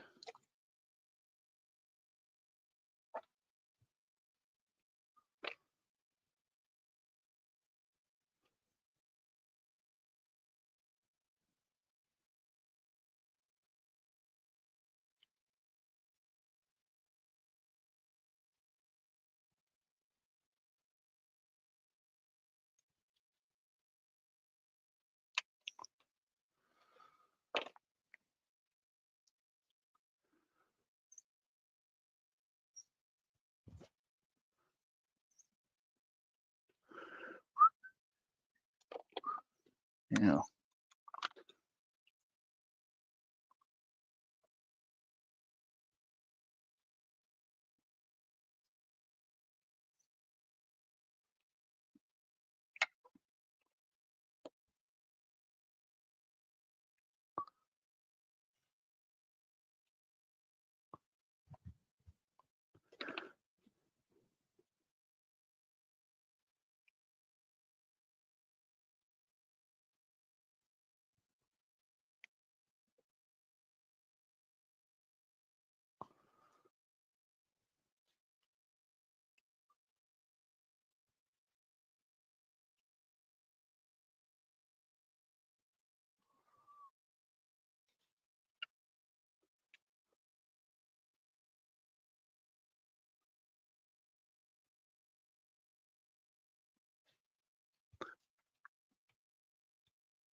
Again, holding my breath, so you'll excuse me.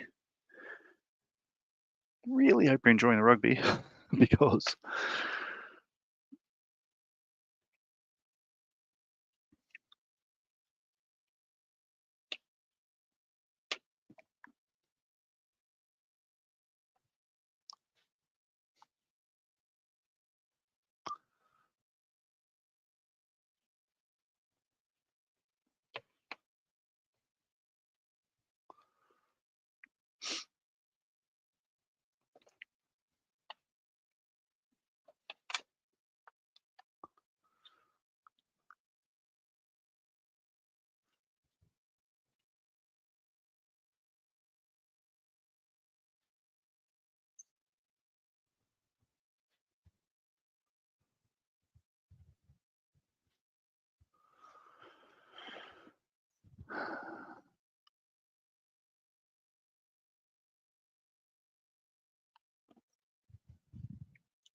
it's a great game. Oh, awesome.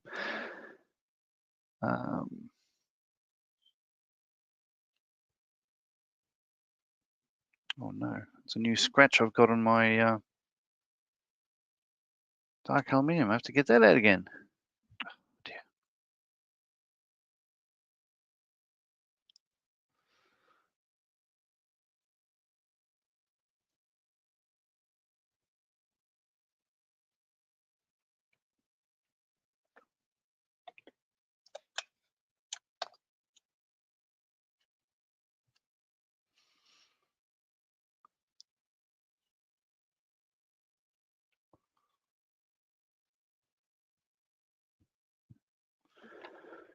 Okay, I'm going to go across the bench again. So yeah, just give me a moment.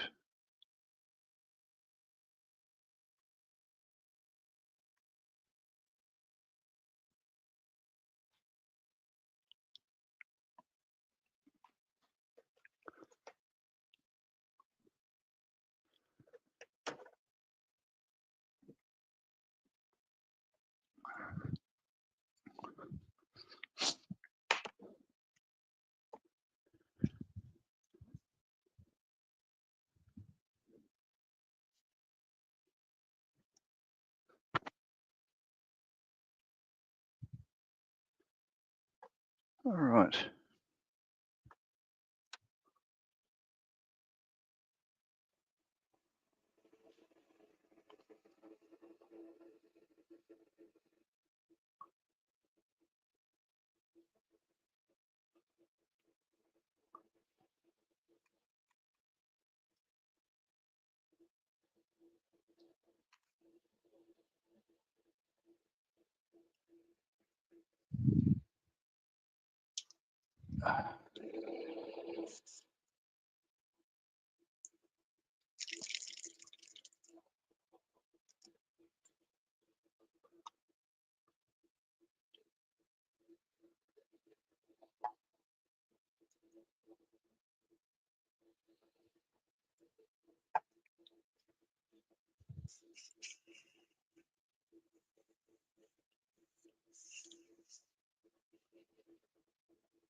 Okay.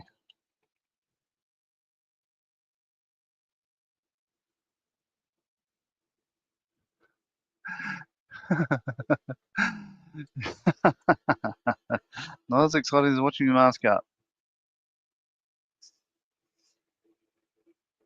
Okay. Time to change my mind. I'm not going to do SMS aluminium. I'm going to do super silver on these. It's probably, hopefully, a little bit more variation. But I might mess it up. We'll see how we go.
All right. Just give me a moment. I'm going to sit at the desk, take the tape off, but I won't move the camera. I'll just leave it there for a moment. But I need to go ahead.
Okay.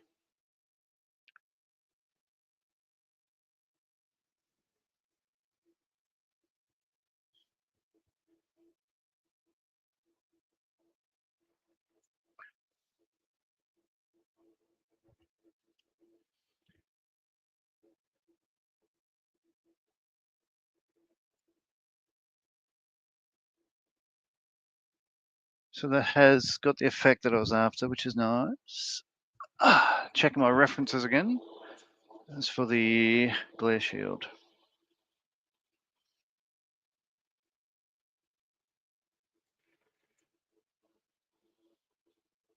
Hmm.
Should keep this book open.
And back. Hope you didn't miss anything. I can assure you did not miss a thing, mate. That's all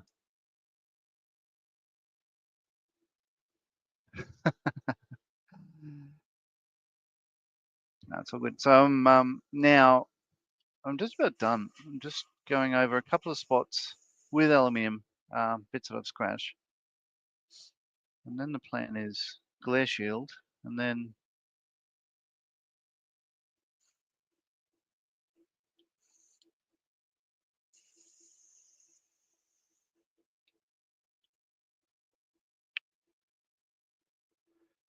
hopefully get it all together.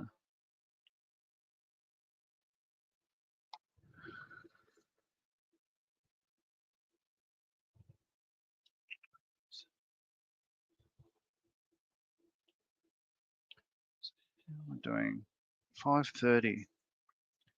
I have 2 hours left. Yeah.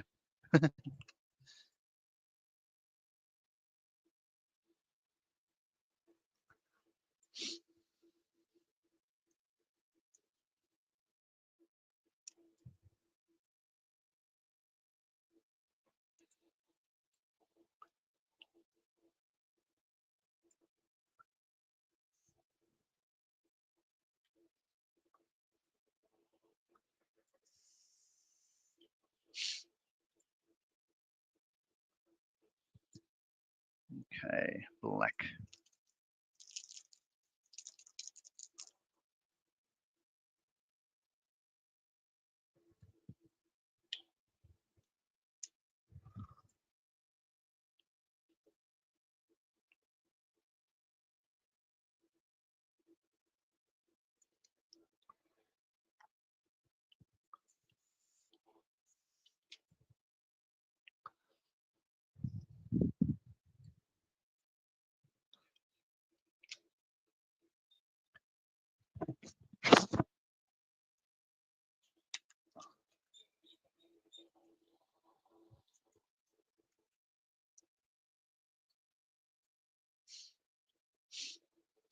I've done well on my own.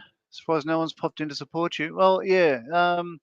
Dieter, he's been struggling with sleep lately. So my view is if he can get some sleep, that'd be better. I'm not trying to take over or whatever, but as you probably saw, we left early yesterday for that reason, and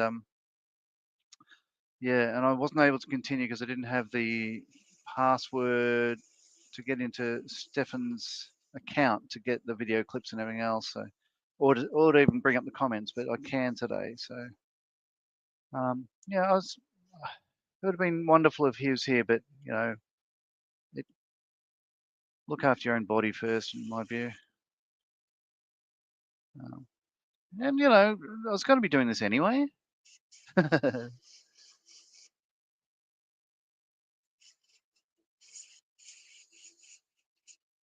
Okay.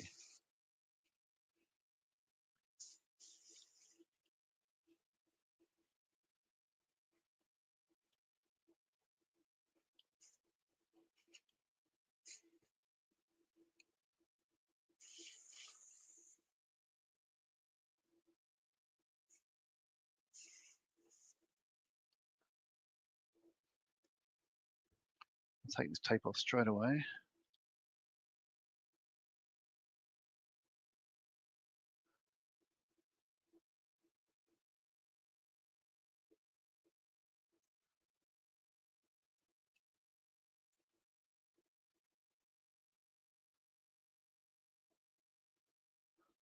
changes the characteristics straight away. Having that on, that's looking good. Again, I'll move the aircraft aside. Let that dry for a bit. What I should be able to do is sub-assembly of everything. Well, not sub-assembly, but basically put the wheels on, prop on, all that sort of stuff, and I could do the decals with all that stuff in place. Nothing's going to be in the way. So I'll clean it the airbrush.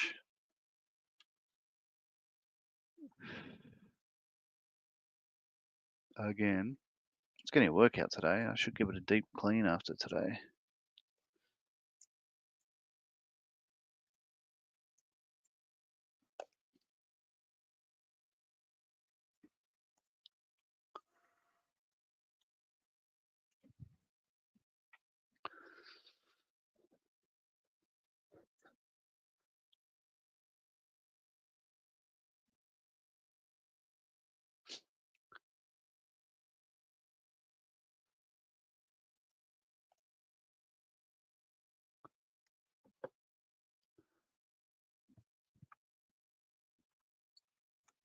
And Dieter was exhausted. He's 100% had to go. Mark and I were pushing him to get some sleep. Yeah, good on you.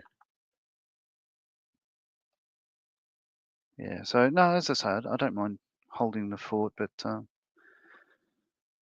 yeah, it is the middle of the night. I mean, yeah, it is odd, as you know, that I'm up till all hours. You're up till all hours. Usually, this is this is the time that I'd be on for you guys, but yeah, that was no good. I did get to bed too late the other day. My wife, she didn't appreciate me crawling into bed at 5 a.m. after I was got stuck on YouTube and stuff like that after I signed off. But then she said, "Did you have to snore for 4 hours straight?" And yeah, sorry about that. And she says, "Your arm bruised?" And I said, "Why?" I said, "It kept hitting you." Oh, I don't remember a thing.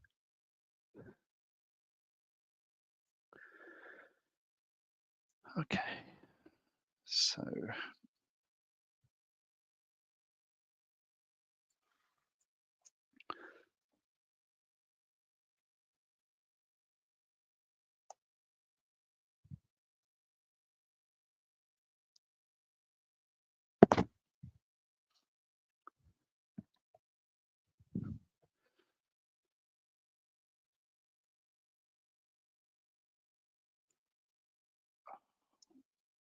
okay. These latex gloves are not your friend when you're trying to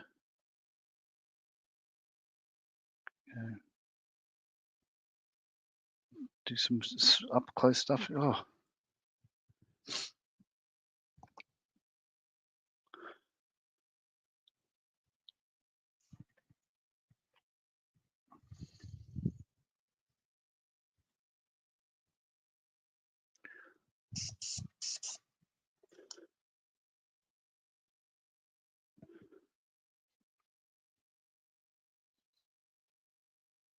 here we go.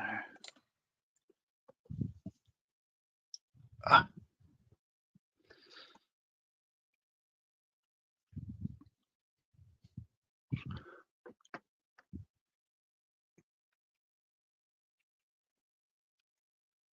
Okay, camera, power.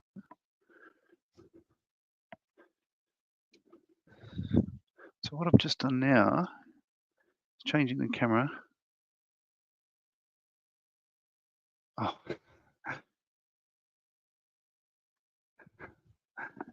Did I have to snore for 4 hours straight? No, my love. I could have done 6 or 7. All right, so where we are is now have a black glare shield. So that's nice. I'll let it set for a bit. I've also done the you can see those extra panels on the side there. They're a slightly different tone of silver. There's 3 of them. There's that one there, a long bit there. That one there under the canopy, and underneath this one here at the start of the leading edge is a slightly different shade to the ones around it. So that's pretty much what I was hoping for. They're very subtle, and yeah, and the white aluminium rudder, it's a slightly different shade. It's hard to see in that camera, but this is admittedly, even with the time constraints and everything else, it's probably the best I could do, quite frankly. So That's all right. I will have some tweezers. Get rid of that bit of gack out of there.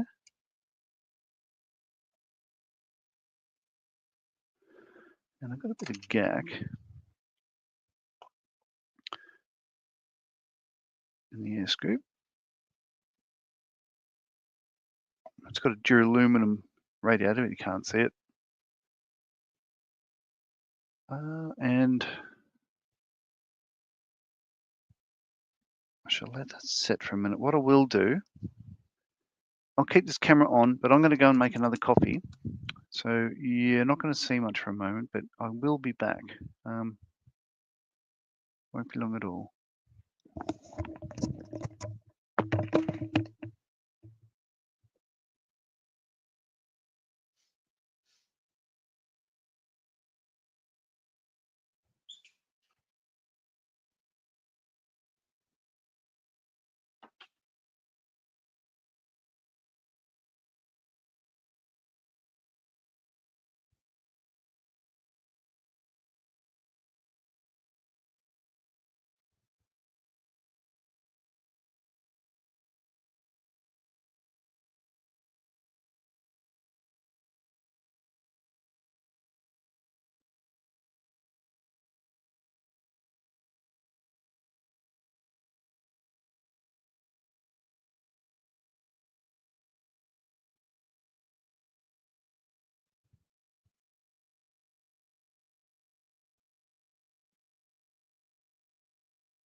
Ah, and I'm back.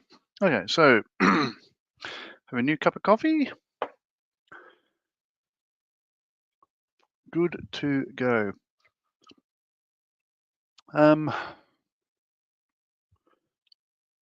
Yeah, looking good enough. Good enough. Happy with it. All right, so I'm gonna actually, as it said, instead of putting decals on and then putting undercarriage and everything else, I'm actually going to put it all together now.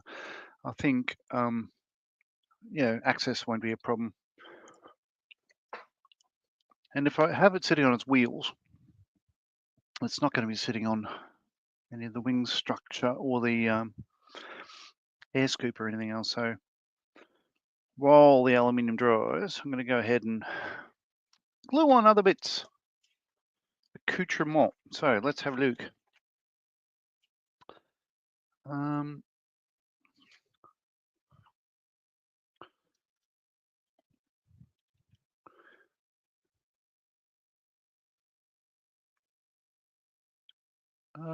Dave says, funny how the black rectangle in the nose makes it look right. It's fun, isn't it? It's it's changed it because we've been looking at the one color basically forever. That suddenly brought it to life. And as I've said, these silver Mustangs with no sort of fun on them, a bland thing to look at. But having a bit of color adds a bit of color. Alex is in. Hello. Hey, good morning. How are you? Sleepy. Oh, that's all right. I've been flying Yes. solo. I have coffee, so no problem. Very good. So you sleep well?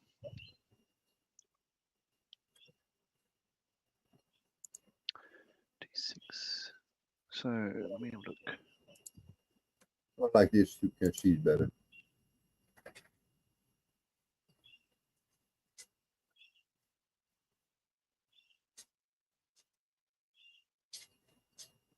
Morning, Dave.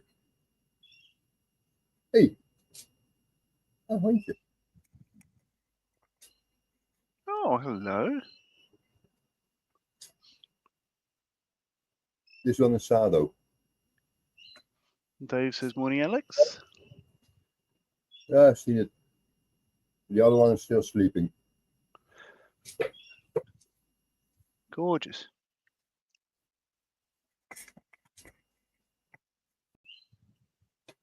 Oh, that's looking great. Big advance since the last time I saw it. Yeah. Wow. Lovely. Let's. It started to look like something.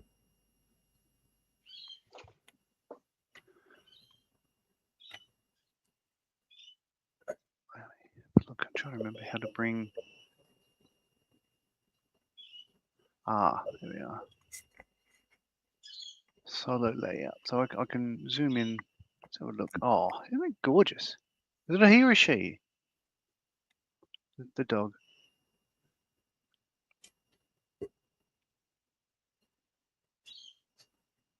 Wow. Those chains, they're fantastic.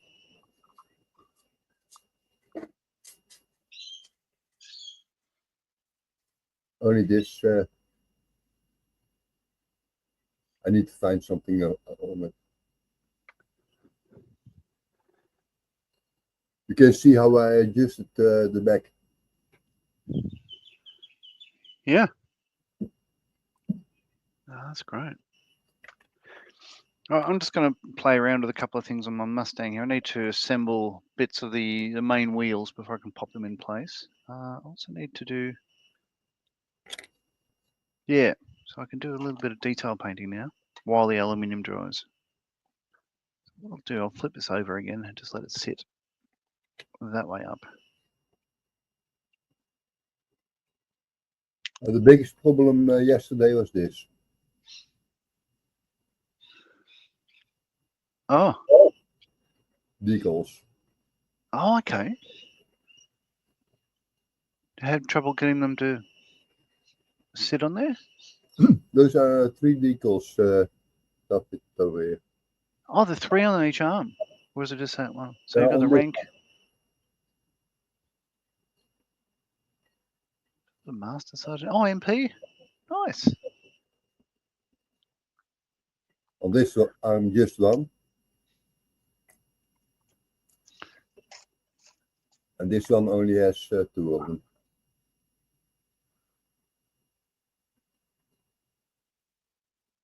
Right, now I'm looking for.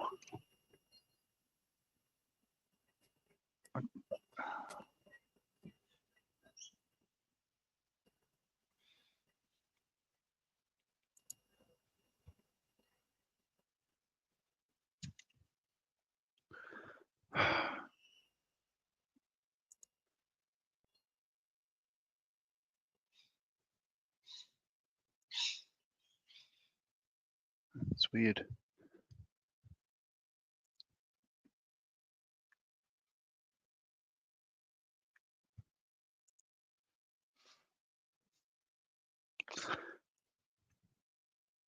I had a landing light for the one of the wheel well bays. It was on the clip, but it's not there anymore. I need to. Not sure where it's gone. Oh well.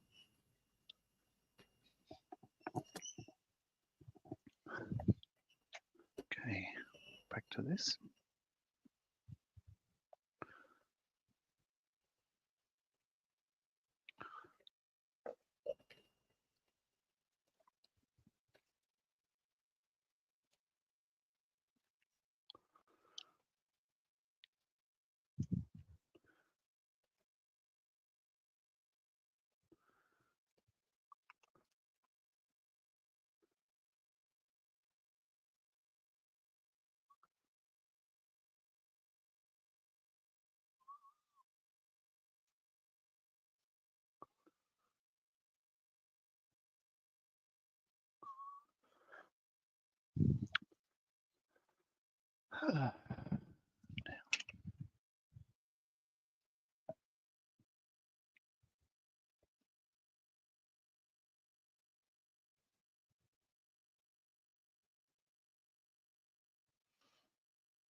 So what are you going to continue with? What's left to do in your little Jeep there? Are you going to be putting that on some kind or? I'm going to do the details, and then I'm going to give it the correct look. Now it's too shining. Oh, okay, yep. Excellent. All right.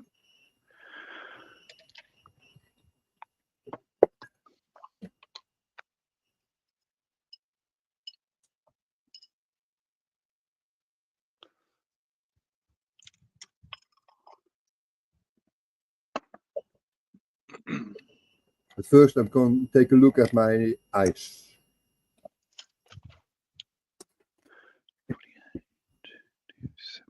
7, that one. 49. Just getting my parts correct here. So that one.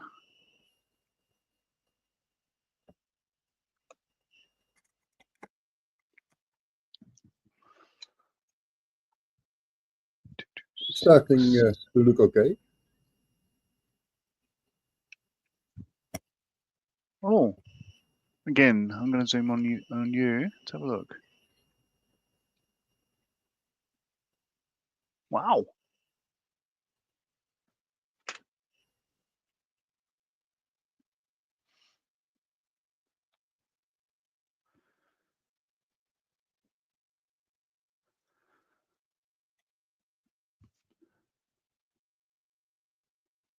I need to add more of it. Still too less. Yeah, right. the black ice. Black ice.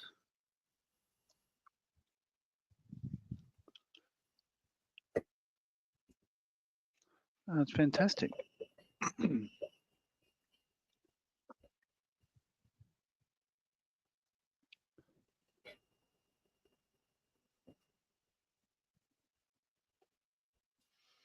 I always build things different. Every time? I always build things different, like this. A commando jeep with a lot of noise. Huh. Oh.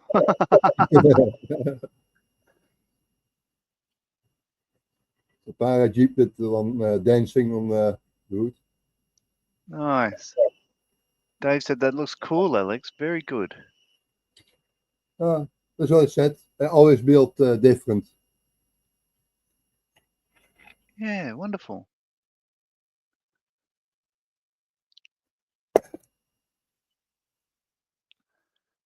Exit solo layout. So yeah, so what I've been doing is it's taken hours, but I start off with basically a plastic looking plane. So I've just gone to different sort of shades of aluminium. It's a bit hard to, well, I'll zoom in just so we can have a closer look.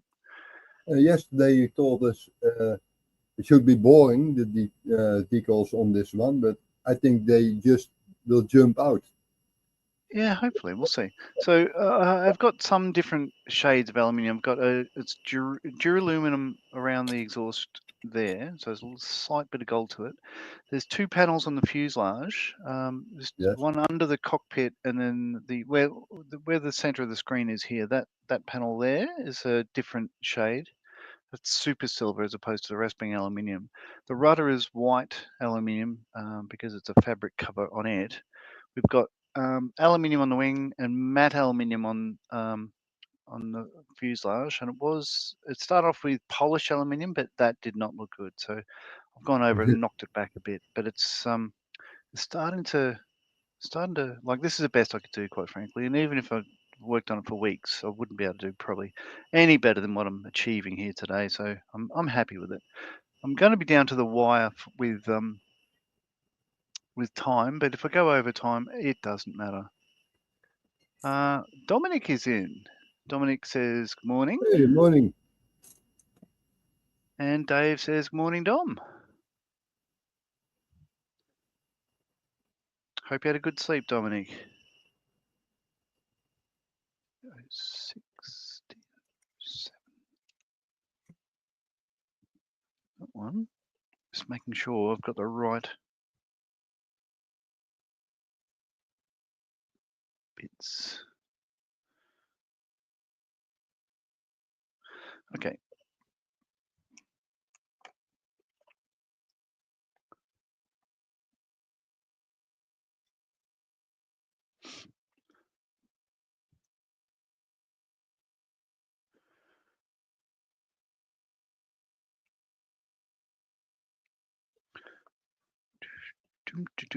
Now, get that right way around.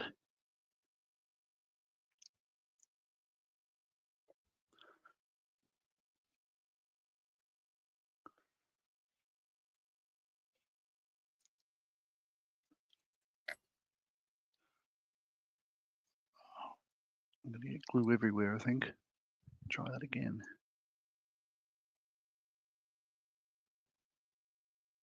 Yep.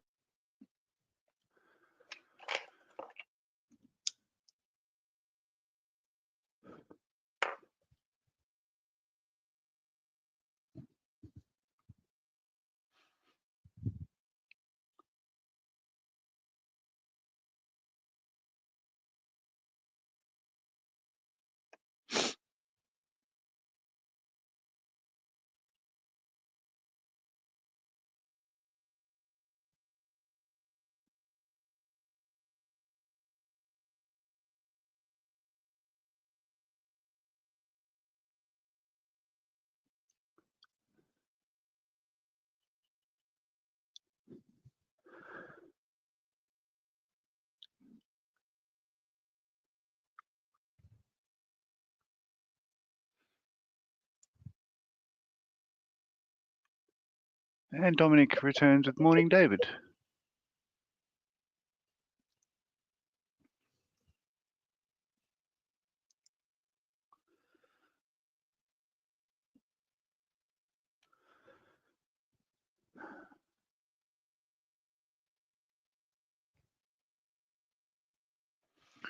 Okay.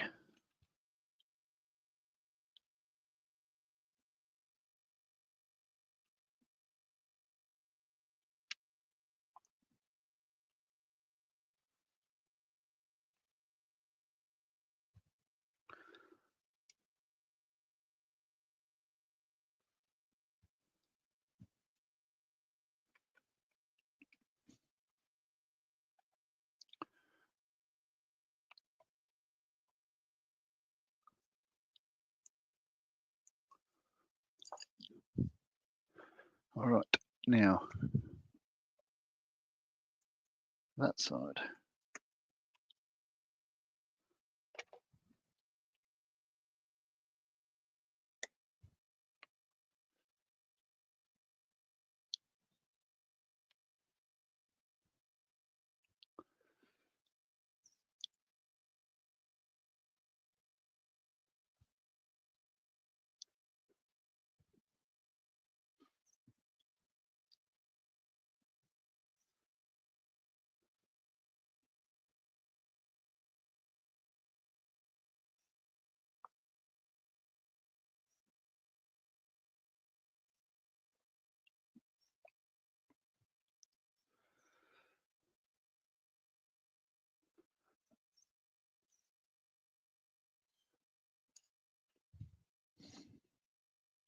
I've just had an invasion of flies. We've got two of them buzzing around my desk at the moment. Might have to go and get some fly spray in a moment.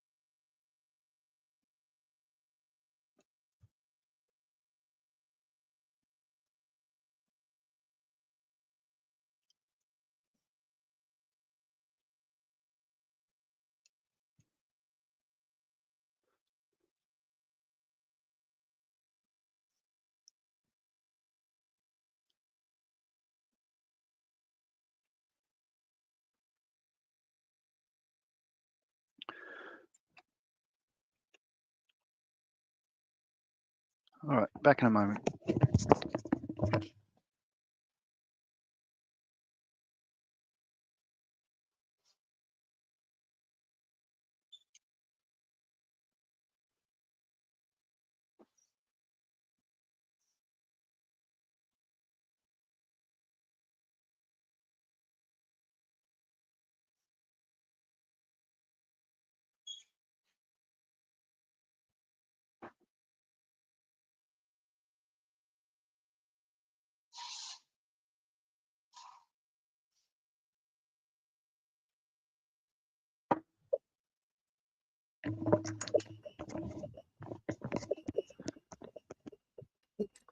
Ow.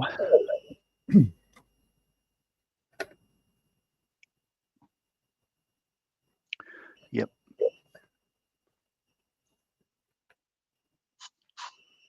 I'm trying to kill this fly. It's annoying me.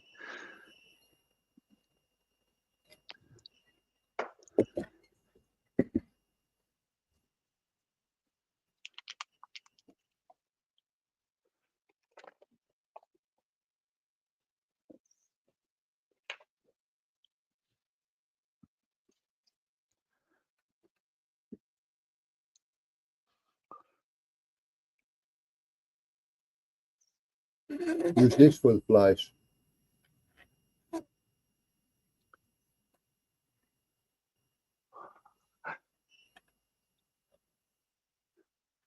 What's this one?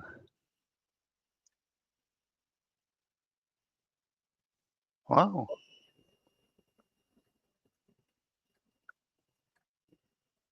What's that? What are we looking at? Anti-aircraft gun. Kijk. Drinking beer.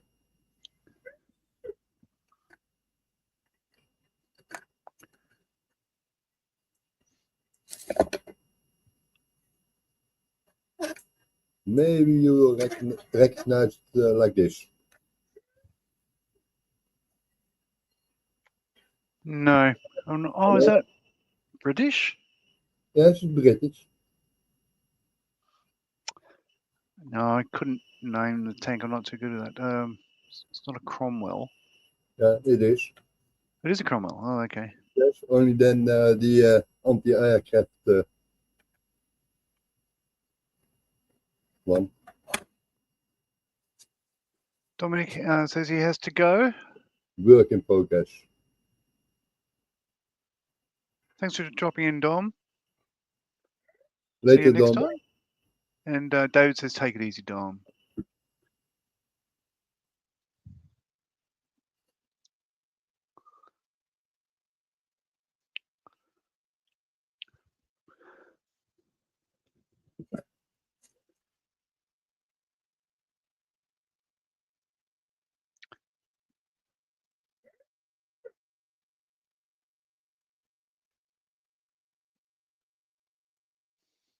Hey, Angelo, ben je ook wakker?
Morning, Angelo. Morgen.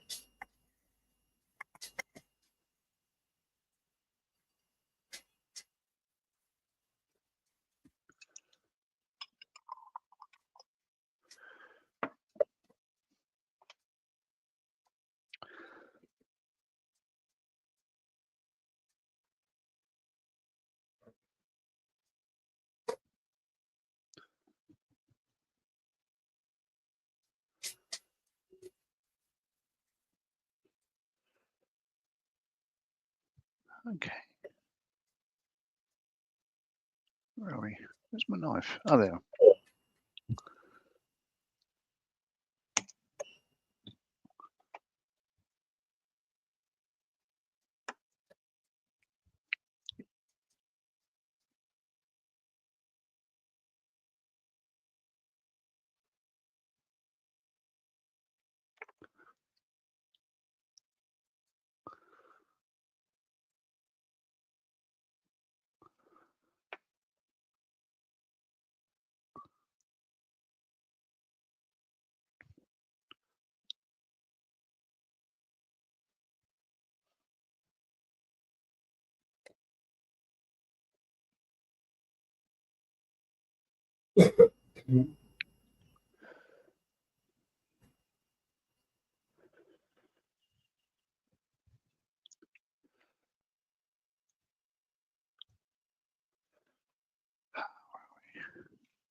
Okay, next step is I can put on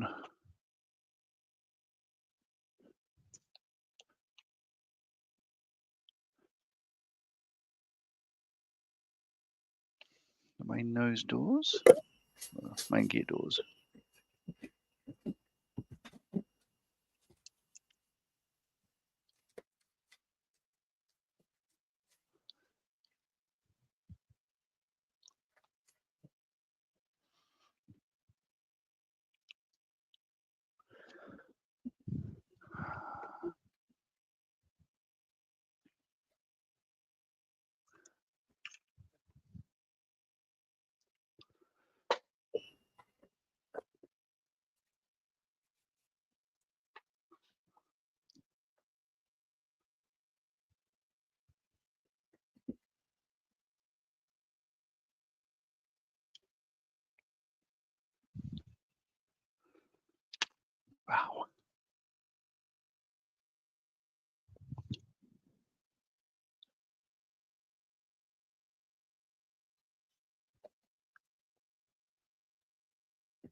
What's this strange low?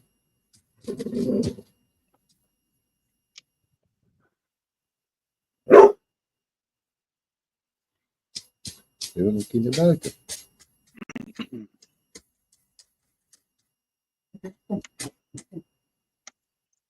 You say it's drying too early? Again? Sorry, what did you say? Oh, I told something to my dog. Oh, okay.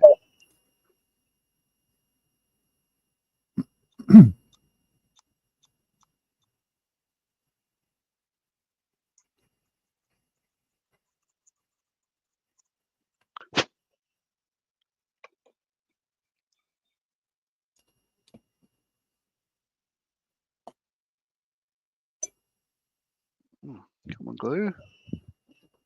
Yeah.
Oh, okay.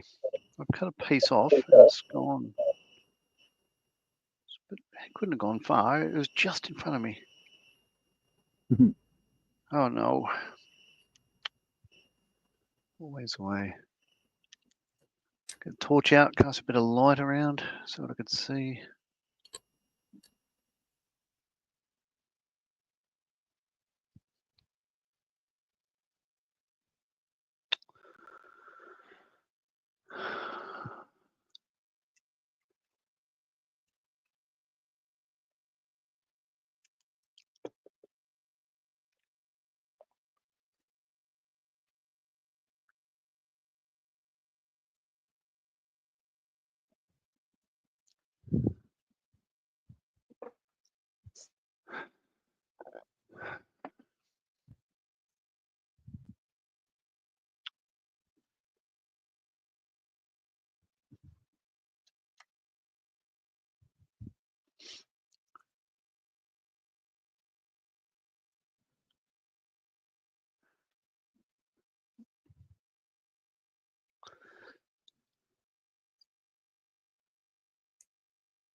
I'll have to find that other crutching pad later. Don't know where it went. It's literally just in front of me.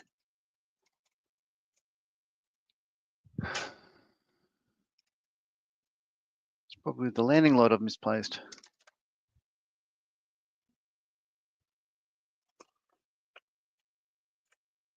Hmm.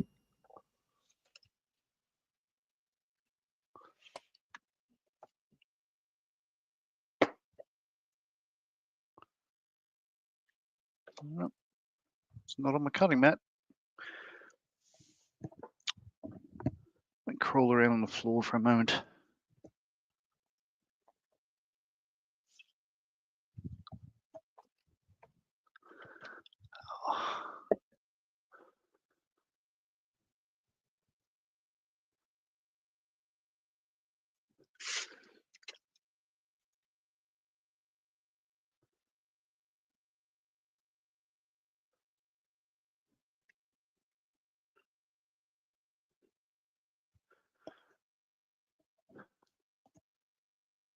Nope, nothing seen.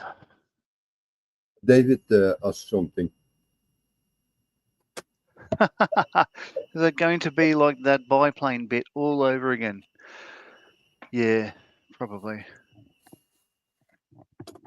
I still, there's 3 other kits that I'm missing bits and pieces for at the moment as well. I can't explain it, apart from, there's one common denominator.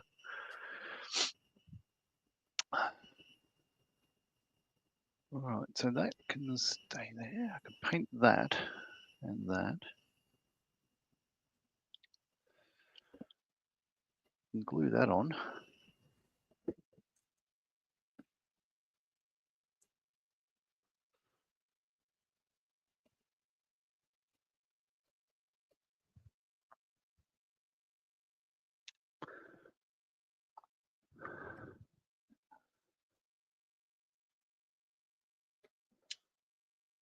Okay.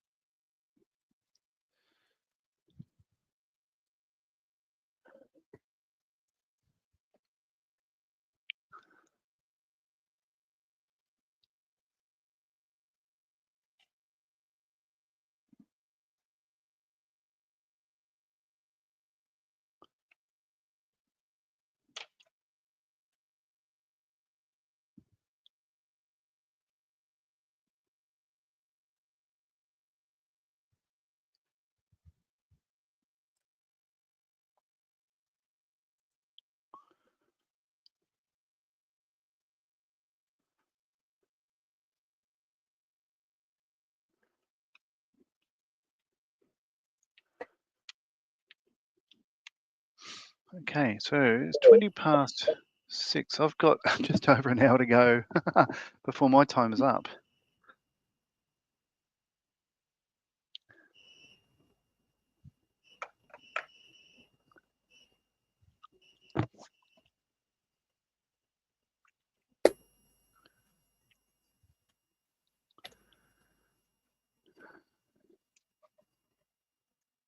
Can't believe I lost that crutching pad.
Really don't know where it went. I'm just going to have to crack on without it.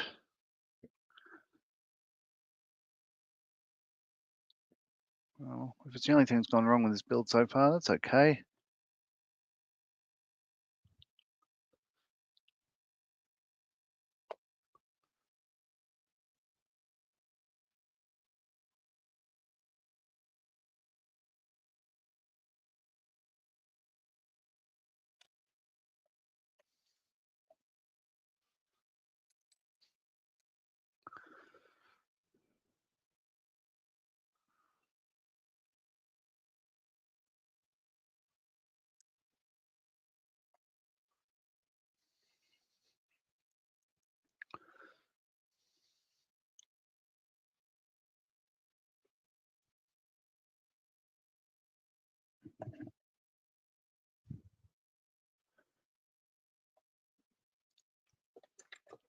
Okay, I'm going away from the bench for a moment.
Well, I think I'm gluing the last piece on right now, and then decals. And so I might So I've got 1 hour to go. I think I might be finished, or it'll be close enough. That looks good. Oh, no. Oh, another bit just pinged off. Everything Where'd that starts go? flying. Say again?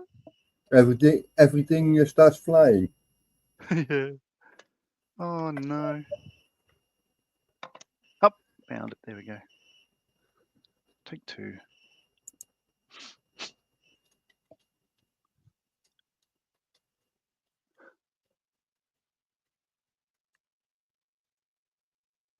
Dave says, well, the willies and the buffalo are done, including varnish. I just need the stupid rubber tracks doing.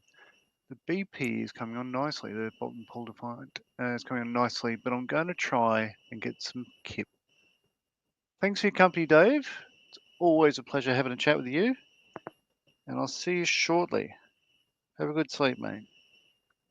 If you can.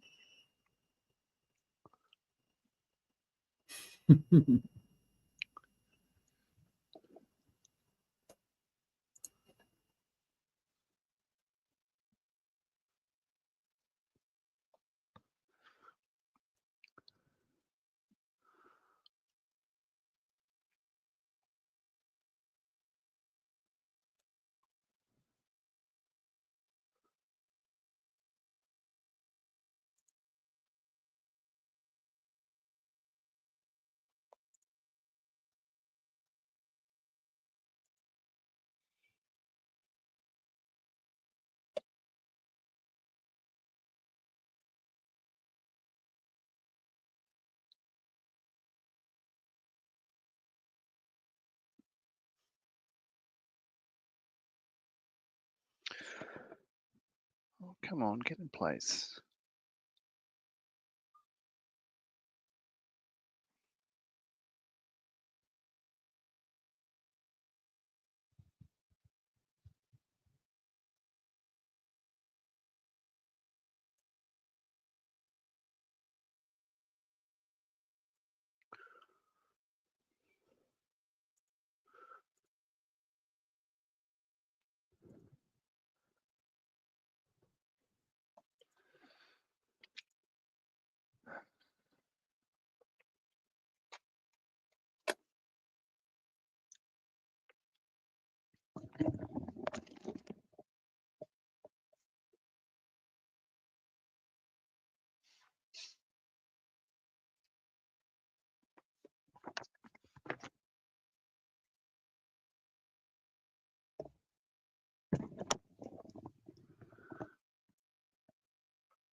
Oh, Henk is in. Good morning, Henk. Thanks for joining us.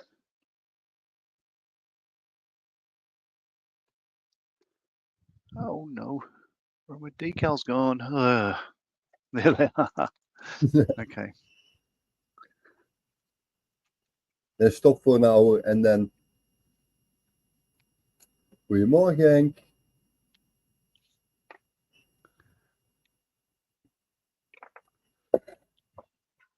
I also had the decal problem this morning. Yeah? Yeah, the number that should be over here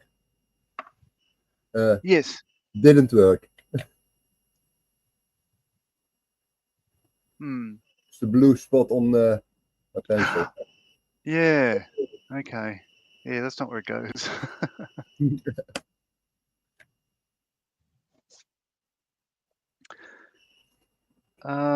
Now, which doesn't matter which ones I use.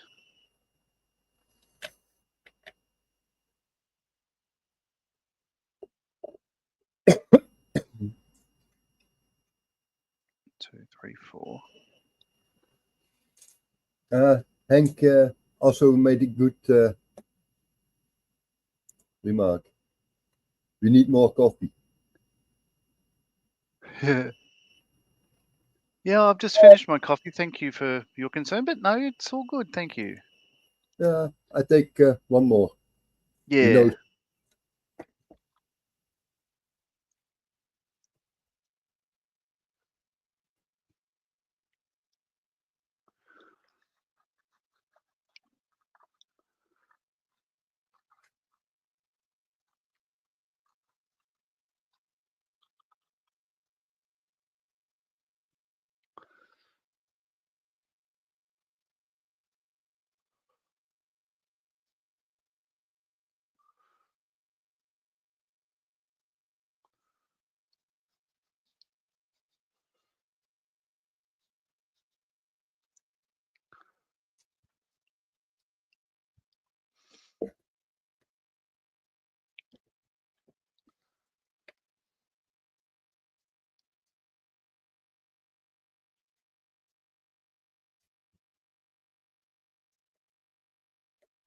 Jij denkt koffie, dus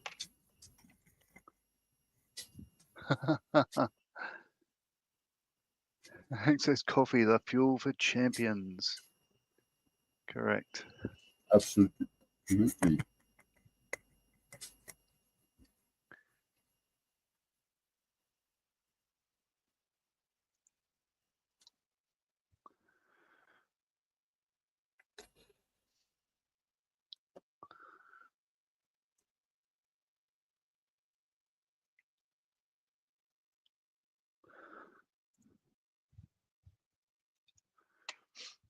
Let's see if these decals work. I hope they do.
Not a problem.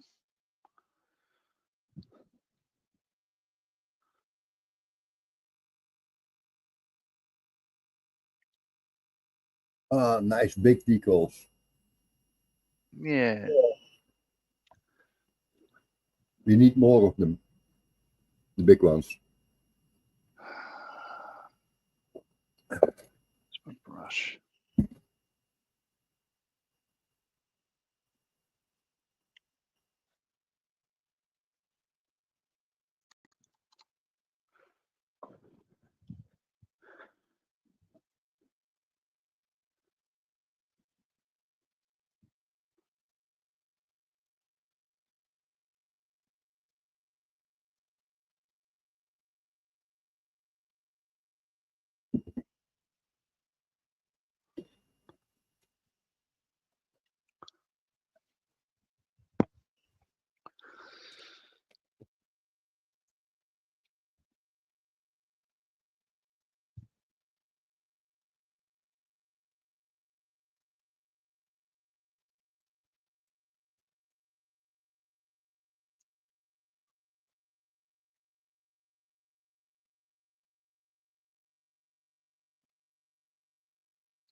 And Hank says, I thought to do some work in the shed, but it's 2 degrees in there. A bit too cold for my taste. Yeah, I totally agree with you. Where I'm sitting, I'm 200 kilometers north of Sydney. It's 26.7 degrees, but it's fairly humid as well. So I've got a fan on. Let's see. Have a look at the humidity. You know what he's building or not? Do I What know? Henk makes. No, I do not. He's making a Sherman 106 kil. Oh, 1 to 6. Wow.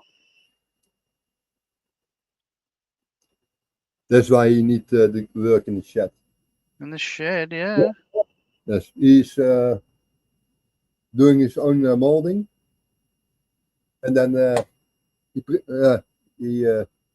makes it in aluminium alloy. Wow.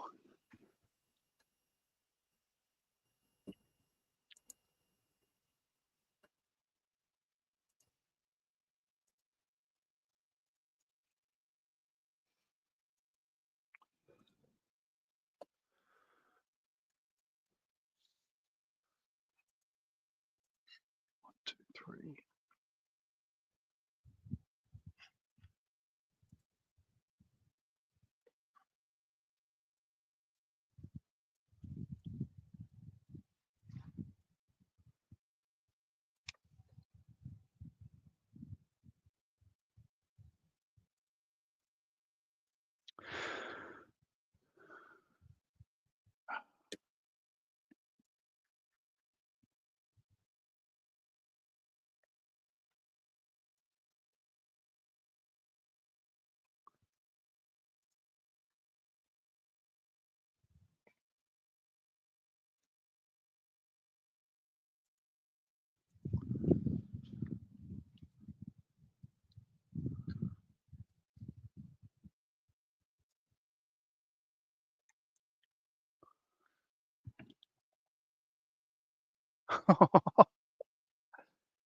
And Hank says when the Sherman's finished, it'll be at probably about 200 kilograms.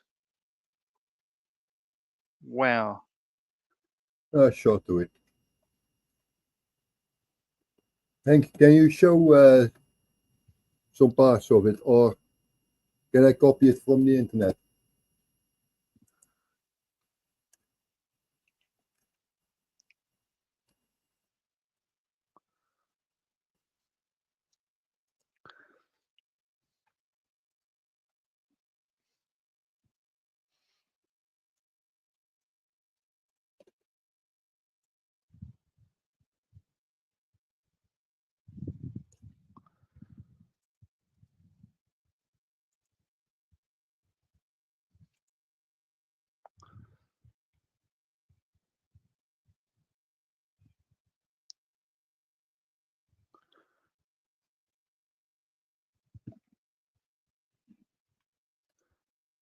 He replies, internet, I think. I don't think I can post pictures here. In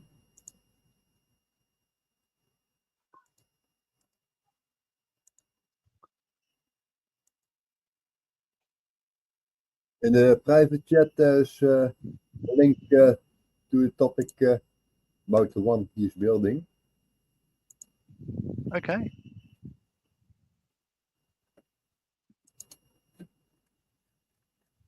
And I'm going to look for some pictures.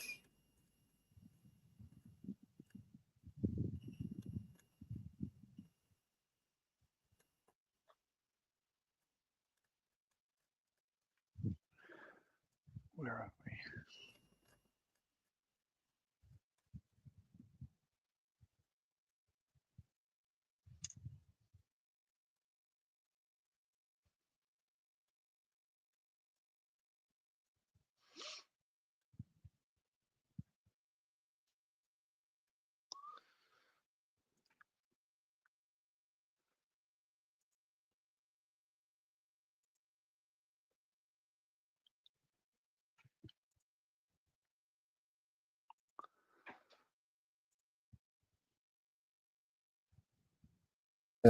this apart from the one he's building.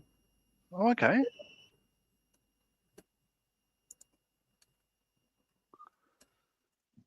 Huh. Wow. It's getting worse.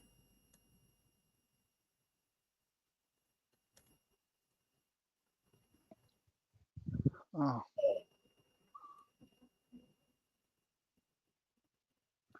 Everything is made by himself. of course.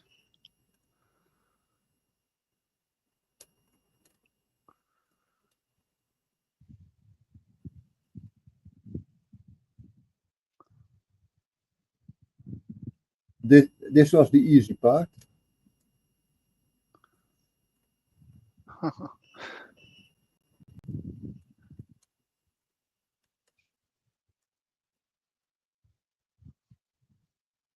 Over here he is making parts of alloy.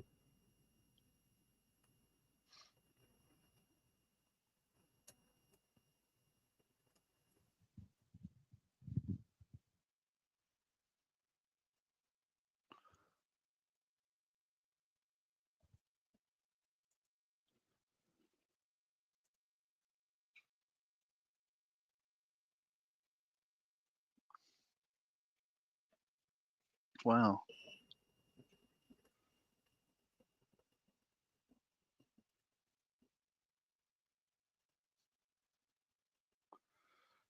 This part, you will show it regular because he's working on it for the details. Yeah. This is also shining aluminium alloy.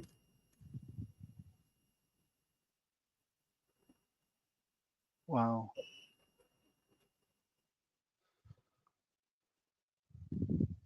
This is the printed one. This is the one he made of it.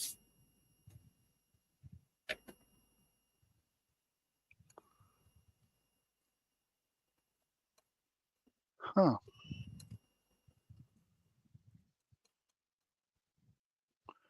The hatches are working. It should be this one, but it's still not finished.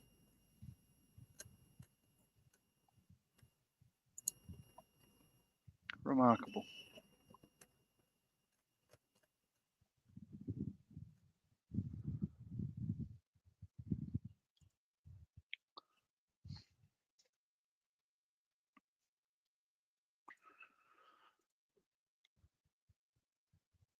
Wow. Thanks for that. That's incredible, Hank. Yeah. Then over here you can see how it really is working because it looks great.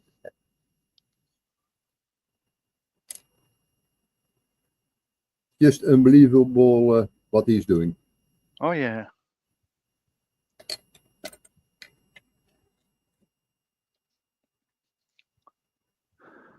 Right. I have 35 minutes left. Actually, not true. I started at 8 p.m. my local time on Friday evening instead of 7:30, so I'll give myself an extra half hour. I don't think anyone would mind.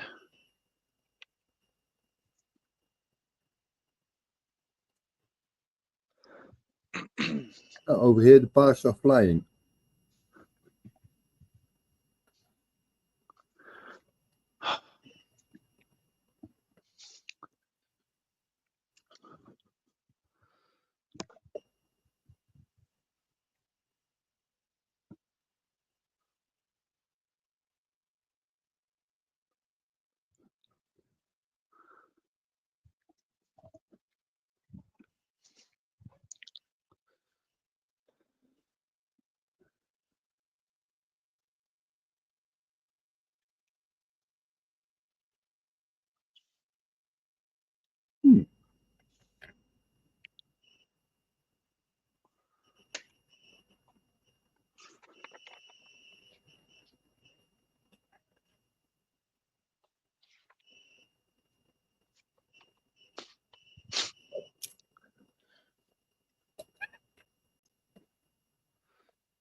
Henk is telling something.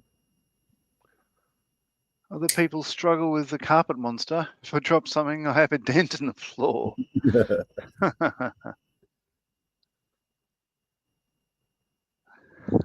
Yeah, I have no doubt.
All right. Yeah, so I have half an hour of my build left. I think, yeah, I'm going to get it done. It's not going to be totally weathered or anything at all, but it'll be finished. There's a lot of stencils that I haven't put on, but looking at the photos that I could see, I can't see any stencils anywhere. So maybe they didn't have it. I could use that as an excuse. Photos for what everyone did, you mean? Oh, yeah. So this is a I'm doing an Australian Korean Mustang. I know what you're building, but There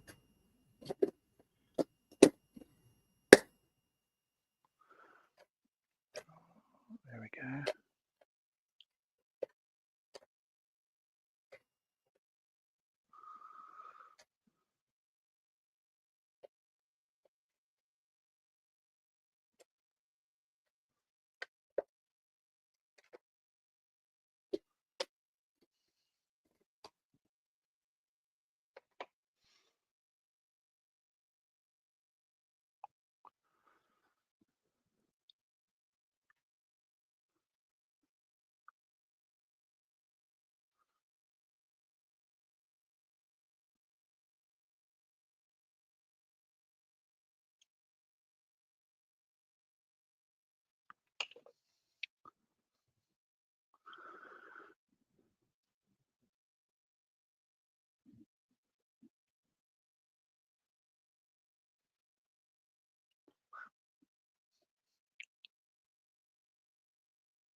Henk, you're still here? Henk, kun jij via WhatsApp een foto sturen hoe het hier de laatste keer erbij stond? Met de luikjes open en dergelijke.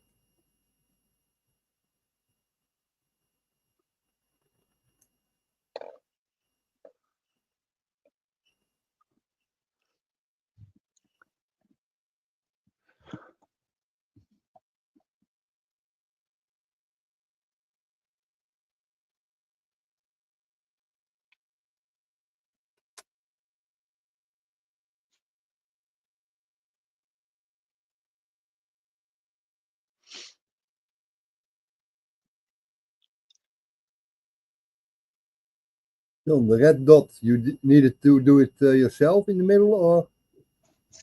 Oh, the red dots? Yeah? Yeah, this sheet comes like that. Yes. That's So, what I yeah. was afraid of. Yeah. So I've been trying to line them up.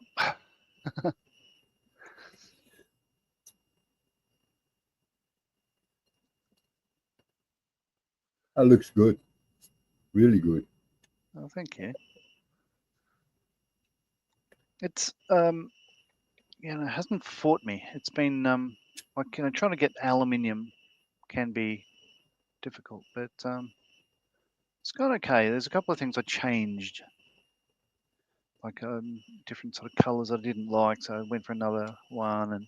But generally, I'm trying not to handle it too much because it'll rub off. But if I had more time, I don't think I could have made it any better.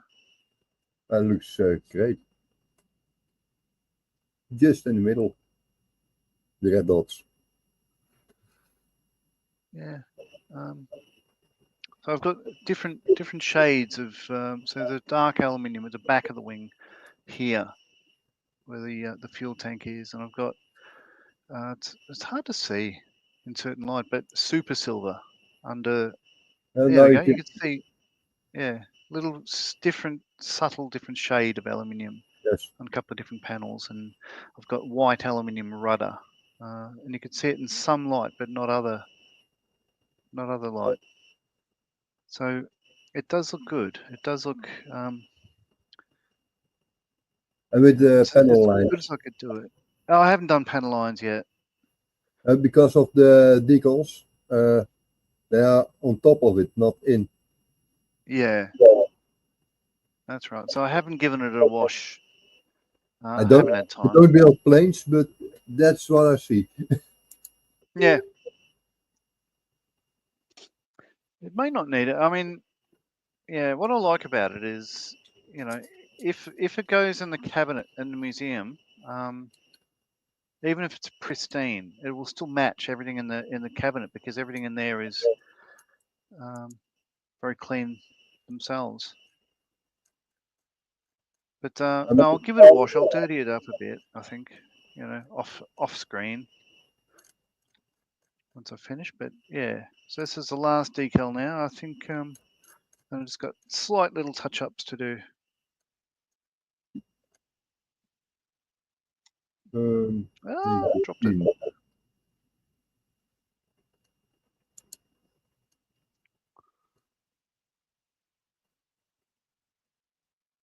We're now in block 5, I guess, or not? I'm sorry. What block are we in? Block 5? Yeah, I think so. Henk will come in. Oh no. Made a mess of his last decal. Ah. It's all folding up on me. Oh, it's tearing. Oh no.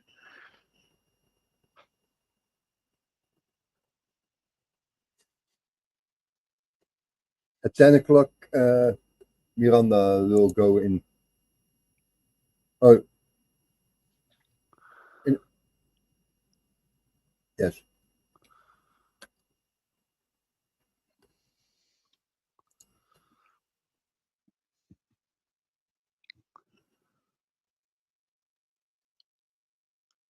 Oh, that's easy. What I'll do, instead of 724, I'll just make it 72. No one will know.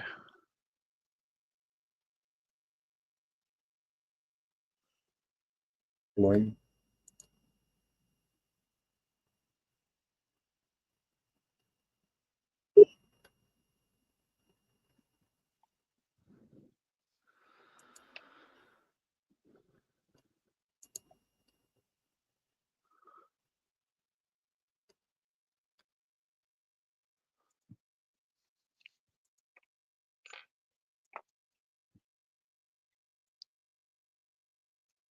Goedemorgen, Henk. Goedemorgen. Hello, Henk. Now you can show it yourself. Sorry? Your little tanky, but the parts you have inside. Henky's little tanky. Yes. Oh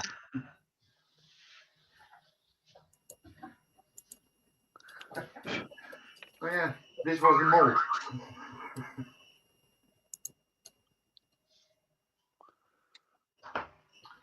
Oh wow. For comparison.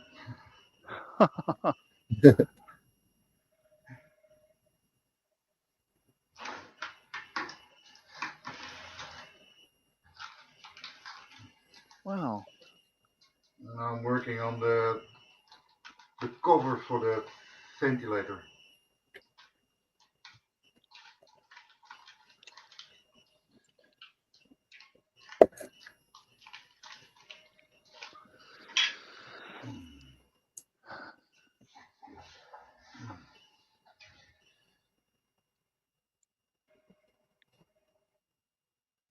Need some finishing. We are just working small scale. Yeah.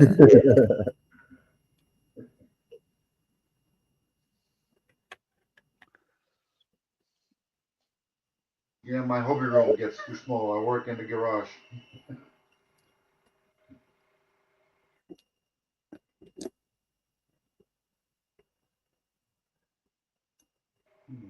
All your eyes are running back, so you took another scale. Yeah, it's better for the eyes. Yeah.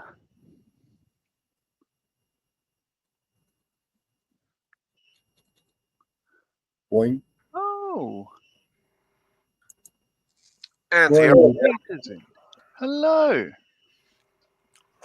good evening, John. Good morning, Alex. Good morning, Hank. Did you have a good sleep, Dieter? Let's see, about 5 hours worth. Yes, thanks very much. And if it wasn't my daughter to wake me up, I wouldn't have been here. Yeah? Yeah, I was out. Good. Then go back to sleep. Not yet. Not yet. In 5 minutes. 10? 15?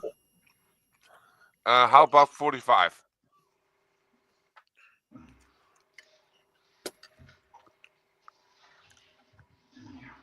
I'm not passing up the opportunity of having a chance to chat with you guys, especially with John. Yeah.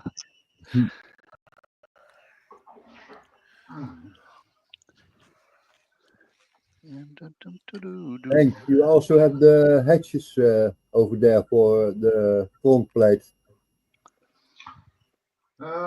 No, it's actually in the shed. Also, They're on the tank. now winter is coming. Mm-hmm. Winter is coming. I noticed.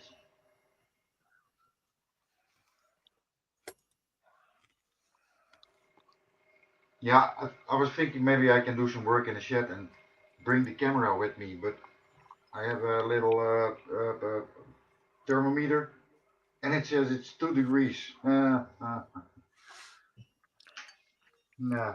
it's a little bit too cold. Agreed. I have oh, wait. That's what I'm gonna do today as well. Working on the differential house on the front. This one. Holy moly. Ooh.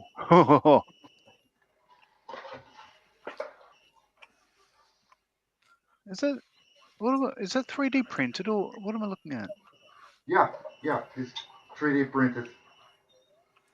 Wow. And this will be the mold for the casting. But I had to print it in 4 parts because otherwise it didn't fit on the printer. Wow.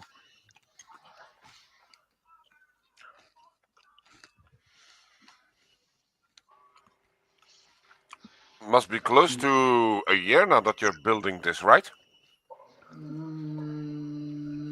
Yeah, I think so. Yeah, close to.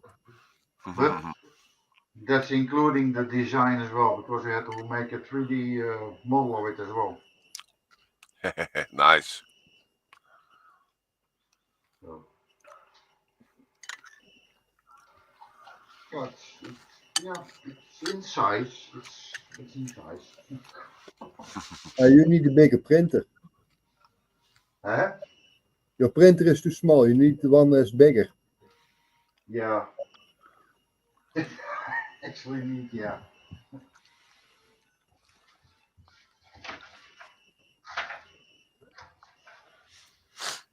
Well, in any case, when I get a 3D printer myself one day, I know that I never will be able to get to the level of detail that you do, Henk. Hey, I just had to learn it as well. Mm-hmm. Just Still. to get an idea. Jerry can. Mm-hmm. Wow. Beautiful. Also made it himself.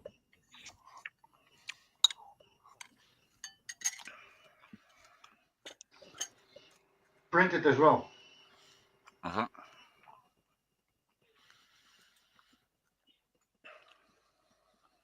You know, keeps you busy. True enough. Keeps you busy in a large scale.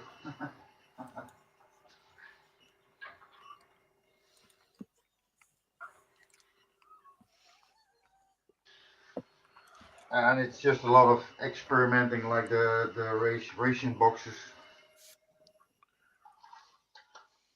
Mm-hmm.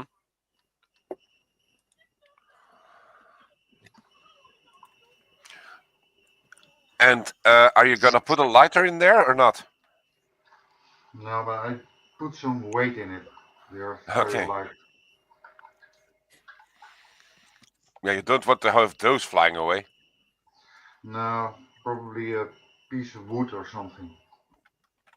It also keeps the shape. But different experiments with it. This one is Nice. actually a bit too thick.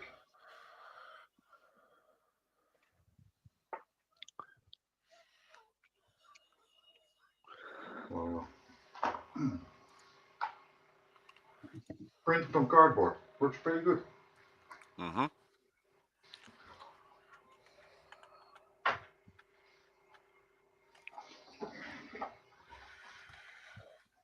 So John, if your eyes are going back, you need to make bigger planes.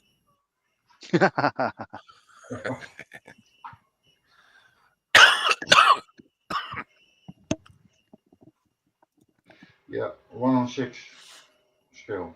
And there's only one problem. How bigger, how more decals.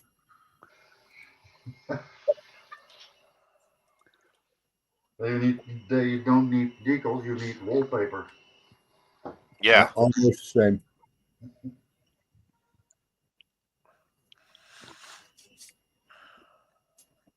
I'm now imagining that you are now building that Sherman and that you go to a store for wallpaper and you come home with a flower motif. Hey, a flower power tank. Nice idea, actually. Yep, I was going that way. The same, we had an idea for the carrier. We painted pink and put a Hello Kitty sticker on the side. Mm-hmm. Yeah.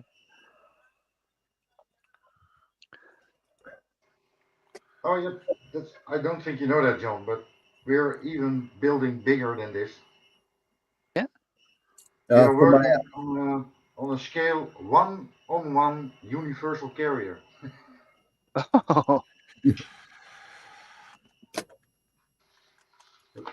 That's actually a restoration project. Yeah, right.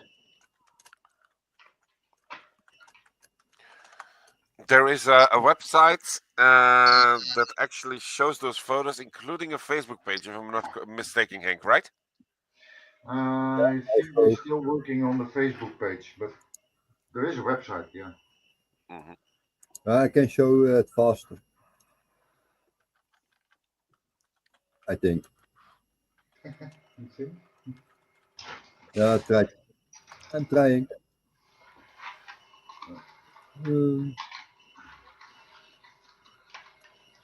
Latest pictures are not in. I need to really clean up my desk.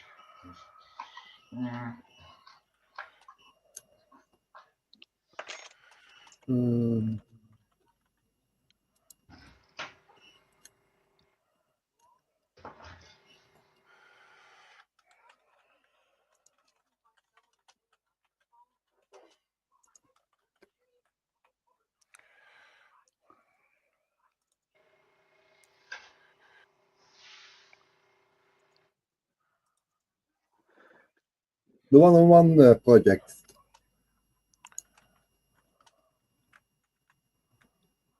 All right. Sure is a universal carrier. Yeah. Yeah. Mark 1. Star. It's Canadian. It's Canadian, yes.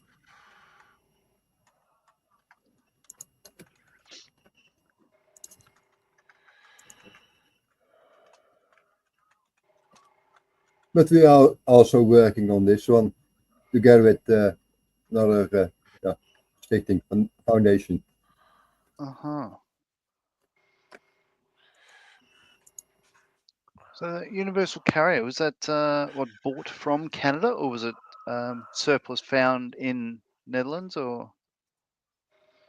I think it was surplus. It was found in Belgium, I think. Oh. I believe this one comes from a shooting range that was used as target. Oh. Wow. Unfortunately.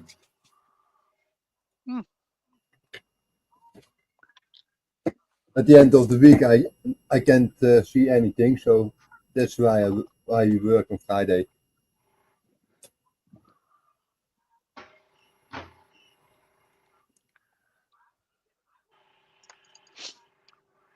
So what are you building next year, John?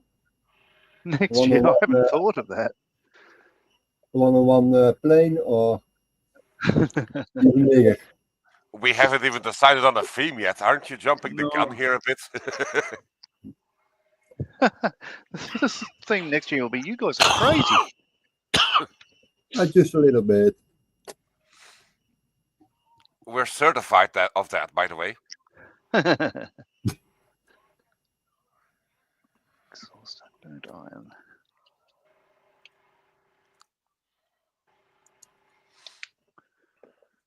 So, John, Yes. I don't know if you had the chance to meet with Doug from the posse. He was on last night. Don't know if he joined you after dinner, but he's doing also a P51. Oh, sorry.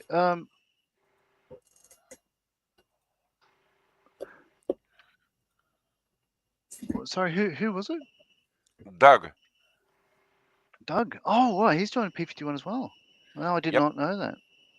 He does a P51D 20 in the colors of the Philippine Air Force 1944, something like that. Right. I, of course, approve.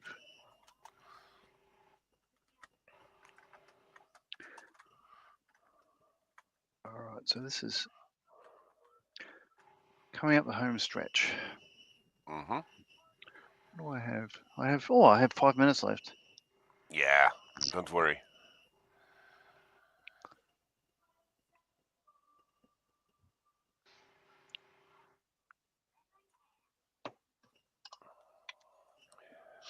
Yeah, so, you can excuse me that it hasn't been weathered or panel lines or anything else, but I wasn't rushing this one either. I did take hours off yesterday to go and see a concert, and hours during the day just because I just wanted a break, read a book. So I did that. I had a wonderful weekend, I must say. This has been a lot of fun. Mm-hmm. That's what's it We'll have about. a bit of soot. That's the only bit of weathering I'll put on this, I think. Mm-hmm. Where are we? Which brush will I use? That one.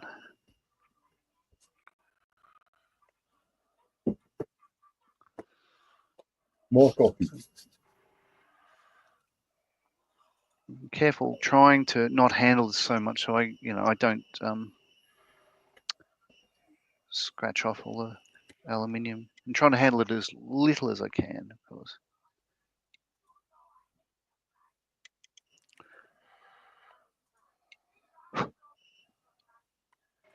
Yeah, that works. Mm-hmm.